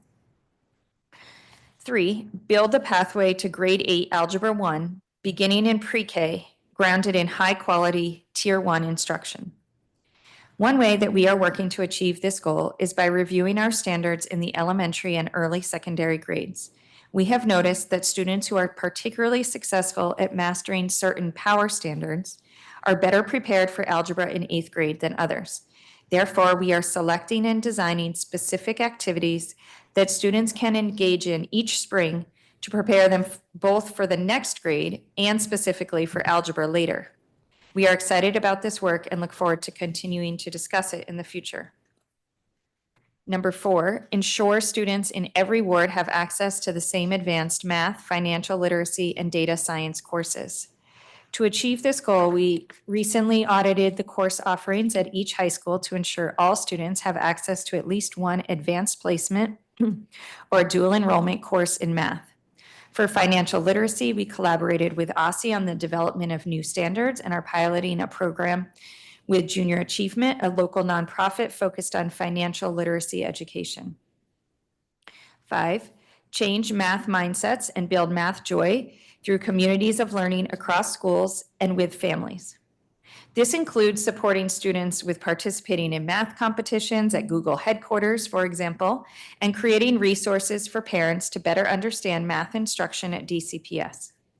We know that mathematics can be intimidating, but at DCPS, we believe that all people are math people, and we are confronting the work of changing mindsets head on. To support educators with internalizing, planning, and facilitating the use of curriculum, DCPS Central Services provides several key resources. These include weekly pacing guides to help teachers stay on track throughout the school year with lesson callouts, prioritize content and tasks, and guidance for how to incorporate lessons from other parts of the day to support student learning. We have also created instructional playbooks for elementary and secondary math to highlight effective instructional strategies and offer look-fors for both teachers and students to support high-quality instruction. Finally, Central Services curated planning templates to help teachers make sense of the math of a given unit or lesson. We know that each school has unique strengths and needs when it comes to mathematics instruction. Our cluster support model, or CSM, provides differentiated support to schools in service of their school goals, our strategic plan, and our district strategy. This year, as part of the CSM, 4 Central Services staff provide mathematical instructional support to elementary schools, and 3 Central Services staff provide support to secondary schools. Through a mix of individual coaching and group professional development, these staff members help schools effectively implement district-wide resources within their school context. They support LEAP leaders with best practices in instructional planning, curricular implementation, and data analysis. They also provide integrated school support with CSM colleagues in special education, language acquisition, multi-tiered system of support, or MTSS, and more, to ensure we are effectively supporting all students to become strong mathematicians.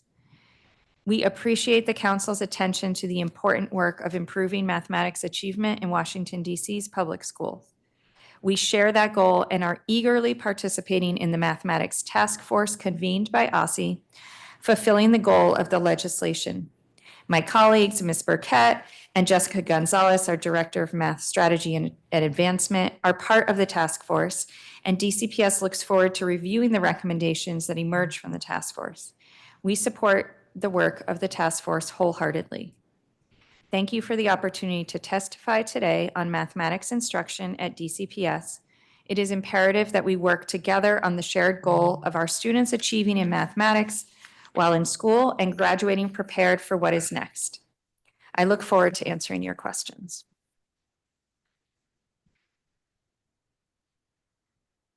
Thank you, Ms. Colgan and Ms. Ross.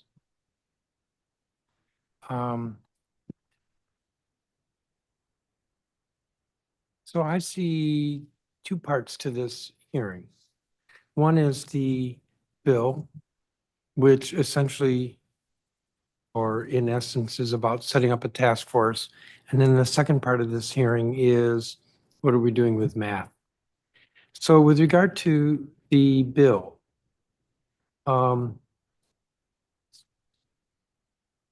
I'm not sure what I want to ask.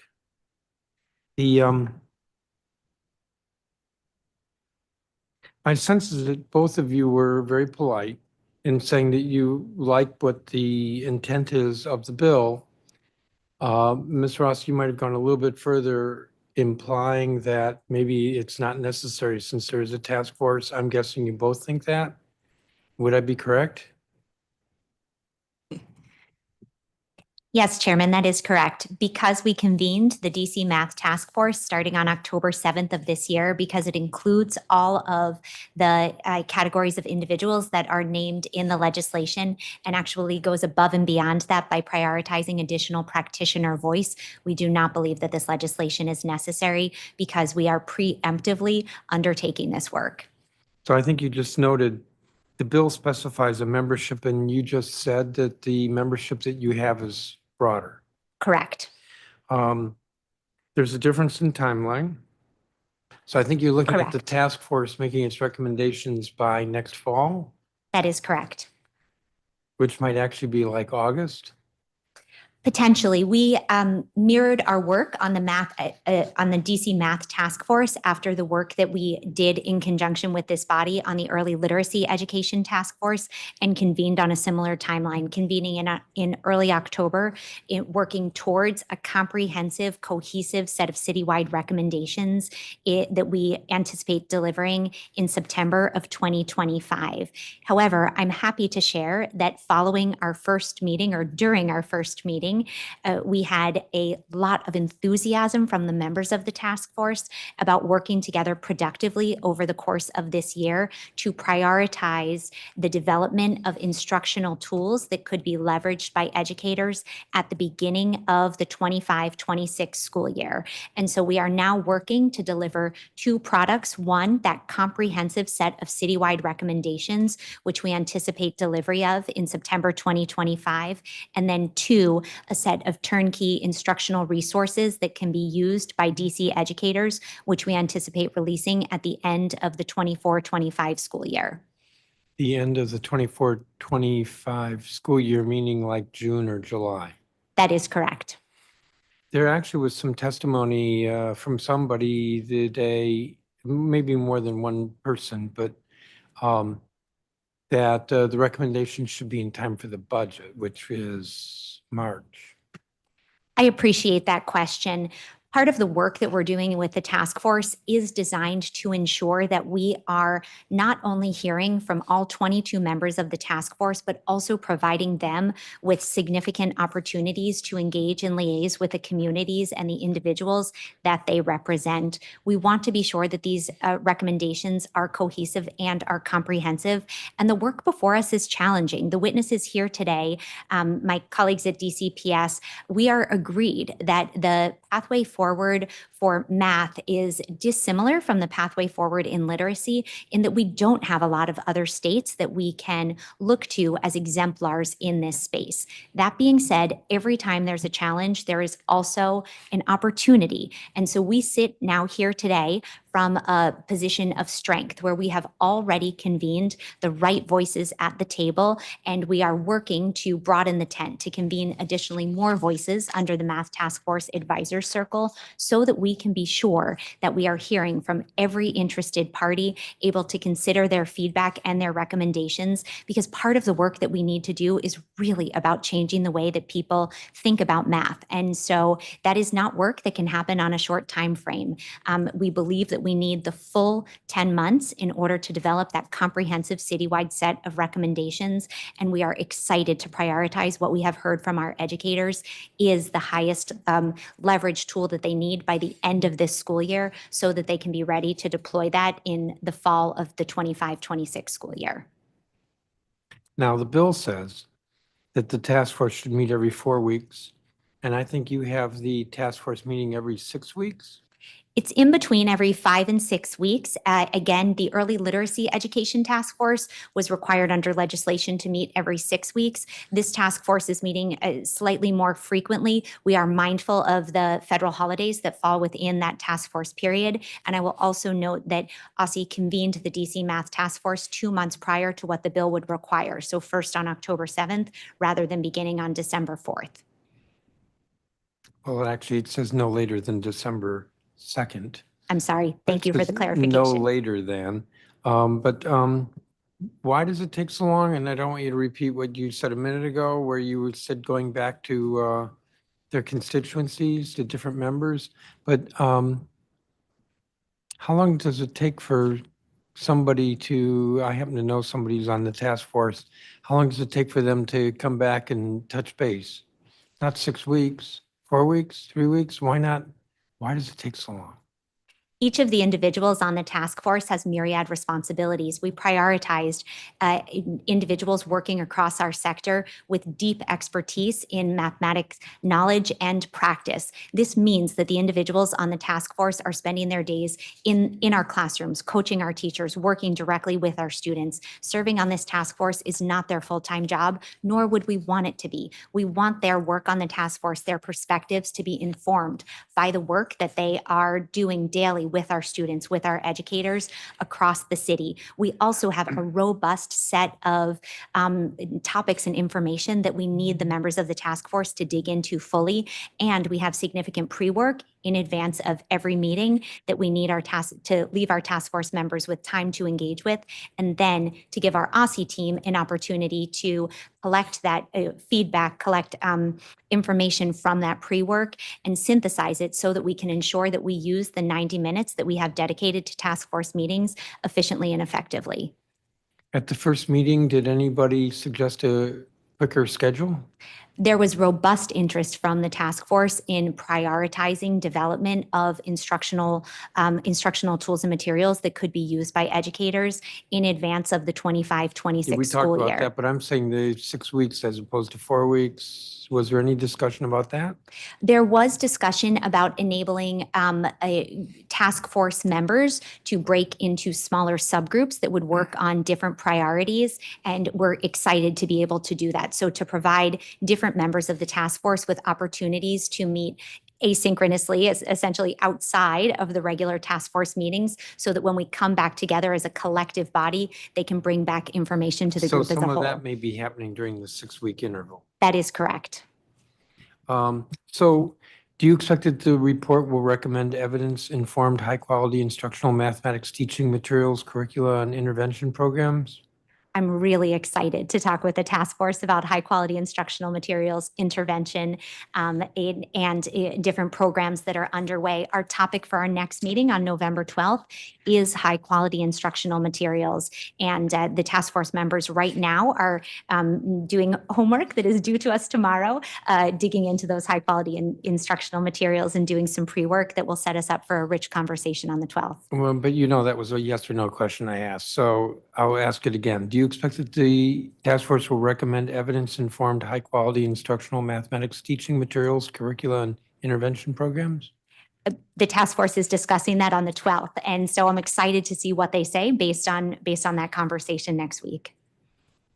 That didn't quite get to a yes or a no, but that sounds like a yes. You don't know what the recommendation will be. That is correct. But they're going to look at curricula. Absolutely. And they're going to look at interventions. Absolutely. And they're going to look at teaching materials. Absolutely. Correct. Do you expect it to look at a process to create a state catalog of educator professional development and resources focused on foundational mathematics content knowledge?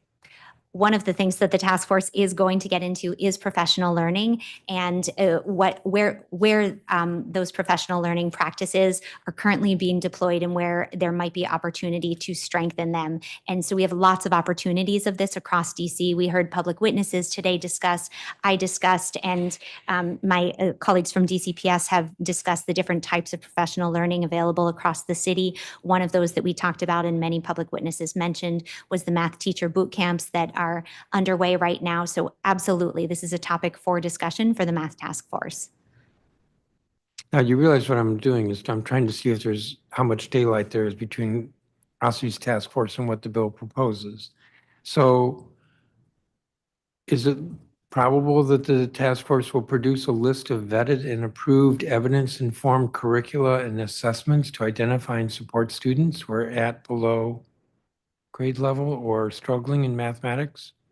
One of the benefits of convening this body is putting them in a position to make their very best recommendations to us. And so I don't want to put my thumb on the scale and say it's probable that they will recommend X or Y, but I can commit to having a robust discussion about these topics, all of the topics that you have mentioned and that are included in the legislation. Including recommend intensive training programs for principals and instructional leaders in elementary, middle, and high schools to grow and accelerate student proficiencies in mathematics to help students below grade level or struggling in mathematics. Absolutely. Our educators include not just our classroom teachers, but also our instructional coaches, also our interventionists, and also our school leaders.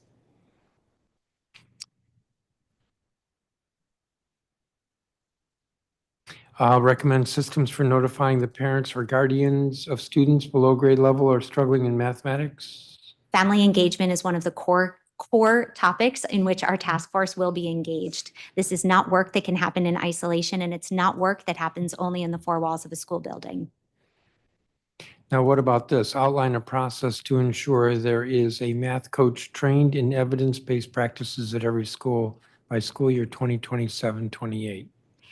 Again, our math task force is committed to focusing on every single lever that impacts math achievement in the district. The availability of coaching resources, the availability of someone who can provide a classroom teacher with highlight and elevate and reinforce best practices, provide them with an opportunity to learn and grow and improve. That is what great coaching is. So this is absolutely something that the task force is going to get into.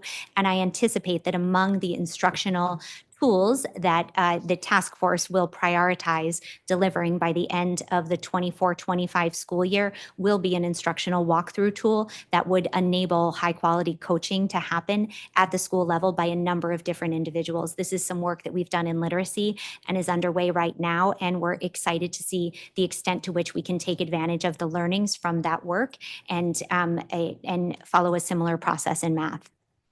So just a couple more questions because I'm over my time. It's a 22-member task force that you have, and it includes OSSE, DCPS, Charter School Board, Board of Education, DME, an appointment from me. And then there also are members who are educators.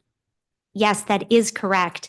There are a lot of things that are similar between the way that we structured the math task force and the early literacy education task force. One of the things that we prioritized with the math task force was the inclusion of additional instructional leadership, teacher voice on that task force. And this is in part because, as I mentioned earlier in response to one of your earlier questions, Chairman, we're in a different position with math than we were with literacy, where with literacy, we have lots of statewide examples of states who have implemented statewide strategies, statewide systems. In math, we're in a position where we really have an opportunity to set the vanguard here in DC. We have looked around, we have seen what our neighbors are doing, and very consistent with what the public witnesses have shared today, the significant challenges in student math achievement are not unique to DC. And so in order to ensure that we are bringing our best minds to the table, we wanted to prioritize hearing from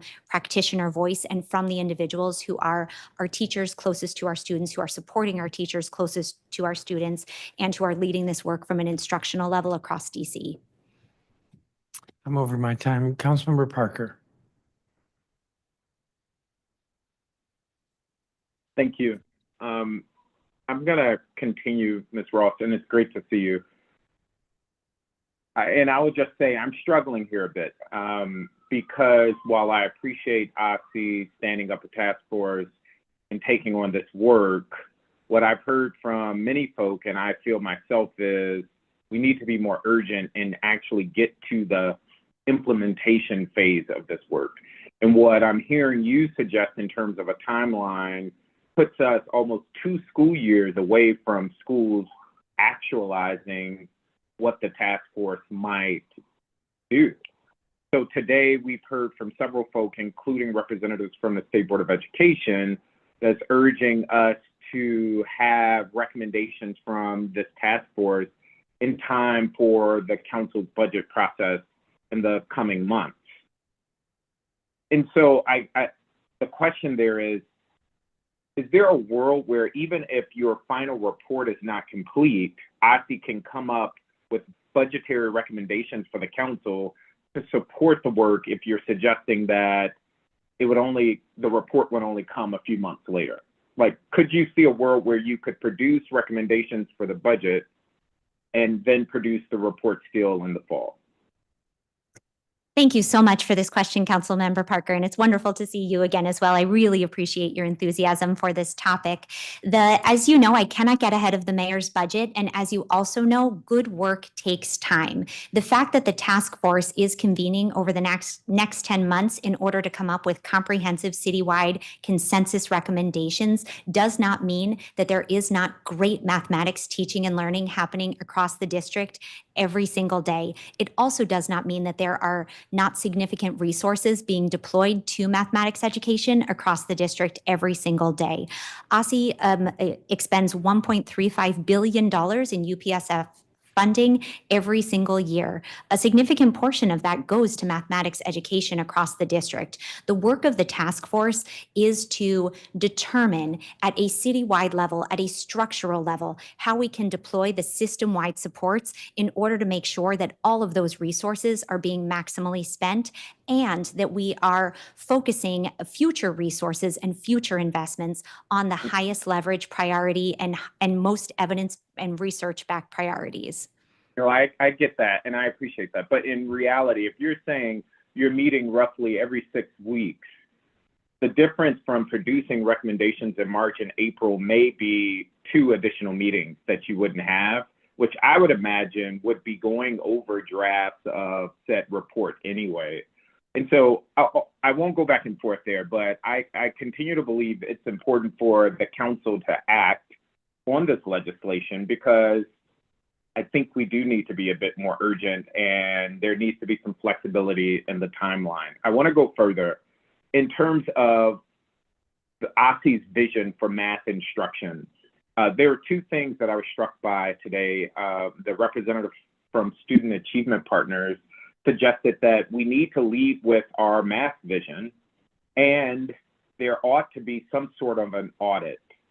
With the task force that OSSE has stood up, what engagement with schools, and by engagement, an audit of instruction is happening across the city to inform the recommendations that will come from this task force? Thanks so much for this question, Council Member. I really appreciated the testimony and that you brought Student Achievement Partners to the table, so thank you for that. First, in terms of our citywide vision for math, every single DC learner deserves high-quality math instruction regularly, access to high-quality mathematics materials, access to high-quality math instruction. Yep, I'm going to push just because for the sake of time. But what does that mean in DC? Does that mean we want to see robust discussion? Does that mean we want to see students using manipulative models and tools? I fully agree and believe that we want all of our young people grappling with grade level instruction and achieving a high level. The fact is less than 25% of DC students are proficient in math. And what OSSE is communicating is, oh, well, we can wait 2 more school years until we actually implement some changes.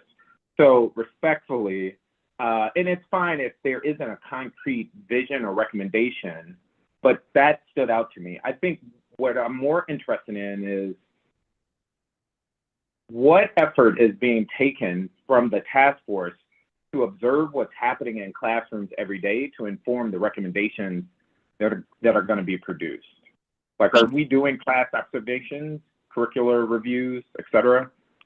Thanks so much for this question. There are a number of different vehicles underway that are enabling us to collect regular information from our schools and from our classrooms about what is happening across DC at this moment. One of the most important is our course collection data. Through this data collection, OSSE will be able to, for the first time, link teachers, curricular materials, and students. And with that, be able to determine the extent to which certain practices, certain sets of curricular materials are more effective and more efficient at driving increased student achievement than others. We are really, really excited about this work, and it's underway right now.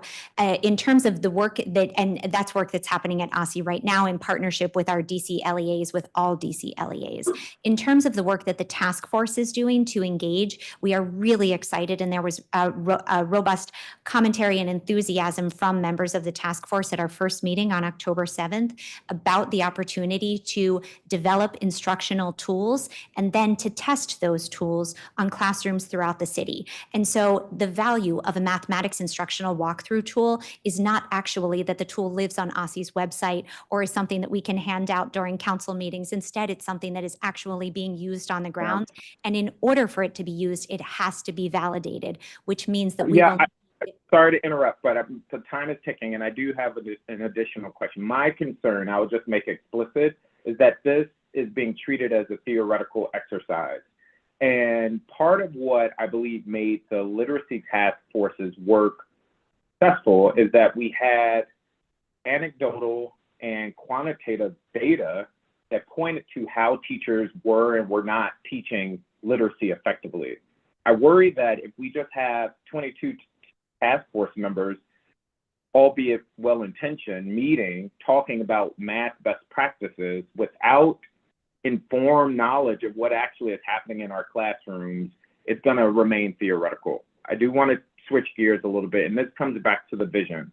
So it's my understanding that part of the work that is going on between OSSE and the State Board of Education is an effort to update the district's graduation requirements. That's great. It is my understanding that OSSE is proposing of reducing math credit requirements in math and taking a step back, saying that students don't have to complete Algebra 2, if I am correct there. I don't want to get into particulars of that, but that just struck me as odd, and it brings up the question, is there a coherent vision or strategy that OSSE is driving towards that is informing both its graduation requirements work as well as this task force work, or is this merely a compliance effort just saying we did it? Thank you so much, Councilmember Parker. I really appreciate your attention to our Reimagining High School graduation requirements work.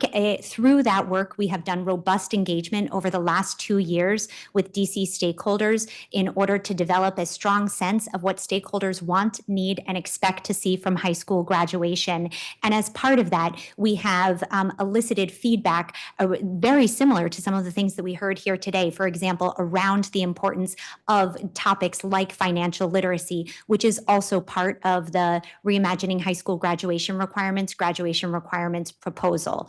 The portrait of a graduate profile that OSSE has put together over the last 2 years with engagement with stakeholders has informed the work that we are doing in order to put together a proposal with which we are working with stakeholders to refine and tweak in the coming months. And that proposal prioritizes what we're hearing from stakeholders is that there is an increased need to think about career pathways. In my last 30 seconds, I get all of that, and I respect it, and I trust the intention there.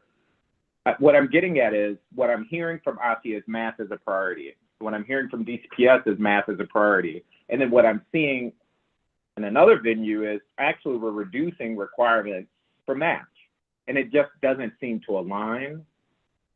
And I'm running out of time. I'm trying to get at what is the overarching strategy or vision that is informing OSSE's work there. And what I'm hearing from you is perhaps you all were being responsive to what you heard, which is great, but it doesn't seem like there is an overarching vision that's driving OSSE's work around that.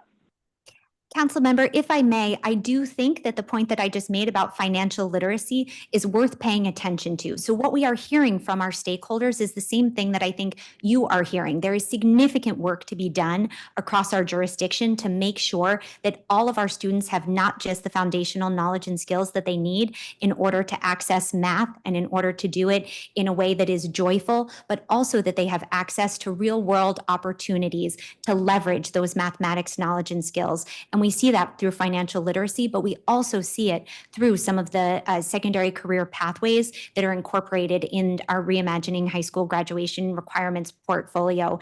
And so I do not want you to think that each of these projects that are working in parallel, both of which are very, very much underway, are undercutting each other. Instead, they are working in concert in order to ensure that we are leveraging the full tools at our disposal. We are meeting with we have convened a task force. We are meeting with advisory groups. We are getting feedback from our stakeholders, and we will continue to go through formal processes in order to get feedback on these initiatives. As a former teacher, you know, as a former teacher, I know that in order to change student outcomes, we need to fundamentally change student experiences in the classroom and outside of the classroom. And so what that means is that it is very, very important that the individuals who will be charged with the deep responsibility of teaching our learners have buy-in into the policies that we are putting forth. Our policies are not worth the paper that they are printed on unless we are supporting them to be implemented well. And so the work that my team and I are doing is very, very far from a compliance exercise. We are undertaking this proactively because we share your deep concern and this council's deep concern about where math achievement rates are in the city. At the same time, we do not believe that this is a process that will benefit by being rushed. We heard from the educators on our math task force that we do need to prioritize developing instructional tools that can be deployed at the beginning of the 25-26 school year. And at the same time, we need to provide room to engage in some of these deep conversations where reasonable minds differ about the best path forward, and we are wading into new territory. We do not have access to high quality other statewide examples about what this looks like. And so I want to assure you that we are moving with urgency in order to put together a comprehensive set of recommendations for our city. And I look forward to continuing the conversation with you and others. And I am confident that our representative from the council is in a position where she will be able to provide you with feedback about the work of the task force and would be happy to continue to engage in this conversation. No, I really appreciate it. I am over time. Mr. Chairman, if I could have 30 seconds. In terms of the example, I again would just lift up Maryland, our neighbor. They are currently investigating math instruction across the state in partnership with Johns Hopkins. They're pushing into classrooms, doing an audit county to county. I would also look at Baltimore City Public Schools, where they've seen annually gains in math through an intentional investment in strategy in math. And so I challenge this notion that we don't have models because even in our own region, there are proof points of what's possible. I take to heart that OSSI is working really hard. I don't mean to suggest otherwise. And I do have some more questions, so I'll try and get to them on the next round. But thank you, Mr. Chairman, for the additional time. Yeah, I think I'll deduct that 30 seconds from your second round. There'll be one more round.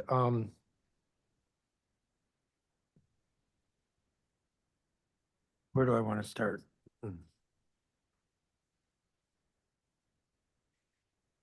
Ms. Ross, in your testimony, you talked about the math boot camps. That seems to be the main way that OSSI is helping with teacher professional development. OSSI's Learning Management System, which is an online course access platform, has a wide variety of courses that educators can access. So that's in addition to the boot in camp. addition to math boot Okay, camps. but I've kind of come to realize that a lot of this online stuff, the teachers don't have time for, so they don't all do it.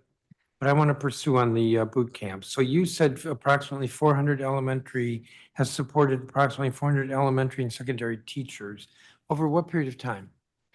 We first launched our math boot camps in fall of 2023, and we ran those math boot camps. We have run them consecutively from fall of 2023 until today, and we are about to announce a new cohort soon. So that's a year and a third? That is correct. And what's the total number of teachers that could participate in the boot camp? So what am I asking? The boot camp is for math. It's a math boot. Now I've forgotten how to pronounce it. How many math teachers are there? There are approximately 1,000 math teachers in DC. So you've reached about 40%, or are reaching, because the 400 includes current. That is correct. We have 225 elementary educators and 195 secondary educators. Now, there was some testimony that kind of concerned me, and that was from the Policy Center. Prioritizing resources and training for math teachers is imperative, particularly given that 27% of math teachers are new to their school, subject, or grade band in a given year. That's pretty high. So if you reached 400 last year, and it's actually fewer because the 400 includes this year, maybe I'll say if you reached 300 last year and 27% turnover, then you've helped me here. That's like I'm doing really rough math, and that maybe I shouldn't be doing that at a math hearing, but that's like 200 out of 1,000 or 20%. So again, OSSI has served 225 elementary teachers and 195 secondary teachers through our math boot camps programming. So that's north of 400 out of approximately 1,000 math teachers citywide during the 23-24 school year. That 1,000 number is from the annual fall faculty and staff data collection in 23-24. We do believe it's a sizable percentage, but Chairman, I think it's very important to note that the work that OSSI is doing to provide professional learning for DC LEAs is not limited to math boot camps. It also provides training to the 36 DC schools that we are serving with Zern. We are providing them with instructional supports and resources in order to fully leverage and access that set of research-based curricular materials, and that it sits on top of the $1.35 billion that's going in UPSFF to all of our DC LEAs. So OSSI's professional learning in math is not the only professional learning that is happening in math for our city. Well, that may be, but our results right now are what, 23%? Correct. They suggest that there is need for additional action, which is why OSSI is very proud to have launched the DC Math Task Force. But where I'm going here, and I don't really want to be focusing on OSSI at the moment. It's just that you have the boot camps, and you've done a couple other things. And I actually had a question about the 36 schools, because that's 36 across 16 LEAs, which is like 270. How many schools do we have? We have 250 schools in the 24-25 school year. So that's 36 out of 250. Quick, what's the percentage? That's 36, that's 18, that's about 15% of the schools. That is correct. I mean, but we're just again, not, so these are important initiatives, but they're not, do I want to say broad? Universal? They're clearly not universal. If you're reaching less than half of the teachers, they're clearly not universal if you're reaching roughly 15% of the schools. And the issue here is we're at 20%. So what I picked up from the DCPS testimony, well, let me ask this. Piloting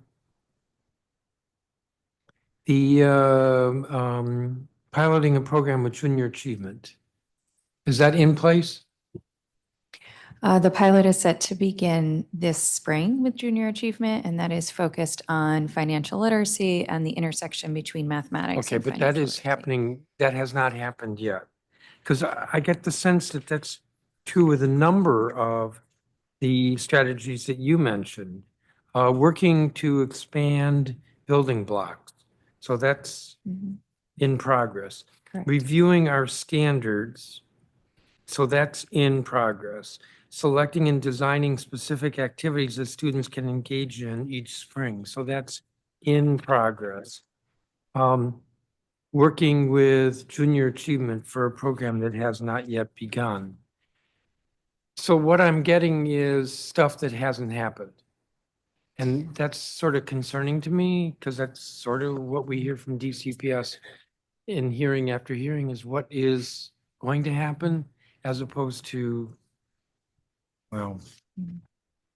Well, I would, Chairman, I would love the opportunity to talk about some of the great work that we have started as a part of our.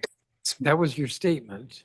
What the great work you're doing was your statement. And So many of those are in progress. I think Junior Achievement may be the only one that has not started yet, but it is scheduled to start this year.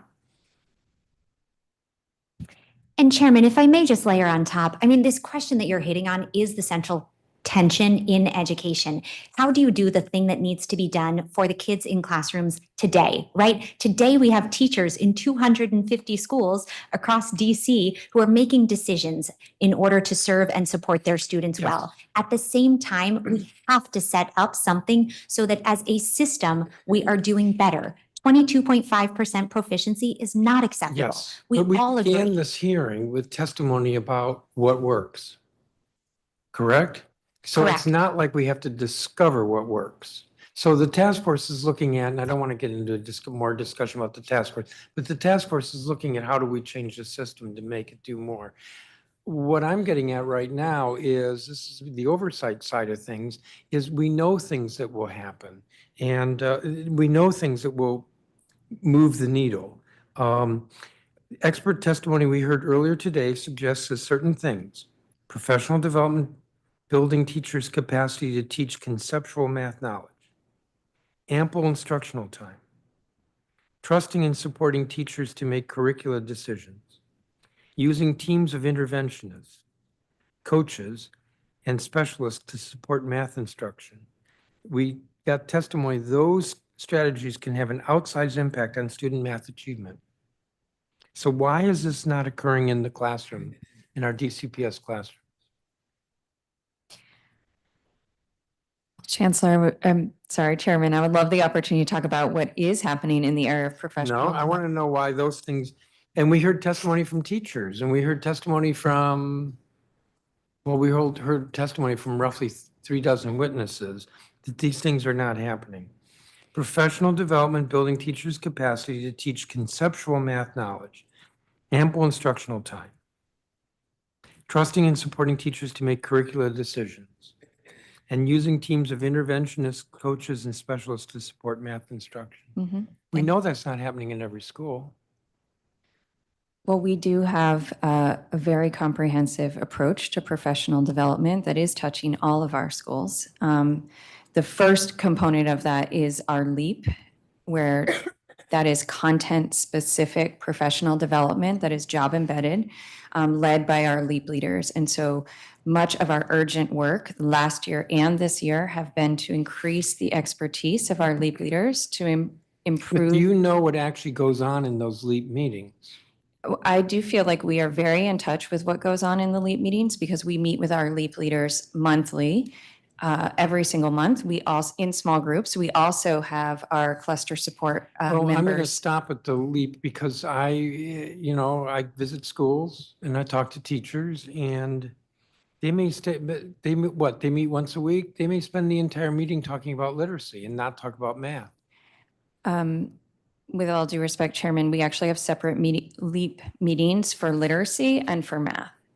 So the structure of LEAP is that it is a content-specific professional development model where teachers are working together who teach the same content, and they're preparing for upcoming lessons, looking at data of their actual students, and getting professional development related to that particular curriculum and content. And we also have a number of other professional development opportunities. One which is very new, which we're excited about, which is in partnership with Trinity University, which is a 4-course graduate level course certificate that teachers can earn in math education. When do teachers have time for all of this? Well, many of our teachers are very eager to do this, and we have a wait list for the course right now. So we have about 60 teachers who are in the cohort right now, making their way through the courses, and we have many others that have expressed interest. The teachers share our sense of urgency, and they are excited and eager to improve their own knowledge and expertise. So I had a hearing last week on retention, and my recollection was that one of the themes at that hearing was teachers saying, we don't have enough planning time. They don't have enough planning time to figure out their how they're going to be teaching their courses like math later that day. I just don't quite.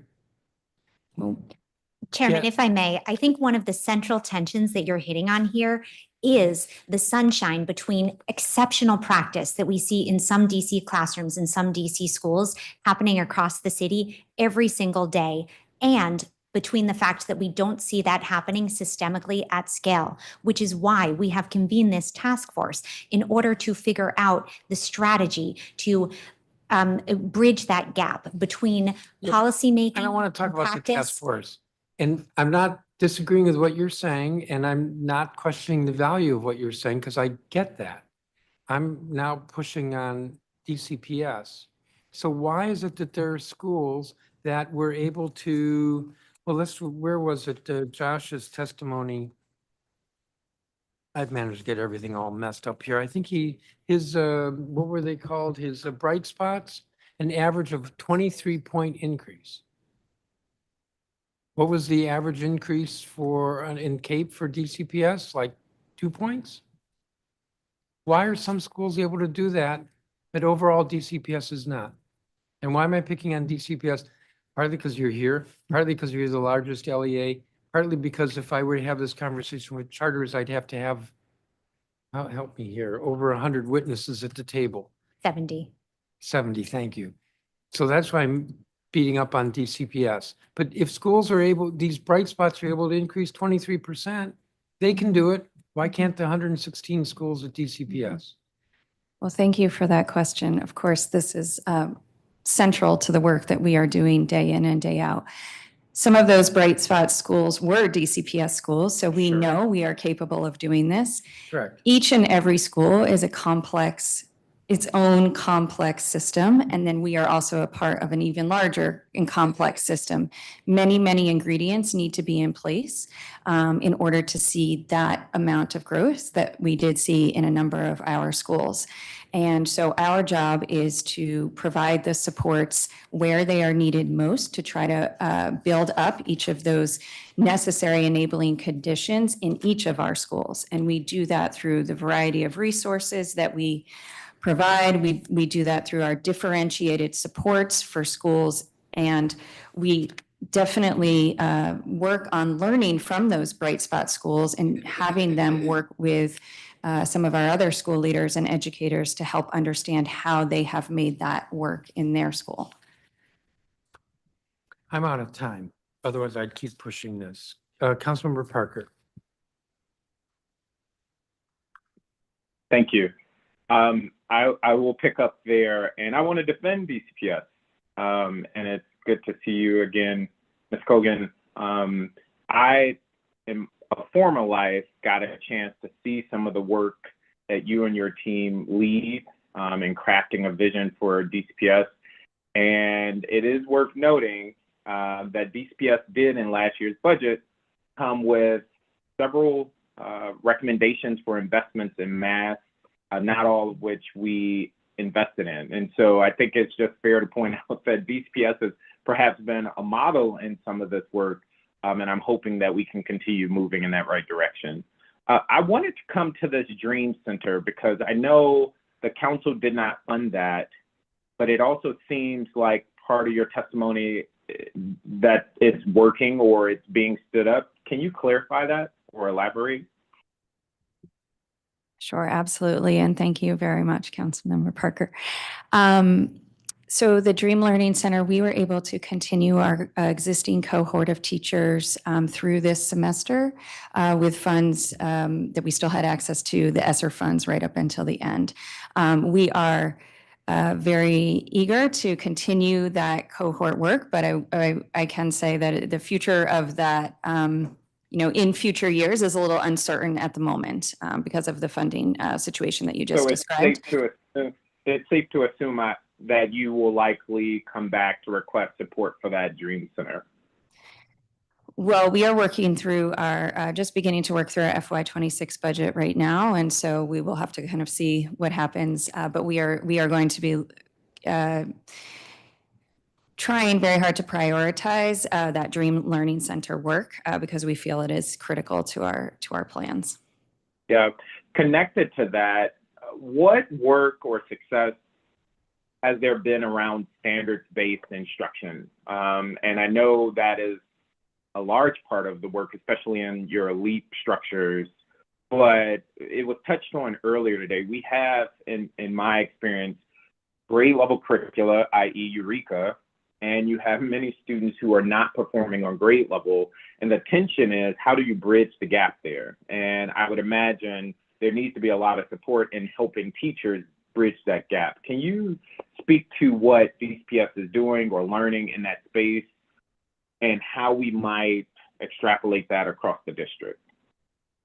Yes, thank you so much for that question. This is something we are really deep in conversation about, I think, on a daily basis related to our mathematics work, especially post-pandemic, knowing that sometimes those gaps are larger or there are more of them than we faced previously. So I would say the starting point for that is the curricular materials and resources that we have.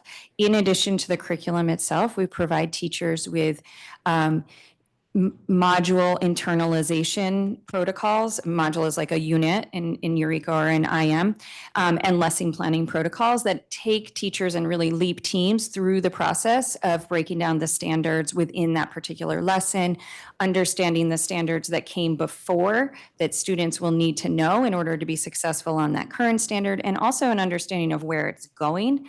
And that really helps teachers be prepared to deal with any misconceptions that may come up. We also have two. I'm sorry to interrupt. Sorry to interrupt. And when is that happening? Is that happening in those elite structures or elite meetings? I would say primarily, although also teachers may be using some individual planning time. And then many of our schools have done a great job allowing for teachers to have a little more dedicated planning time prior to, say, each unit, so that teachers can kind of dive in more holistically to the unit overall, that really when they've done that deep work at the unit level, it helps them to be more proficient in the day-to-day planning. I was just going to also mention two other structures we have in place that we have spent a great deal of time on in the past couple of years, and those are data meeting and planning meeting protocols.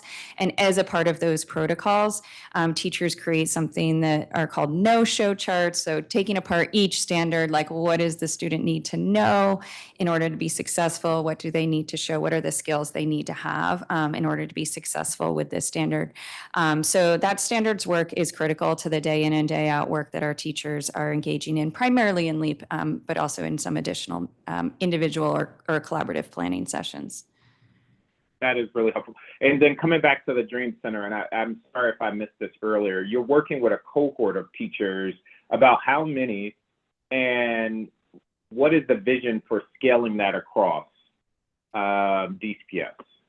Or that level of support across DCPS? Yes, so there are currently 56 teachers in this cohort that are going through the courses together, and it's a series of 4 graduate level courses. We would love to increase that number to 100 at a time potentially. The courses are hybrid, so they come sometimes in person, and then sometimes they take the learning online. But that cohort experience of when they come in person, I think, is really helpful to them.